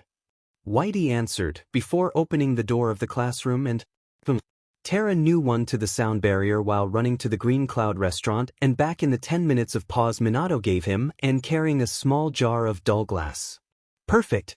Thank you. Izuku said with a grateful tone. That thing ran back and forth between here and your personal kitchen in 10 minutes? Where do you live? Yavin Street. At the opposite side of the city? Whitey is very fast. Izuku answered, smirking. Even too much. In truth, Whitey only covered half the distance before the system summoned the glass jar in his hands. Izuku insisted on secrecy, so this little lie had to be organized. I am eager to see what you will come up with, but rest assured that it will still be useless. Your defeat will be sweet, though, so don't feel too bad. The bold claim came from Michiko as soon as she started slowly preparing a pot filled to the brim in boiling caramel. I admit I am not exactly a dessert-oriented chef. I prefer to branch out as much as I can and cook following as many different styles possible, but this doesn't mean I won't give my all, he answered. Good. Because I want to smash that smile of yours into dust, the dessert king answered as she took out more plates and pots. Chen. Izuku uttered, confused. Watch and be amazed. I will now prepare a cheese mousse, apple jelly, blue cheese cream, and a sponge cake made with crushed walnuts, at the same time, the short girl declared with a crazed smile. How do you plan to do all that, alone? The young chef asked. By going all out, you quirkless loser, she answered while throwing away her own bandana and unfolding the tentacles on her head. To everybody's shock, Michiko's tentacle hair then sprang to life and divided into two groups. 6 held a plate each while the others held the utensils, meaning that together with her own hands, she could prepare 7 different parts of her dish at the same time. A duo of tentacles was already boiling the apples for the jelly, another was holding up a pestle to crush the walnuts they will then mix with eggs, 2 were expertly preparing a pot full of matcha green tea leaves she will soon put to boiling, while others were mixing the 2 kinds of cheese until each turned into a fluffy cream. Michiko herself instead was mixing cranberry juice with gelatin to create a cranberry nappage. Nappage is a kind of glazing used when preparing sweets. This is my secret technique. The 7-in-1 cooking frenzy. Michiko said with a maniacal laughter. There it is. They say she can challenge an entire team by herself thanks to her quirk. A student gasped in awe. So you all have decided to leave behind any sense of decency and will start using your quirk? Fair enough. Izuku answered with a tone of disappointment. Why should they limit themselves? It's not their fault if you don't have one. Yamato answered, happy to ridicule him. As you wish, if that's how you see things, I have all the more reasons to wipe that smirk off your face, the young chef said, giving a twirl of the knife in his hand and swaying. With the loud and sharp sound of a blade cutting through air, his hand became a blur that moved in a straight line through the apples still untouched in front of him. Plop, plop, plop. And one after another, every fruit lost its peel in an instant and got sliced into perfectly identical slices thin as a hair, while a small amount of extra thin apple peel appeared right next to Izuku. Astounded silence fell in the room as Yamato's mouth hung slightly open. I don't like quirkists, as I believe people's value is not measured on the power of their quirk, but in the strength of their beliefs, and if I have to fight everybody in order to teach you fools a lesson, then so be it. Etichoy. What happened? Sadao asked with a shriek. He peeled and cut all those apples at the same time, with just one swing, Teo answered, unsure. That is impossible. Do you know how many laws of physics would need to be ignored for that to happen? Mako answered. Will host start infusing gourmet energy in his dishes? The system asked. No need. I didn't do it before and I won't do it now either. I will just up the level of skills I will show. Izuku answered, it was a matter of principles. If he used that power to increase the flavor of his dishes, then he wouldn't be different from somebody using their quirk, and the challenge originally stated that no powers were to be used. Sure, it was an unspoken rule, but that didn't change its value. While Michiko was finishing her outrageous preparation of several ingredients at once, the young chef had instead just reached the final stage of his kneading of 2 different kinds of dough he had mixed by hand. He was in fact giving the last slaps to the smaller ball of dough of the 2. Both finished spheres were whitish in color and almost unnaturally smooth, looking more similar to ball of marble than actual food. The first part is done, now I need to add my secret weapon to both and knead them again, Izuku muttered with a shaken breath. He made both bread dough and tart dough, what is he planning to do? Michiko muttered with narrowed eyes, and watched with bated breath as he finally used the mysterious jar he sent his robot bodyguard to recover. Fush. When the young chef opened the jar, there was no apparent scent coming out of it, but then he poured a minuscule deep red drop of liquid from it into the 2 types of dough he was kneading, and an explosion of aroma washed over the entire room with every student standing rooted on the spot. The boys only felt an amazingly sweet flower scent assault them, but the girls had another reaction altogether. Roses, one girl squealed as she unknowingly had the same daydream of her friends. Each girl saw herself as the main character of a fairy tale. A princess standing on a long path of white cobblestone with at both sides an endless field of red roses cut in half by that small road, red petals flying everywhere around them bringing along the flower's delicate scent. And at the opposite end of the pure white path there was their Prince Charming, flashing a heart-melting smile and wearing a majestic silver armor, with his hands stretched out as if beckoning them to reach him. Momo would also be miffed to death at knowing how quite a few of those girls were also unashamedly putting Izuku in the role of the Prince Charming. Rose essence? And one so strong? If he is not careful, that much aroma will make everything inedible. Minato muttered, surprised. How can you make a rose extract so strong? Michiko asked with wide eyes. Secret recipe. Izuku answered, unconcerned, too focused on preparing the dough properly to summon enough brain power to properly answer or even just look at her. With the rose extract provided by the system, Izuku needed to focus fully on the quantity and flavor distribution, because it was not normal rose extract one could ideally make home or buy.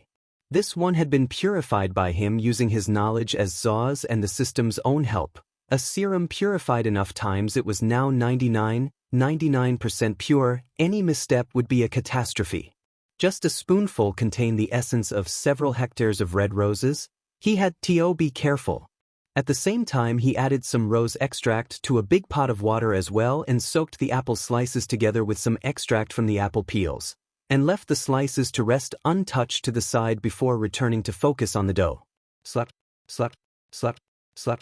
The scented ball of dough were then continuously slapped and kneaded until they all became faintly pink and utterly smooth spheres, done so that he simply kept them neatly separated in smaller parts on a side. Now, the rest of the apples, once satisfied with that, Izuku started to simmer some of the remaining apples with apple cider vinegar and water, and once turned them into a cream, he added normal butter and tirelessly mixed everything until perfectly fused together. Apple butter and apple confiture. Can he really balance both roses and apples in a single dish? Minato muttered while studying every movement of Izuku. Creating pure rose extract with that level of aroma is already ridiculously hard, but actually managing to slowly soak that rose flavor into the apple slices in the right amount, together with the extra apple flavor from the apple peel extract to reach the right balance, is even more insanely difficult. Where does this brat come from? Yamato thought in anger while biting down one of her nails. Her own bloodshot eyes were fixated on Izuku's. And a tiny feeling of fear of the boy started blooming in her heart. With Michiko the dessert king. Damn it. That thing is a scent bomb. But there is no need to worry, he is using 2 ingredients only, I am using 8. The young woman thought while creating small discs of sponge cake batter she then moved into the oven to cook. You may use the young scent of roses, but I will use the nostalgic taste of autumn. Let's see which one will come out as the winner, she declared. So it will be spring youth vs autumn maturity? Okay, I accept the challenge. Izuku answered. You will regret challenging me, Quirkless. Michiko muttered darkly. Some time later, as soon as the dessert king saw her sponge cake turning golden in color, she took the discs out of the oven and rapidly cooled them down and then giving the final touches to her side ingredients. Like the extra leaves of matcha green tea, she was powdering at high speed thanks to her hair tentacles handling extra knives. Her dessert is clearly not simple. Minato muttered, impressed. She is preparing her infamous autumn leaf viewing entremet, the dish that cemented her position as the dessert king here in this school. Yamato answered. Oh. She is going all out as well, the vegetable king muttered. I am glad to see she is taking this seriously at least. Mako answered. You know she hates being challenged, it was a given she would not show mercy. If her self-esteem is frail as glass, it's her fault only, the young woman answered.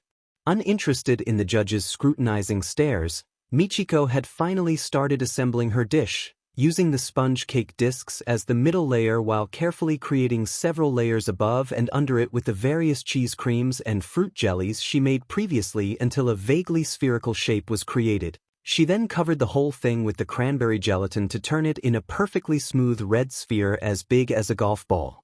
Finally done. Get ready to lose, Quirkless, the girl declared with a mocking tone while preparing a few more spheres. She then moved to the fridge. If all your insults revolve around my lack of quirk, sorry but you won't go far in making me feel under pressure. Izuku answered while shaking his head. Tihis. While ignoring the fuming short girl brushing her caramel on an anti-adherent sheet of parchment paper to create thin, perfectly transparent shards, Izuku took note that the apple butter was finally ready along the apple slices having been soaked in the scented water long enough to satisfy the green-haired chef's requirements for his own dish. Ichin. The tiny, satisfied grunt escaping his throat almost managed to freeze Michiko's blood in her veins. What? She asked. Just that time's up and I too can now finally build my dish. The young man answered with an adorable eager smile while first collecting several spheres of rose-scented bread dough to knead them back into a single, bigger blob to which he then added part of the apple butter too. First, the basket, he then said while pinching the giant ball and pulling aside a long string of it while twirling it gently between his pointer and thumb. Swish, swish, swish, swish. What the? The students behind him cried in shock as they watched the young chef pick up insane speed once again to create dozens of finger-thick strands of dough. He then started waving together to create an actual basket with a twirly handle arching above it, and no matter the intricate design, he was building it so fast many felt dizzy by looking at him. Done the basket, the tarts. Done with the creation and decoration of the basket, the following move was building the base of the desserts, tiny cup-shaped empty tarts. Those two made at ludicrous speed. And in the oven, Izuku said while carefully putting the basket and the empty tarts inside the oven to cook. I wonder if the apples. Yep. Perfect, he then said once given a taste test to the soaked apple slices, now dyed into an eye-catching pink color, and since he was evidently satisfied with the results, he carefully removed them from the aroma bath to dry them. I have no idea what you are doing, but I'm not afraid of you, Michiko said while pointing an accusing finger at him. Good. I am not here to scare anybody, Izuku answered with a happy smile. And my dessert will soon be ready. Then we'll see who is the winner, she answered. Of course, he replied with a thumbs up. Sometime later. Ding, ding, ding. As if it was planned ahead, the kitchen timer Michiko had set for her dessert in the freezer rang just a minute before Izuku's own for the oven, signaling both were now in the final leg of their challenge. You can do it, Dessert King, the students cheered for her. Dessert King, Dessert King, Dessert King. She will win this.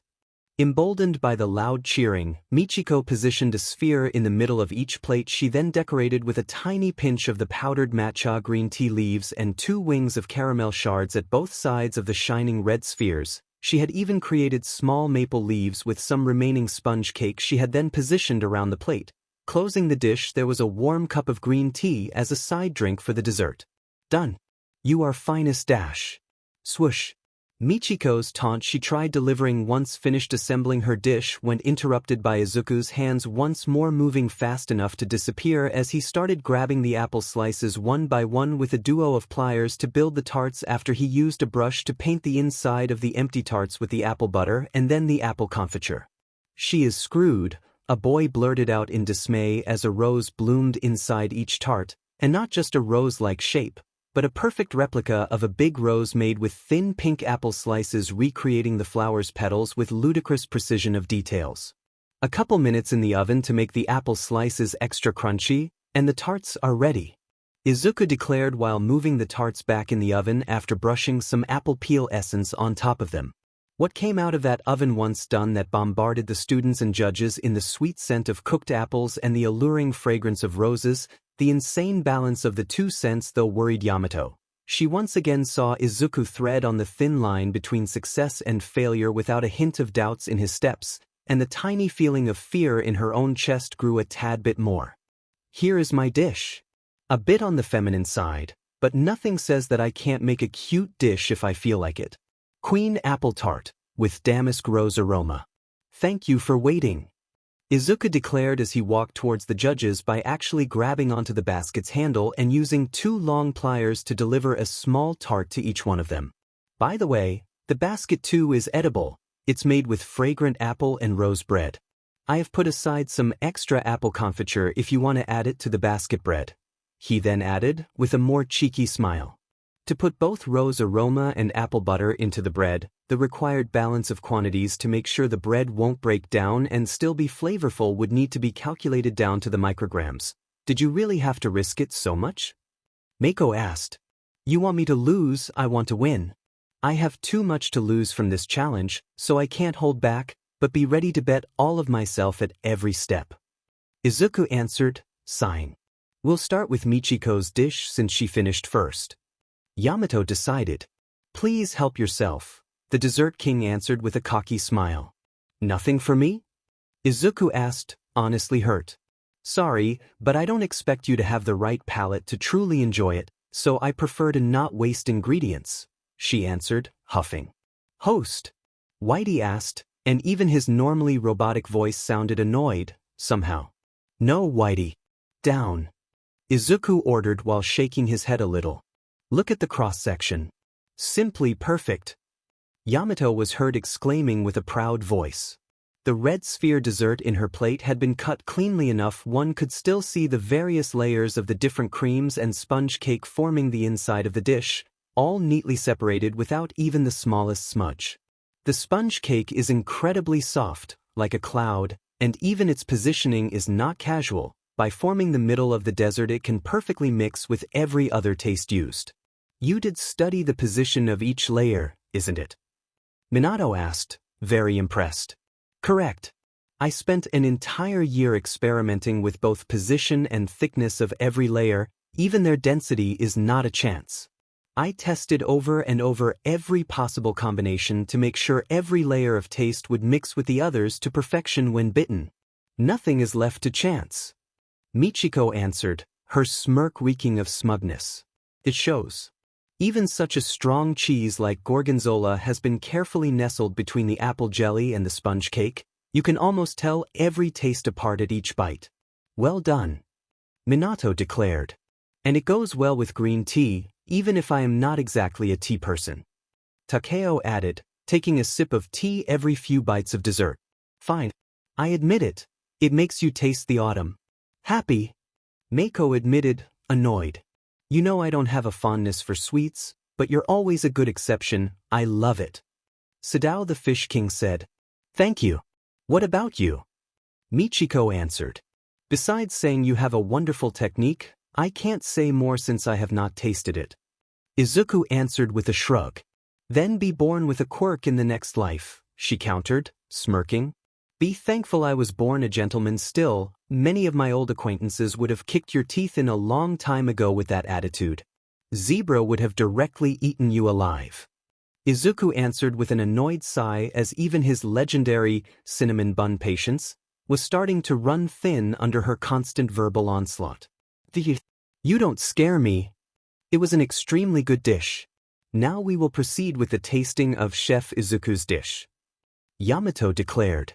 Said that, every judge grabbed the tart from their respective plates and took away a piece of the basket handle along with a bit of apple confiture, and judging by Minato, Sadao and Mako's expression, the three of them actually found it a pity to break apart such a cute bread basket. So, here, Izuku begrudgingly handed a rose tart to Michiko himself. Bleh. Take that thing out of my sight, I won't eat that, she answered with a scrunched nose. SCKS to be you. Well, to our challenge. And to your future as a lonely old woman surrounded by cats, he answered while eating the thing himself. Chai, the girl growled back in answer. Crunch. Holy hell. Takeo the Vegetable King yelled in amazement once given a big bite to the tart. Ooh-hoo, the Dessert King gurgled out in surprise. Judging by your reaction, it's good? The Soup King asked. And amazing. It feels like biting a very juicy apple while sitting next to a rose bush. It's sweet and almost refreshing. Takeo answered, still chewing with a big smile on his face. I see, the young woman answered while giving a big bite to her own rose tart. Meiko? Takeo asked, worried at her petrified expression. The onlookers knew people were not supposed to clench their legs that hard while eating, but the king number one did look like she had a demon big at eating that dessert, no matter how insane that sounded. Right, you and I both have a very sensible palate, should have warned you, the Vegetable King admitted with a grimace. But this is so nice. And this dessert too goes well with your green tea, Michiko-chan. Sadao admitted while shamelessly gorging herself without a shred of manners. Yes, that it's good. At the same time they heard Yamato admit that with enough pain in her voice she scared them. When you bring one to your mouth, the first thing you feel is the sweet and delicate aroma of roses, but then you bit into it and you get submerged into a sea of apple fragrance and taste. From the crunchy and sweet petals of the rose to the homely feeling of butter and confiture of the filling, he put in there just a thin layer of both, but those two together with the crisp tart dough base fit each other like a dream. The rose scent and faint taste ease the nose and relax the spirit, while the apple taste massages the mouth and warms the body. It's unreal, Minato admitted while studying the half-eaten tart in his hand. The secret is in the balance of taste, as you said. My rose extract has a strong scent and even stronger taste, so redistributing that immense concentration of flavor everywhere equally is a real pain, but once done properly, it is simply amazing. Izuku admitted, sheepish. The diamond basket is tasty too. Alone it has the subtle taste of cooked apples and fresh butter, but if you add the apple confiture to it becomes a knockout punch of apple taste I can't get enough of. Do I also feel a twinge of cinnamon in it? Takeo said with narrowed eyes. Just a bit. I added that to the confiture along with a tiny amount of lemon peel. Correct. Izuku answered. Impressive. The vegetable king was forced to admit with a groan. What? The dessert king demanded with a frown. I don't know how to say this, the second king admitted with a low tone. Was. I am sorry, Michiko-chan, that I know you voted for me before, but, Sadao admitted with an ashamed expression. You two are too soft. A defeat is a defeat, we should not sugarcoat it, we have our pride as future chefs to defend. Mako chastised both with a huff, clearly unafraid of casting her vote for the winner. No, the dessert king whispered, horrified. You were amazing, Miss Hideyoshi, so at least my vote is for you, even just for the complexity of the dish itself. Minato offered with a kind, albeit uneasy, smile. Yamato instead simply stood in silence and avoided meeting the king's eyes at all cost.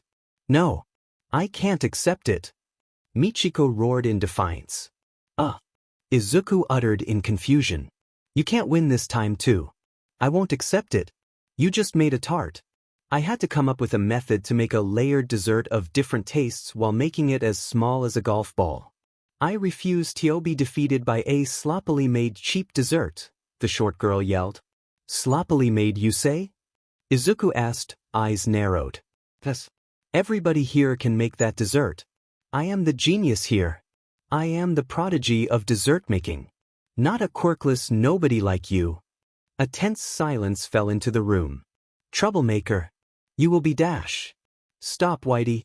There is no need. Here, taste this. Just a drop. Izuku answered, unfazed, while handing her the jar of rose extract he used. Ooh-hoo! This was my secret weapon. Taste it raw and tell me if you would have been able to handle it like I did, he asked. Fine, she answered. Just a drop. Yeah. Michiko answered while pouring a single drop of the rose extract inside her mouth. Sweet, sweet, roses, sweet, sweet, sweet, sweet, sweet, sweet, sweet, sweet, sweet. Sweet, sweet, sweet, sweet, sweet, sweet, sweet, sweet, sweet, sweet. Roses. Sweet, sweet, rose, sweet, sweet, sweet, sweet, rose, sweet, sweet. Sweet, sweet, sweet, sweet, sweet, sweet, sweet, sweet, sweet, sweet. Roses. Sweet, sweet, sweet, sweet, sweet, sweet, sweet, sweet, sweet, sweet, sweet, sweet, sweet, rose, sweet, sweet, sweet. Roses, sweet, sweet, sweet, sweet, roses, sweet, sweet, roses, sweet, sweet, sweet, sweet, sweet, sweet, sweet, sweet, sweet, sweet, roses, sweet, sweet, sweet, sweet, sweet, sweet, sweet, sweet, sweet, sweet, sweet, sweet, sweet, sweet, rose, sweet, sweet, sweet, sweet, sweet, sweet, sweet, sweet, sweet, sweet. Gua. The dessert king could barely reach the classroom garbage bin in time before vomiting, and heaving heavily for a couple of seconds while hugging the thing with all her strength, all the while hiccuping nonstop. Michiko! Sadao yelled while running at her side to gently rub her back. So? Can you use that to make a tasty dessert? Can you handle its intense flavor to make something edible? Something good? Don't look down on me just because I am a quirkless. Izuku was heard saying with a grave tone while grabbing one of her knives and handing it to her. I take cooking very seriously, as it is the only field where I know I can put you all elitists in your place and stand toe-to-toe with you. A mutation won't automatically make you a better chef, never. It takes hard work to be good, he declared. Your name on the blade, please. Your name. Tears started falling from her eyes. Michiko? Hick. I can't lose against a quirkless. You people are inferior, she answered while crying. Sighed. Forget it, you elite are hopeless. The young chef answered with a sigh while writing Michiko's name on the blade himself and putting it with the other two inside the cabinet. That's mine. Michiko-chan, please. Sadao begged with a sad expression. No. My mom always says that a quirk makes us special. Like gods. He should just go die in a ditch somewhere. There is no place for quirkless in this world. The girl raved madly, forgetting that there was a live stream ongoing and that many were growing more disgusted the longer she talked like that. And the live chat soon filled in insults aimed at her. I can't believe there is somebody so bitter like you around. Kind of ironic since you are an expert in dessert, Izuku said with a sad smile. Shut up. Give me back my knife. I won. I won. Not you. Michiko yelled while making her hair tentacles snap forward to grab Izuku. Clamped. K-ish. The short girl though shrieked in pain as soon as Whitey intercepted the attack and his big hand grabbed the tentacles to lift her from the floor. Troublemaker, cease the attack or you will be stripped as an example to others, the robot ordered with his round eyes shining in an eerie red light. Many also shrieked in fright at the sight and the strange threat the big chubby robot delivered with his thundering monotonous voice. Fight me yourself, coward. Michiko shrieked. Take your demon knife, I don't need it to know I won. But try to grow up already, you are 20, not 5. Izuku simply answered with a sigh, and put the knife back on her workstation while shaking his head. Get back to your seat, Michiko. You already ashamed yourself in our school enough, and I am not talking about you losing. Surprisingly, it was Yamato who silenced the girl as soon as the robot dropped her. But, Rector Yamadash. I said to be quiet and sit down, child. Now. The woman roared, and Izuku finally saw the woman's quirk when a long prehensile tail with an actual human hand at the end of it whipped out from behind the old woman to grab the dessert king and slam her on her seat. Yes. Take her knife, Midoriya. A deal is a deal, she lost fair and square, the old woman said with a heavy sigh. Why do you hate me so much, Yamada-san? Izuku asked, saddened. Personally? I have nothing against you. There is not even quirkism or the like behind it, I swear. But me and the others, together with Sam, we go way back, all the way back to middle school. We are a tight-knit group of friends. And since one of us needed help in dealing with you, we all grouped together to avenge him. Sorry, but between you and Samui, I will stay by his side. If you want me to step back and stop bothering you as you said I was doing, then you will have to win this challenge of yours, and it won't be easy, she answered. I am ready. Good, because neither I or my students or my teachers will show mercy. I never asked for it, I just want to be left alone. I never had anything against you. I am just defending myself. Fair enough. Takeo, you are up next. Defeat him, please. Yamato asked, sounding exceptionally tired all of a sudden. Yes, madam. The Vegetable King answered while stepping forward. Want to know why you lost? Mako asked. Ahoo! Michiko, still crying, muttered. Here, try it. Mako explained while handing her a tart. Crunch. Oh. The Dessert King muttered in surprise once tried it. You used a lot of ingredients, and while it is exemplar that you could mix them all together in a very ingenious way to make an astounding dessert, the main ingredient, the apples, were just a small part of it. He instead used only apples and roses, and even then, the apples were still the main protagonist of the whole thing, and he cooked them in different ways too. In the bread, in the butter, as a confiture and soaked in flavorful water. He gave apples facets, and all of them worked splendidly together once he made them fit in place, the young woman explained. I see, the Dessert King muttered, sniffling. And judging by your puking fit, he was also very skilled in turning a flavor bomb of roses into a frame to enrich the apple taste. Don't remind me, I had to rinse my tongue a lot to relieve myself of the taste. I have no clue how he managed to handle that thing like he did. Michiko answered, gagging. Glad to see you understand. Have no fear, though, the next match will be his last. Takeo will use his secret weapon, Mako declared, enjoying the look of horror flashing on the Desert King's face at her words. Both of you are ready? Minato asked after the working station had been fully cleaned. Yes, both young men answered together. Good, you can start whenever you are ready. I am ready. Choose your ingredients, Takeo-san. Izuku said.